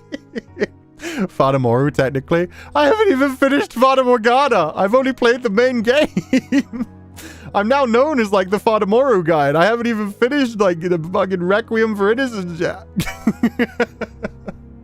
The last book was so obviously about heaven and hell, it scared the shit out of me when I read it. I hated the monkey that manipulated the donkey. Yeah, no, it was creepy as shit, my dude. It was creepy as shit for a child. That was terrifying. And now knowing that, yeah, it's about, like, the Antichrist and that kind of stuff is even worse. Better than a master of one? True. True. No. No, people that are masters of one things are honestly, like, very impressive to me. Like, when I talk to people who are actually knowledgeable about the Lord of the Rings, who are actually knowledgeable about any, like, in-depth subject, you just listen to them yap, and it's like, that's fascinating. That's why I watch video essays. I'm like, I am never going to do the research. I am never going to put in all the time. My brain is full of other things and, like, playing multiple games at the same time, multiple weeks. And then I forget them unless they really, really stick with me. So I am always impressed by people that can go on for hours and hours about one subject and write like entire theses about things. And I'm just like, huh, that's cool. Thank you for letting me know. I'm going to forget it within a week, but a few little pieces of the information will stick with me. I was just a little irked as a teen reading Narnia because way to dunk on a woman who was the sole survivor of a deadly train crash from her siblings. Oh, yeah, see, I wasn't going to mention the train crash. I wasn't going to... Yeah, it's old enough that it really doesn't matter when you spoil it. But yeah, that is how they get to Narnia the final time. They essentially rapture. They isekai. In fact, I wonder if that's actually... No, well, same time. That and Alice in Wonderland are like some of the first like isekais that are just straight up like, no, they just died. This is just a fake afterlife. Like this is just like a fantasy story of where they went rather than admitting that they died. It's the same as Truck-kun running by, but it's a train derailing. Train-kun took them. Hearing people yap about their favorites is really fascinating. It is. That's why I've surrounded myself with people that are far, far more intelligent and knowledgeable than me. Like every time I talk to Zanny about writing, or Frederick Knudsen about writing, or Frederick Knudsen about like pretty much any of the topics he does like a major dive into. Like me and Fred have some of the most interesting conversations because I'll like start up a little conversation about something philosophical. Like I'll mention as above, so below and how that pertains in my like viewpoint of the universe. And then Fred will go on to explain like the mathematical theorems that come out of it. I already forgot the word he used, but we had a conversation like a month and a half ago where I mentioned as above, so below and like theories of like the universe just being like one single organism. And then Fred went on to explain to me like the scientific basis around as above, so below and how it pertains to like small things that are actually giant things in nature. And I was just like, I was mind blown and I was like, that's so sick. And like I said, I've already forgotten the word. I've already forgotten the actual scientific word and just kept it as like, yeah, the as above, so below thing. Fred, the owl guy. Yeah, Frederick Knudsen, who does down the rabbit hole. He's an amazing dude. Every one of his videos is a really interesting deep dive into thing. I've actually been listening to his one about the Skyrim modding situation on and off for like a week now.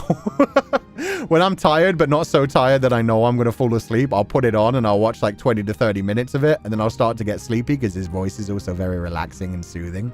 And then I'll switch it off. And yeah, the Skyrim one has been very interesting. But yeah, he does lots of video essays called Down the Rabbit Hole where he just like deep dives.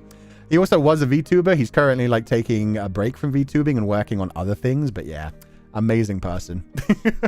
Him, Zanny, Nick Nocturne of Nightmind. There's a lot of people that I hang out with that are just like incredibly intelligent to the point where like people look at me and they're like, oh, Kuchan's smart. He knows a lot of things. And then I talk to people like this and I'm like, I don't know shit, dude. I have an interesting accent that makes people go like, oh yeah, he sounds confident when he speaks. And he like has like a lot of like random small bits of knowledge here or there. I can manage to make myself sound intelligent. And then when I actually talk to intelligent people, it's like, oh, this is what actual intelligent is. Like, I am not intelligent. I am slightly wise. I am very slightly wise. And so it manages to make the things I talk about sound intelligent just because like I'm able to explain them in a simple way.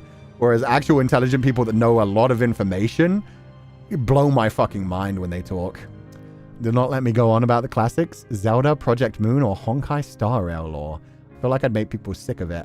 That's the fun thing. You almost never make people sick of it unless you like...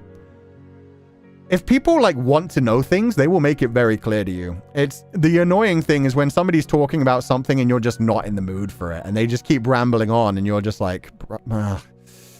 Like somebody is getting like really intense about something they're passionate about. And it's like, this would be really cool if I was in the right headspace. But right now, I want to lay down. Like, I want to eat some Cheetos and forget the world. I don't want to be hearing about, like, I don't know, the history of blacksmithing, like things like that. Just anything that's really interesting where it's like, I would watch a video essay about this when I'm in the right mood for it. However, when you're in the wrong mood for it, it becomes like you're attacking me with this information. I need to sleep. I need to relax. I need to turn my brain off. His videos are so informative. I'm impressed on how he was able to compile different topics into video essays. Yeah, no. Fred's writing style is one of the most awesome things I have ever heard. Because he manages to get you every bit of information that you need. He makes it fascinating. He makes it, like, streamlined. Like, you watch a video for an hour and a half, and you feel like every single second has been spent, like, very wisely. It's all streamlined so that it, like, will start at the beginning of the topic, and by the end of it, you'll know, like, the full topic. But it gets you there piece by piece in a very like relaxing and soothing way that your brain is just able to absorb very well. Fantastic writer, fantastic like speaker, fantastic editor and video maker. Reminds me of the Dimension 20 quote that's like, if you choose to care, then the universe cares. If you don't, then it doesn't. That's, yeah, to me that's more like an idea of like a kind of like karma. Do unto others as you would do to yourself. We create our own universe. The idea that like when you care, the universe cares about you is kind of like, if you do nice things will come back to you. If you do horrible things, the guilt will slowly eat you up inside. If you do horrible things, you do create an evil world around you. Even if you don't know stuff, you take the time to learn and listen to others about it. You're knowledgeable and wise in that, you know, and share it with others too. Yeah, but sometimes I just share misinformation. Sometimes I'm like, hey guys, did you know the Apple logo is based on Alan Turing's death? Let me Google that. And then I'm like, fuck. Okay, it turns out that was misinformation. Speaking of Zaddy, Sensei, back when you first posted your Twitter profile picture before debuting, I always thought that the Clada ring was designed to look like a lewd mark. Oh, like a womb tattoo? I saw a lot of people making jokes about it either being a womb tattoo or like a like a tramp stamp. And I see why you connected that to Zanny with the incubus kind of thing. But you try to correct yourself? Yeah, I try to correct myself. I always like to learn new things. But yeah, I'm not very intelligent in that I don't do like deep dives into things unless they absolutely fascinate me. Because I'm just constantly doing my own stuff kind of thing. I'm playing new video games. I'm doing like other stuff. Yeah. And I'm okay with that. Life is meant to be lived. I like to explore a bunch of different stories. Stop downplaying wisdom, Kutan. Your insight on media has been very knowledgeable / astonishing. Oh, that's very sweet, Hoshimi. I'm glad to hear that. I just like experiencing new things. At least you fact check yourself, or I let other people fact check me. When other people fact check me, like, oh, actually, yeah, coming back to Fata Morgana and the Decadence. I did not a deep dive, but I like started Googling things about the Decadent art movement and about like the Marquis de Sade just to prepare for the next episode of Fata Morgana, A Requiem for Innocence. And then I realized I had confused some things about the Decadent art movement with just the actual, the cult in True Detective. It turns out in True Detective, when the main detective was like pointing out that the Decadent art movement like had these different things, it wasn't that the people behind it were like a cult trying to like spit on the face of God, like I said during that. It was that the cult in True Detective were basing their like murders off of the Decadent movement and were using the Decadent movement as inspiration for how they like displayed their murdered victims and stuff. So yeah, I see a lot of people in chat being like, yeah, so I'm gonna bring that up on my next like Fata Morgana playthrough where it's like, by the way, guys, Decadent art movement, it was just people embracing art. It wasn't a cult. I acted like it was a cult, and now I realize I fucked that up. I combined two bits of information in my brain that were not actually linked. One was a fictional story, and one was a real word for an art movement. My bad. That's why it was so hard to guess. Yeah, everybody was just like, the Code of Carcosa. And it was like, no, that's the fictional code of the King in Yellow, but I like where you're going. And then, yeah, when somebody said Decadent, I was like, that's what I meant. But it wasn't actually true. I was watching you while washing dishes and broke a glass. Now I can't find the broken pieces. Oh no, be careful, Secret Life of Anna. I hope you have shoes on. Like, definitely have shoes on while you're looking around. Just run a vacuum over everything you might step on, and then you should be good. Then you should be good. I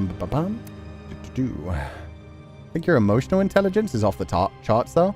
I think that, yeah, I think that's part of wisdom. I think that's just part of living and, like, trying to, like, understand other people, being empathetic. You either get that with age or you've completely blocked yourself off from it. I value EQ more than IQ, and you have EQ in spades. I have some, leave some for the rest of us. There are people who are way more emotionally intelligent than me, and I way overthink things way too much when it comes to other people as well. I always try to humanize people too much and justify actions too much when it comes to fictional characters, because I constantly want to, like, try and figure out, like, what if it's this thing? What if it's because they were deeply hurt as a child? What if it's because they have, like, this psychological condition? And a lot of the time it's just like, nah, it's chill. If you weren't playing video games as much, what other hobbies do you think you'd end up focusing on? Okay, so if I, like, didn't have to worry about, like, money and I could just do whatever I want, I would probably just read a fuck ton. Like, I have so many books in my backlog that are just, like, modern, like, ones that have come out recently, but I would like to read classics like the Iliad. I'm not sure if I would give Lord of the Rings another go, but possibly. But yeah, I'd like to be able to actually know, like, all of the different, like, literature terms, and to be able to talk about, like, the different authors and, like, the different things that came out. Because I know a bit about, like, the Gothic movement. But that's about it.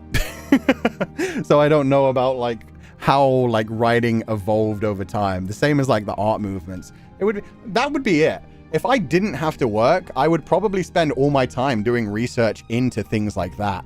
History, psychology, and philosophy. History, psychology, philosophy, and literature. Those would be my jams right there. I would just be, like, learning about those.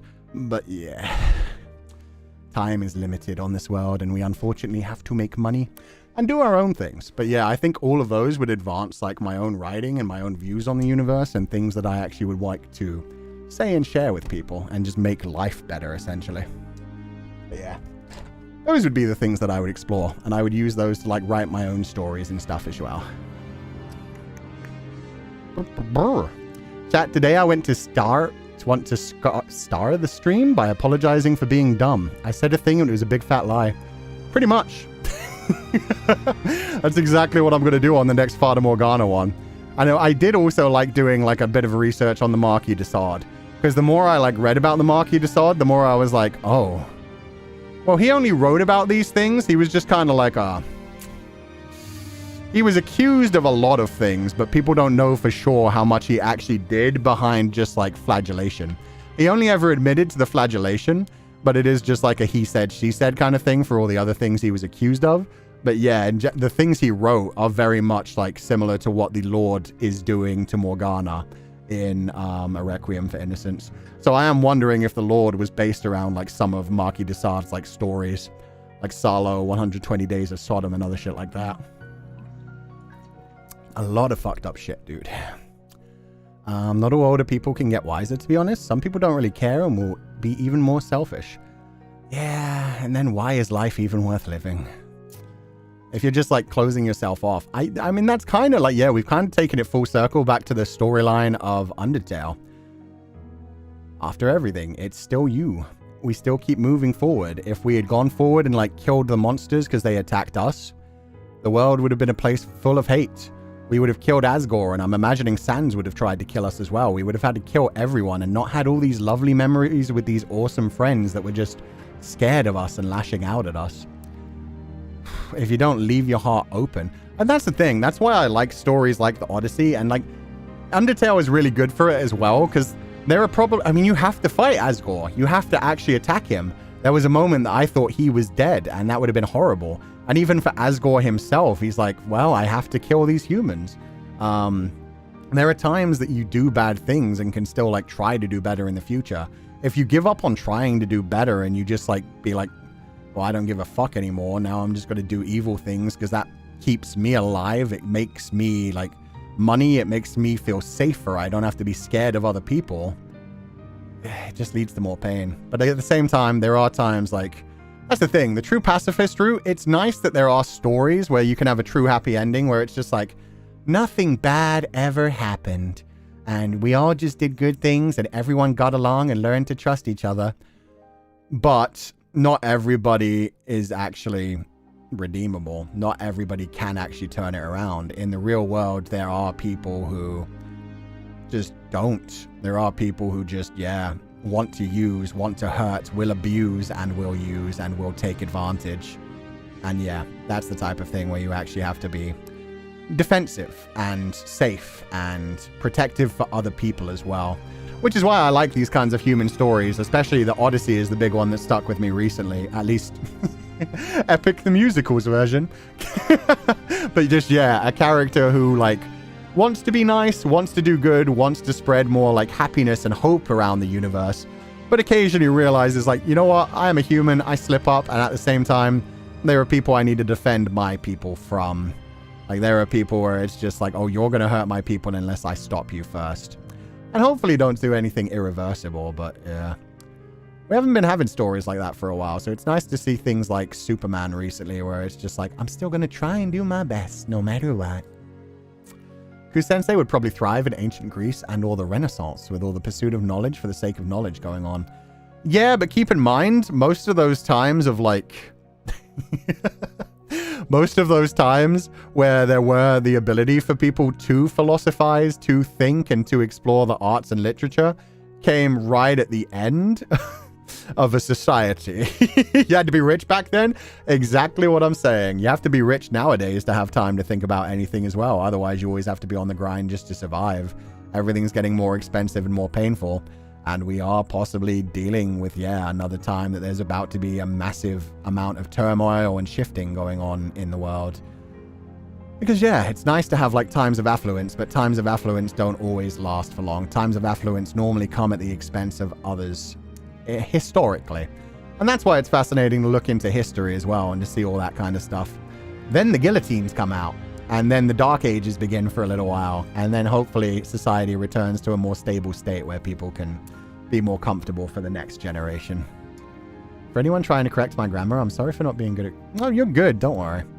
I doubt anyone really meant to correct grammar. Flowey telling you that you can do to get a better ending shows that everyone deserves a second chance. Everyone does deserve a second chance. That is a fact. Fool me once, shame on you. Fool me twice, shame on me. Those are good words to live by. Everyone deserves a second chance. You can even give someone a third chance. Beyond that point, you start to realize, oh, they're taking advantage of my kindness. They're taking advantage of the fact that I hope they can be redeemed and they can be helped, and that they will actually become a better person and not try to harm me in the future. So I am glad that Flowey did do the whole thing of like, well, why don't you try talking to her? Like, maybe you'll be able to find a different route. It's like, that's really cool. That's really beautiful. But yeah, second chances, third chances. You get to like a fourth and a fifth chance. At that point, you're like, it's not my job to keep being fooled by you. It's not my job to keep being hurt by you. I like how Undertale questions the very basic framework of an RPG, like an in-universe explanation of why killing makes you stronger and having all the shopkeepers confused when you try to sell. Yeah, it's very fascinating that they play on all those tropes and do it in an interesting way. Especially the love thing was really fucking cool. But then there was also the, like you said, shopkeepers being like, why would I buy things from you? My job is to sell things. Is fascinating, and you can only do that against Tem. And then, yeah, so many things. It was just like, oh, you interact with this thing once and it gives you flavor text, twice and it gives you slightly different flavor text. You keep going until the point where it's like, it's still just a piece of garbage. It's still just a piece of garbage. Why are you looking at a piece of garbage? It's still just a piece of garbage. Like, it's always fun when they do things like that. That makes the games more interesting. I was only able to catch bits and pieces of the stream, but it was very fun and emotional. Atsu, an amazing VA. I felt the characters' emotions in my soul. My God. Making characters a bit more human is also fun. More compelling. More complex even, sorry. The Pupal was in the way of that one. But yeah, I like very human characters as well, that have flaws, that make mistakes, hopefully try to do better in the future, hopefully try to get redeemed. At the same time, it's fiction. If you have a bad guy who's just a pure bad guy who doesn't give a fuck and is happy to like just do pain and suffering and hate, they can still be a very compelling and interesting character as well. Those who turn their own hurt into a blade just so they can hurt other people, yeah. And the people who justify it, the people who are like, oh, I've been hurt in the past. This is the way of the world. Ruthlessness is mercy upon ourselves. I won't be hurt anymore, so I'll hurt everybody else who gets in my way. That kind of thing. This life is amazing if you greet it with open arms. There's a reason that the Odyssey has existed for thousands of years and still gets brought up. It's a very human story, and it goes through a lot of different stages. Lots of different characters with different viewpoints. And yeah, it does tell you, like, that's humanity. We're all just struggling forward in life. It's nice to say be nice when at a time of affluence, when you're a person who has money and can, like, protect others. But at the same time, there are people struggling just to survive who will do what they have to survive. That is the way of the world. If we could all help each other a lot, that would be great. And we probably have enough resources to go around, but it's hard to convince the people in power. This is why I think you are intelligent. You're downplaying yourself a little here. Just the fact that you don't know everything and want to learn is big teller. Yeah, but it's also why I have to constantly tell everybody, by the way, I'm not smart. By the way, if you want to learn like actual philosophy or actual history or any of that kind of stuff, don't listen to Ku-chan. Ku-chan just like regurgitates things he's heard from other people and does not consider himself a master of anything and will never consider himself a master of anything, except maybe his own stories. I think one of my favorite Greek myths and stories is the story of Orpheus and his journey to get back his muse. Yeah. And the sad ending is so good as well. The meaning of utopia is literally no place. Nothing lasts forever. We can't have pure abundance nor pure disrepair. Exactly. And they handle that story so well in Slay the Princess. I'm sorry. It has been X days since Ku-chan brought up Slay the Princess. Slay the Princess, Fata Morgana, The Outer Wilds. These are things that have like really shaped my like viewpoints on the world in like the last few years. And I'm glad that they're all video games. And that I can just come back to them and same for Epic the Musical / The Odyssey, I guess. But yeah, mainly Epic the Musical, where I say something and then I'm like, oh yeah, that's basically the viewpoint of that one song in Epic the Musical. I always bring up like Odysseus dropping a baby off of a wall, or like, yeah, ruthlessness is mercy upon ourselves and shit like that. Yeah, that's me. I got my hyperfixations and I'm happy with it. I like this kind of discussion. Stay determined, Ku. Stay determined, everyone. Yeah, no, Undertale was really beautiful in the way it did things. I'm looking forward to the true pacifist ending and seeing like the quote-unquote true ending and which direction they go with that. But the idea of like staying determined, staying true to yourself, trying to put out joy and not just like murdering others for your own strength is very good. Very true. Giving people the benefit of the doubt is lovely and allows people to grow and learn. But understanding when you are being taken advantage of is an important life lesson to learn. Exactly. And too many people do go in the opposite direction, because we do have the whole thing of like, oh, you've done wrong, bad thing on the internet. Good. We will remember it forever. We will quote it forever. We will kick you while you're down with it forever. And that makes people not want to ever try to be better, is the sad thing. When we do the whole like, oh, remember this bad thing that you did 6 years ago? Yeah, you're a piece of shit and we don't want to hear anything from you. Just die and fuck off. And it's like, if you say that to people, how are they ever going to actually want to grow and do better? They're just going to be like, okay, I'm just going to become the opposite of what those people want. Fiction connects with the people of the time. I know the Odyssey really resonated with many soldiers who were scared they would never get home. Yeah, and the opposite of that, it also like resonates with different societies in different ways. For example, in Greek times, Odysseus was regarded as a hero. He was very intelligent. He was very quick-witted. He managed to like keep as many of his own people alive as he could and to manage to get them through with minimal fighting and bloodshed. That was considered heroic, even though he ultimately did do some horrific shit to get back home. But when it came to the time of Romans saw Odysseus as an absolute piece of shit. Romans were like, that's not the Roman way. That's not honorable. You meet people on the tide of war. You crush them with military strength. Romans told the story of Odysseus very different and saw him as a coward who always like did underhanded tactics and like betrayed people. So yeah, different people resonate with different characters. Different societies treat them in different ways. A story that is considered like an epic, amazing lesson to learn from in one society could be like completely different to a different civilization that read it eventually. Being able to have conversations but still know that the things you know are not factually known but rather through a grapevine is still cool. Yeah, it's fascinating, like share little bits. That's why I love being a streamer. This may sound a bit up my own arse, but I will say it anyway, and people can like call me up my own arse and a pretentious dickhead. But it does feel like being at a forum in like, yeah, ancient Greece, where I say one thing and I'm like, this is my philosophy. What do you guys think? And then people come back and argue their own points and add to it. And if you sit there and you're like, no, you're wrong because I'm right, then you're not learning anything. You're not engaging in discussion. Meanwhile, being a streamer, like I get to say things and then people jump in and they're like, oh, you mean the Maya, Kuchan? They're not angels. And I'm like, okay, I didn't mean it as literal angels, just kind of angels in like the Tolkien universe. And like other people like contribute their own information and their own viewpoints and share things. And we all learn from each other. Or a teacher in a classroom. Yeah, or a teacher in a classroom in a university. Because certainly that's one of the sad things about being a primary school teacher. We are mostly just teaching children to get through the next exam. But yeah, a teacher in a university who actually gets to engage their students and engage in a like healthy debate with a back and forward and be able to like respect each other's opinions and maybe not agree, but walk away from it understanding a bit more about like other perspectives of the world. Hey, Kuchan has reawakened my interest in many things despite having oops, sorry moments, so I'd say he's a pretty cool guy. Aw, thank you, Shinya. I'm really glad to hear that. We all have some kind of media that we've latched onto, like you with those games and me with Shadowme. This is Shadowme propaganda. Read Shadowme. Let me Google Shadowme. What is Shadowme? Book by Tahera Mafi. Young adult fiction dystopian romantic thriller. Published under...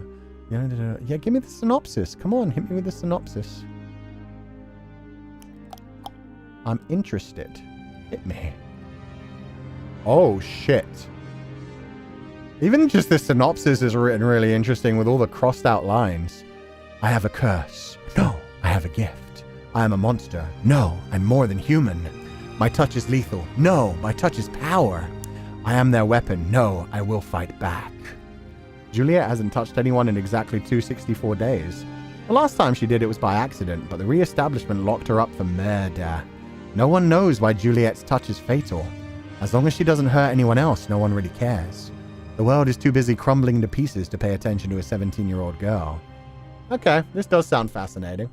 Oh my god, I've heard of that book. I'd never heard of this before. It does sound quite interesting, though. It's written in a nice way. Even just the synopsis, the whole, like, canceling out past thoughts about like everything being negative and transforming them like, no, I'm not a monster, I'm more than human. Also kind of a scary thought and possibly an evil thought. But then the whole like, I will be their weapon, no, I will fight back. Like, yeah, that's pretty cool. You get into the psychology of the character immediately. That's how people unfortunately tend to remember the bad things rather than the good things. Bad things stick with you because like, yeah, our mind wants to protect us from them ever happening again. So the painful things stick with us as like a lesson, a reminder for us to be like, don't let that shit happen again. Like you trusted somebody, they betrayed you, don't trust people anymore. Or, yeah, I don't know. You went swimming, you almost drowned. Never go swimming again. You touched a spider, the spider bit you and you almost lost a finger. Be careful with spiders. There are many great works in the world, but unfortunately very few people are willing to spend 2 or 3 hours reading or appreciating one anymore. This is the result of the fast food culture brought about by short videos. Not just short videos, but just distractions in general. I've talked about the fact that, yeah, shorts are very appealing because like you just want to like burn like 5 to 10 minutes, but sometimes you really just want to embrace silence. You want to embrace quiet. You want to let your brain think. You want to launch it into an epic, but yeah, as I said, there are things where I'm like, it would be fascinating. It would be amazing to dive back into Silent Hill F and try to get the true ending. But at the same time, it's like, do I want to do that when I could play like 4 other games over this spoopy season rather than replay a game knowing that it's probably not going to be like amazing for everybody? And that's the thing. You just have to find the things that appeal to you the most and then lock in on those and have fun. Like I'm going to give like my all to Fata Morgana and go through the entire series because it fascinates me so much and I know it's going to be worth my time. And playing a second playthrough of like Silent Hill F would probably be worth my time. But at the same time, it's like you got to balance how much am I going to get from this versus like how much time am I putting into it. And yeah, a Silent Hill F is probably not the best thing, but like other things, like you said, diving into like some of the classics, it's like I would like to read some of the classics, but would I actually have time to enjoy them and properly dissect them? It is fascinating getting different viewpoints about one topic or learning about something you weren't familiar with due to the different people who come together in one place. Yeah, it makes you more empathetic to other people. It makes you understand what they're going through and where some of those different versions of opinions can come from. Wait, what? I hope not. I'm not even going to grab that comment, but I would hope not. True Sensei, what did we do to get put on the wall? This is just the comments that I'm pinning. It's not necessarily good or bad. Professor shut down your discussion, probably because she have another class to attend in 10 minutes and she didn't eat her lunch. Yeah, exactly. There are some times that you get like people trying to do good, but we're all human. We all slip up. We're all tired. We're all hungry and frustrated. Sometimes we have days where we lash out at others, and you just need to be able to accept that kind of thing. Reading is good before bed to let your eyes rest a bit already. It's better than blue light, at least. But sometimes it's also good to just fully let your mind wander. When you like fully let your mind wander before you fall asleep and try to actually make yourself bored, sometimes it makes people anxious and they don't fall asleep, but other times it can lead you into like very interesting dreams. One of my favorite things when I don't have like any work the next day, like no work and no stream, is just thinking about like interesting fantasies, letting my mind wander, having a full dream, and then if the dream is good enough, continuing to put myself back to sleep to enjoy that dream before I actually have to wake up. And that, it's so rare we actually get that in life, where you can just be like, oh, I don't have to set an alarm for tomorrow. I don't have to wake up at any specific time. I can just rest. My body can tell me when it's time to wake up. I hate shorts because to me it wastes my time and I end up regretting it because I fall too deep. See, that's the opposite of what a short is supposed to do, which is more fascinating. Like, yeah, you watch one short and you're like, oh, it's just going to take like 2 minutes. And then you watch like 5 or 6 more shorts in a row and you're like, fuck, it's been 20 minutes. Agree, and it's getting shorter with AI. Yeah. It got shorter, like, the more we have, like, the world at our fingertips and can just straight up, like, pick up a smartphone and literally watch whatever we want, download whatever we want, Google whatever we want. We're on social media, and social media by itself is dangerous enough with, like, doom scrolling on top of other things. It can be a very useful research if used properly, and it can also melt your brain if you're just, like, never letting yourself relax and never letting yourself focus on any single thing. You sound like you're an auditory learner. Would you enjoy audiobooks rather than trying to read the classics? I love audiobooks. I used to listen to those all the time when I would exercise. Like jumping on a treadmill and just like, yeah. That's actually how I originally... the first time I read both The Hunger Games, the entire Ender's Game series.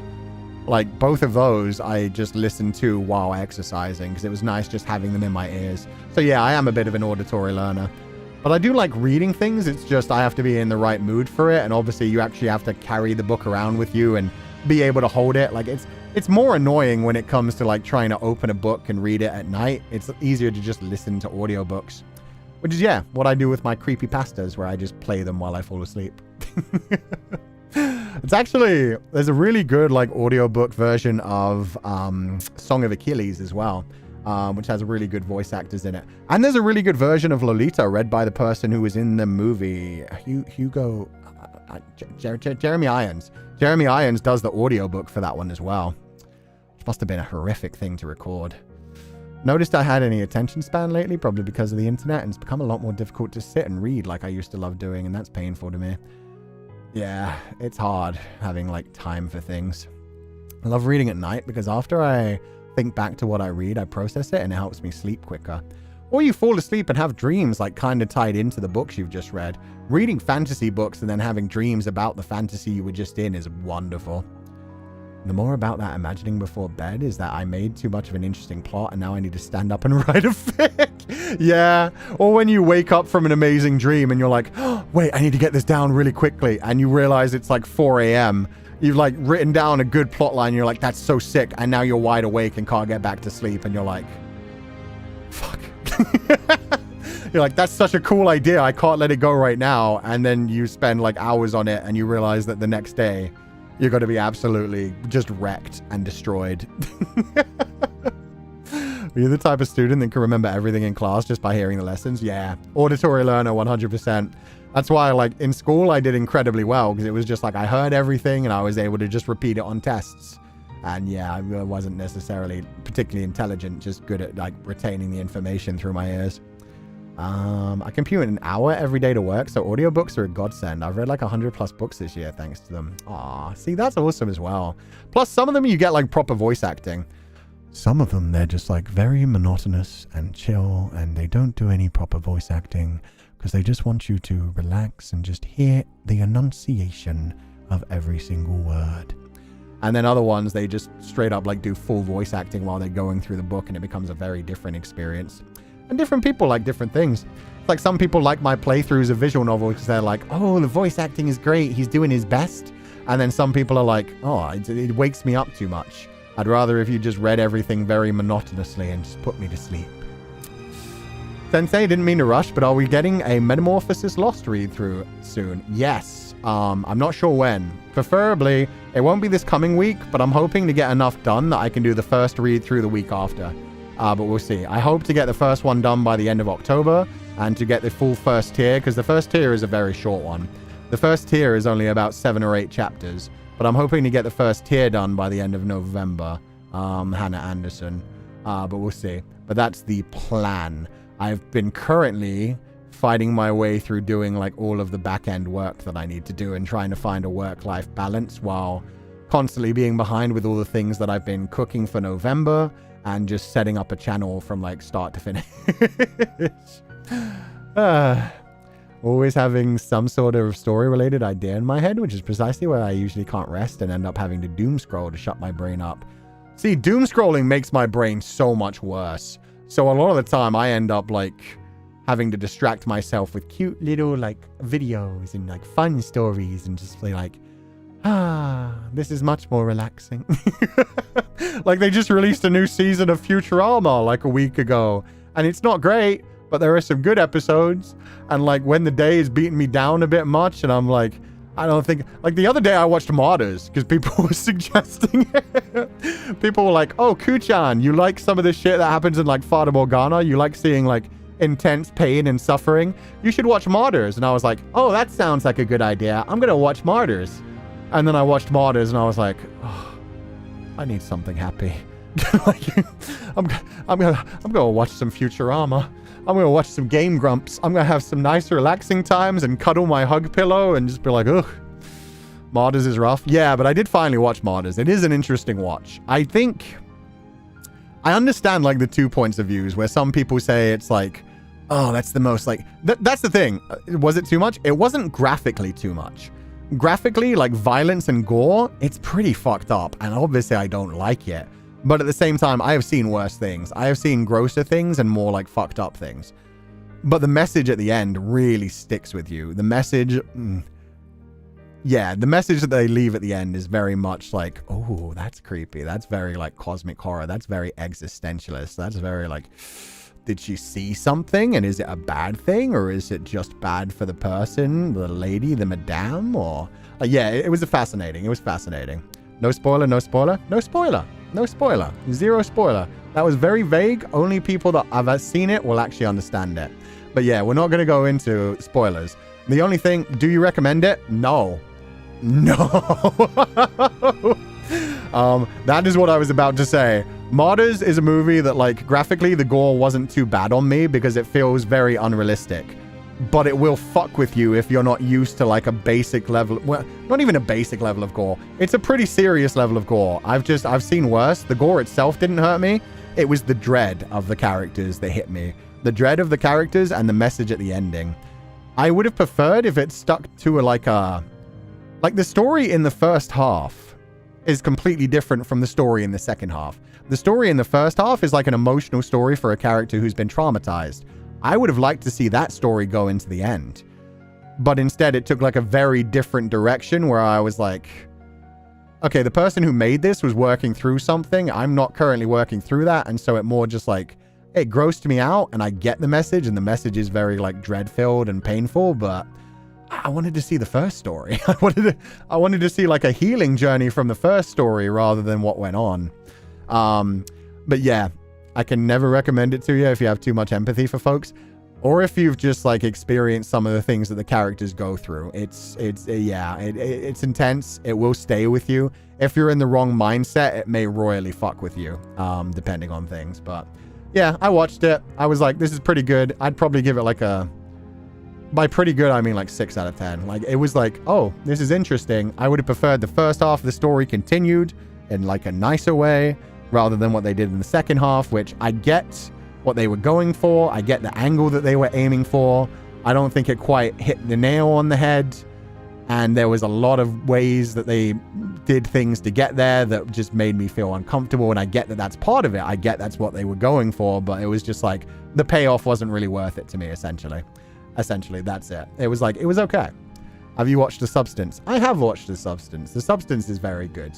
The Substance, I would give like a 7 out of 10. It didn't, like, that's another thing that I'm going to have to say, like, once we get to the end of Silent Hill F as well, where with Silent Hill F, it's like, I really enjoyed this. The story was fascinating. I enjoyed it on the way. Keep also in mind that this isn't a story that's made for me. That's how I felt about The Substance. The Substance, it connects to much more of like a social media kind of way, into a women's issues kind of way. So it was like, it was fascinating. It was interesting. It made me feel bad for like every character involved. The gore was pretty good, like grotesque. It made you super uncomfortable every time they like switched. Ugh. So yeah, a lot of things that stick with you in that one as well. What is a movie that you'd recommend for horror and spoopy month then? I've said it multiple times. I saw The TV Glow is amazing. The Conjuring is an incredible movie. Sinister, The Conjuring. I saw The TV Glow.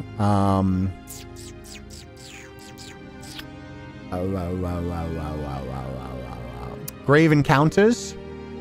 Haunted Asylum Gonjam. Pretty much any Japanese or Korean horror. Like, I even like the low tier ones. Like, there was one starring a bunch of idols that was about like a haunted train station. I can never remember the name of it. But there was one that was, I think it was starring Nishikido Ryo. It was either him or one of the other like big idols. But there was one about like a haunted train. And it was really, really good when I watched it as a teenager. And I can never find it again. And I'm so sad. Hocus Pocus is such a fun movie. Yeah, that's more of like a child's movie. Just looked at the synopsis. Yeah, no, Martyrs is intense. Martyrs and The Coffee Table are 2 movies I watched once, loved, and then never touched again. I've never heard of The Coffee Table. Now I'm kind of curious. Took 6 years for me to forget enough of that movie that it won't be on my mind constantly. Fair. Let me look at The Coffee Table. Coffee Table. La Mesita del Comedor. The Dining Room Small Table. Black comedy film. Why don't they ever have synopsises? They always go into the full plot. Hit me with... Jesus and Maria are a couple who have just become parents, and they decided to buy a new coffee table. A decision that will change their existence. Fair enough. That's a very simple version of that. You know what? Good. 0 spoilers. Must be very interesting if it's being compared to Martyrs. Nosferatu? Dude, Nosferatu was really good. Midsommar and Nosferatu? Midsommar I quite like. Midsommar was made by the same person who did The Witch, right? The Witch was good. Midsommar was pretty good. I enjoyed it. The other one, Hereditary. I know those 2 are definitely done by the same person. Hereditary and Midsommar, they're both good. Nosferatu I really enjoyed because it took us back to like classic gothic movie making. Like, it felt the same as like Capella's Dracula, like the Bram Stoker's Dracula, with like the really like fascinating outfits that are more like gothic fiction inspired than actual of the times kind of thing. The long flowing night dresses and the really fancy clothes. It's beautiful. And now we're getting that again with Guillermo del Toro's Frankenstein. I'm really looking forward to Guillermo del Toro's Frankenstein. Grave Encounters is so cool. Yeah, it is. Oh, and have you seen Weapons? I have. That's more of a comedy than a horror to me, but it was interesting. It was pretty good. feel like I should apologize then for recommending you to watch Martyrs, to be fair. The ending is one worth watching blind if you can handle the gore. Yeah, no, I'm glad I went into that completely blind. And I figured out like what kind of thing it would be from the synopsis. I knew it would be very gore-filled and very like suffering-filled, but especially since it was recommended like right after all of the shit that happened to Morgana. It was like, I knew what I was going into, so it is what it is. I have very specific things that scare me. Mannequins, porcelain, and I am still fascinated that I saw it. The 6 out of 10 is not bad. Like, keep in mind, I'm not one of those people who are like, oh, it's the worst thing ever, 6 out of 10. When I say 6 out of 10, it's like, that was interesting. That'll stick me for a while. I would like to have conversations with people that also have seen it and what they think about the ending and things, and whether they think it like, because I know a bunch of people see things like that as well, and they're like, no, that's disgusting. It should have never been made. And like the argument about whether there's artistic credit and things like that. So yeah, interesting thing to like be able to discuss in the future. But yeah, we're avoiding spoilers for sure. Mannequins, porcelain dolls, and anything that looks human that crawls at you on all fours super fast. Oh yeah. And especially when they do like the crab walk, like in The Grudge, you have the children running at you upside down crab walk style. Is so good. Movie ranking stream is a good source for Sensei's recommendations. Yeah, we did a full movie recommendation stream where we did some of my favorite movies, and then we also just opened up people to like ask me about things, and I went through them on Letterboxd. So feel free to find that original VOD, and also just, yeah, follow my Letterboxd because I occasionally update that. I updated that with the life of Chuck before I actually did it. I know there are a couple of Pupals that follow me on Letterboxd. I just watched I Saw a TV Glow. Ooh, let's go. That's one of my favorites with my friends. I'm surprised they got so many bad reviews because the plot of the movie was good. So many little details that add so much depth to the scene. Yeah. They did a wonderful job. I think it's a movie that's like very specifically made for millennials, and then like especially hits anybody who deal with any sort of identity disorder, any sort of like body dysmorphia, any kind of other issues with identity, reality, distinguishing reality from fantasy and fact. It hit me really well because even though I don't deal with what the filmmaker actually deals with, which obviously no spoilers, but yeah, LGBT stuff connected to it. But yeah, no, it hit me more on like a dissociation from reality kind of thing. Really fucking hard. We can follow you on Letterboxd? Yeah, feel free to. If you go to the VOD where I did that, I have my link to my Letterboxd in there so you can follow along. Anytime I see a movie that like really sticks with me, I'll add it on there. I didn't actually add Martyrs, but I did add the Secret Life of Chuck. The Witch and Nosferatu were the same director? Oh.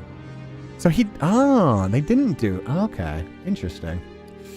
I've watched Midsommar. It was crazy on a psychological level, even if there were some sudden downhill moments. Yeah, that happens with a lot of stories. A lot of stories are like very specific to the right group of people. I Saw the TV Grow was one that like hit me at the right time very well. There's also Dracula, a love tale. Heard it's in French, but it got so popular it's coming over to the US. I've heard mixed things about that. I've heard some people say it's like one of the best things ever. And then I've heard some people say it just feels like Capella's Bram Stoker's Dracula, where it's like the love story and not much changes. So I'm interested to see it. I like Dracula stories. The movie's on my list. It upsets me that I heard people laughed at that movie. Wait, which one? Do you have a list of books that you like? Yeah, it's in my debut. My debut, I talked about it a lot. Have you seen the teaser for Good Boy? No, but I did see that they had him on the red carpet. I saw that on the premiere, they brought the Good Boy. They brought the dog actor and put him next to his poster. And they were able to leave him there, surrounded by people without holding his leash. And yeah, he's the Good Boy. That movie is fascinating. It's so cute. They also had him like do an interview and list like his favorite movies and things. And it's mostly like dog movies. It's like Air Bud and then like Beethoven and some other things. And also The Thing. Which is amazing because that is actually a horror movie for a dog where like a dog gets taken over. It's just great, man. It's great. Have you seen the movie The Hunger, sir? It's a good vampire movie and it has David Bowie in it. The Hunger? I thought that was a cannibal movie. Unless I'm thinking of the wrong one. The Hunger, 1983 film. Oh, I haven't seen this. What was I thinking of? I was thinking of the one with the guy from Trainspotting, the Scottish guy. There's one that's all about like people in World War I turning into cannibals that I thought was called Hunger. Interesting. He has his own favorite movies list. Yeah, the puppy has his own favorite movies list. He's so cute. The TV light movie you mentioned. Oh, I saw the TV glow. Yeah, this is good. Oh, he had challenges in his list of favorite movies because of the tennis balls. That's so cute. I didn't notice that one. That's adorable. A lot of people like challenges for another reason. I hear that get mentioned every now and then when it comes to like people getting interesting with an extra partner. Definitely recommend you to watch The Hunger, sir. If it's got David Bowie as a vampire, yeah, no, that sounds fascinating. I might have to have a go. But thank you for the recommendation. Sensei, sorry, this is probably out of topic. You might have told us before. Can we use your OSTs for projects and stuff in the future? If they're fan projects about me, yes, you can. You can use them in that regard. They are not free use, though. It's not that anybody can just use them whenever they feel like. Because the rights for those ones do belong to Alec. So yeah, I'm allowed to use them, and people are allowed to use them in relation to Metamorphosis Lost and to Féileacán and Cú. But you can't just be like, oh, it's free use. I can use it in background for whatever. They are still Alec's musics.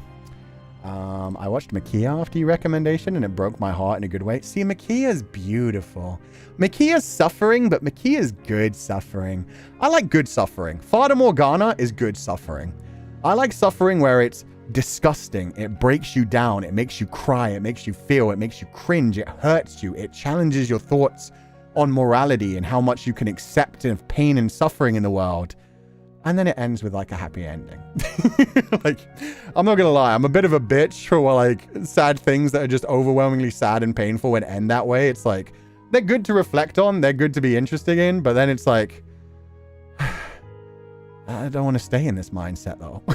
Like, it works in the regard of like, oh man, the world really do be like that sometimes. That felt a bit too real, like, and now let's go watch something happier instead. A real hurt/comfort experience? Yeah. Yeah. Even like, I mean, Fata Morgana's an interesting one as well, because if they had just released like some of the individual doors, everyone is a tragedy. A painful, fucked up tragedy. But then the whole story comes together and it turns into something beautiful. Bowie alongside Catherine Deneuve and Susan Sarandon. Susan Sarandon I've heard of. I've not heard of Catherine Deneuve. I'm sorry. There's probably classic people that are massive that I know nothing about. More like the hurt/existential dread/unfathomable pain/comfort. Yeah. And sometimes like taking something that's already like so painful. Like Outer Wilds does a really good job of being like, hey, the universe is going to end someday. You're going to die someday. Everything comes to an end and you can't do fuck all about it. Anyway, it's a fun time. Let's enjoy the ride and eat some marshmallows and look at the sunset, because it might be your last ever sunset. So yeah. If you don't get hurt, how did you enjoy the piece? True. It's both cathartic and comforting in a way. Hate sad endings. I need things I watch to give me a peace of mind. I can be okay with the sad endings, but the ones with the sad endings, they make me think about them for a few weeks, and I'm like, that was fascinating. They're not the ones that actually stay with me. I like a beautiful, happy ending. Those are the ones that I recommend to people where it's like, oh, you're going to go through so much suffering. You're going to go through so much pain. Have a fun time, and like warn people about them. And then when they get to the beautiful ending, they can be like, I'm so glad it ended happy. I was so worried. Kind of shit. That's always so good for me. Gotta have the hurt before we can get the comfort? Yeah. Otherwise, you haven't earned the comfort. And yet we keep walking forward. It's about the journey, not the destination. Exactly. The destination is always the same, so enjoy the journey. Don't just be thinking about rushing towards the destination or rushing towards something you think will make you happy. You'll find out there's so much more happiness to embrace along the way and just be a much more happy person going through it. Sorry. I just realized that probably just looked really weird. I just turned out and looked at like the last bits of the setting sun for me as well, and I'm like, yeah. This is a good time to have this conversation. It's beautiful out there. Even though it's full of smog and angry people honking horns at each other. Though a nice hearth to sit by is never unwelcome. Exactly. Okay. With that said, we are going to wrap up the stream for today. We had a nice long conversation after this one.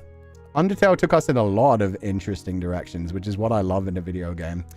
And we haven't even finished the true ending yet, the true pacifist ending anyway. I guess the genocide ending could technically be a true genocide ending too. And that was the true neutral ending, which is just... It's good. That would honestly be enough. Like, the child got out okay. They're doing their best underground as monsters. Things kind of return to normality for them, so... I'm interested to see the true pacifist ending and someday see the true genocide ending, but this was wonderful. So thank you guys so much for spending so much time for me today. Tomorrow, I have a day off, so I'm not doing nothing. You guys have seen my schedule for the next week, but I'll release it properly tomorrow, super late at the night, or technically early in the morning on Monday, depending on where you are.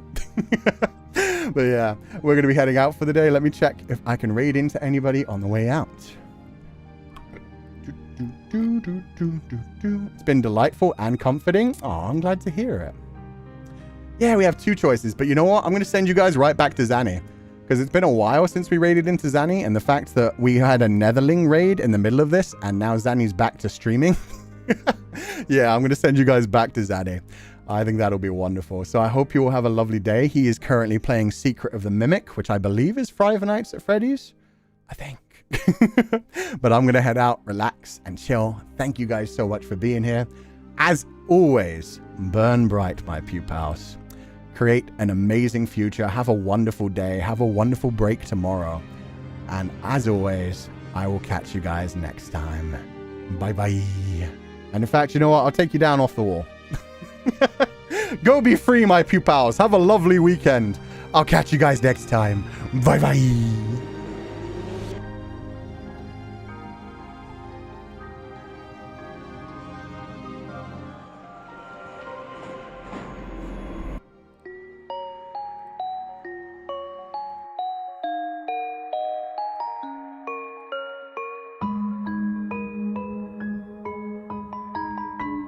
You don't have to be so excited for the freedom. Rude!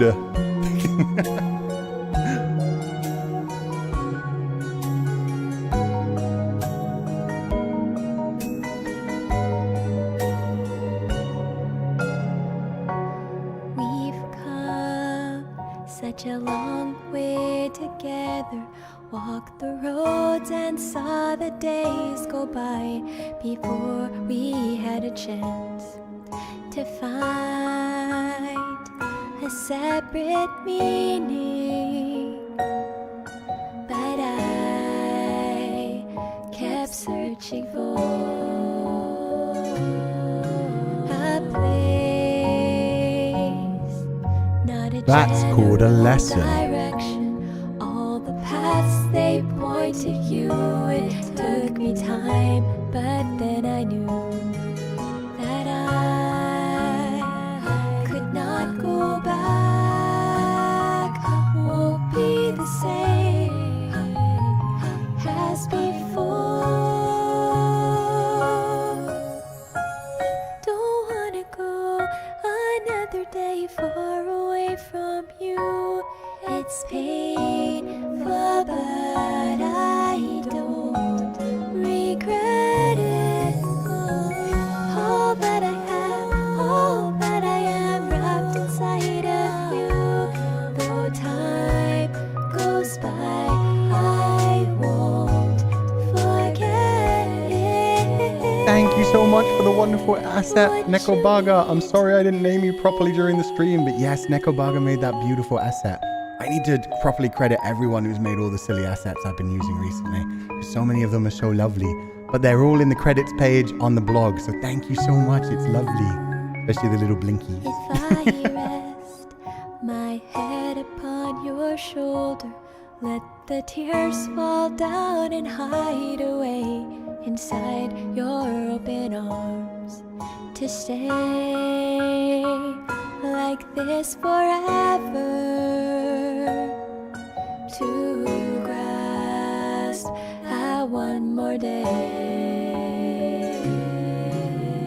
find a way to go beyond the unknown, let it all just fade away until there's nothing more to say, that I'm not holding falling down to be where you are. Don't wanna go another day far away from you. It's painful, but I don't regret it. All that I have, all that I am, wrapped inside of you. Though time goes by, I won't forget it. What you mean to me. On the road, I don't wanna go alone. No, through the changing weather, we stay so warm. Is it really true? Then again, you always knew.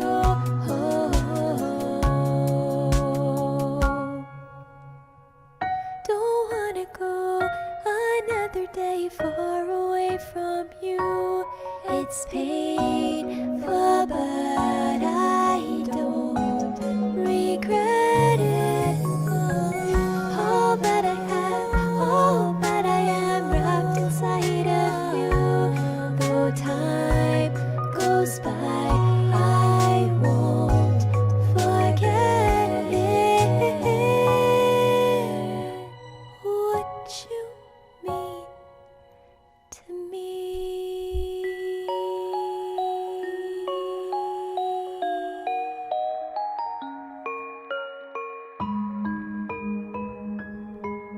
Phrasing. Have a lovely evening, everybody. Catch you soon. Bye-bye. Ooh. Bye-bye, Feli. Bye-bye, Coo.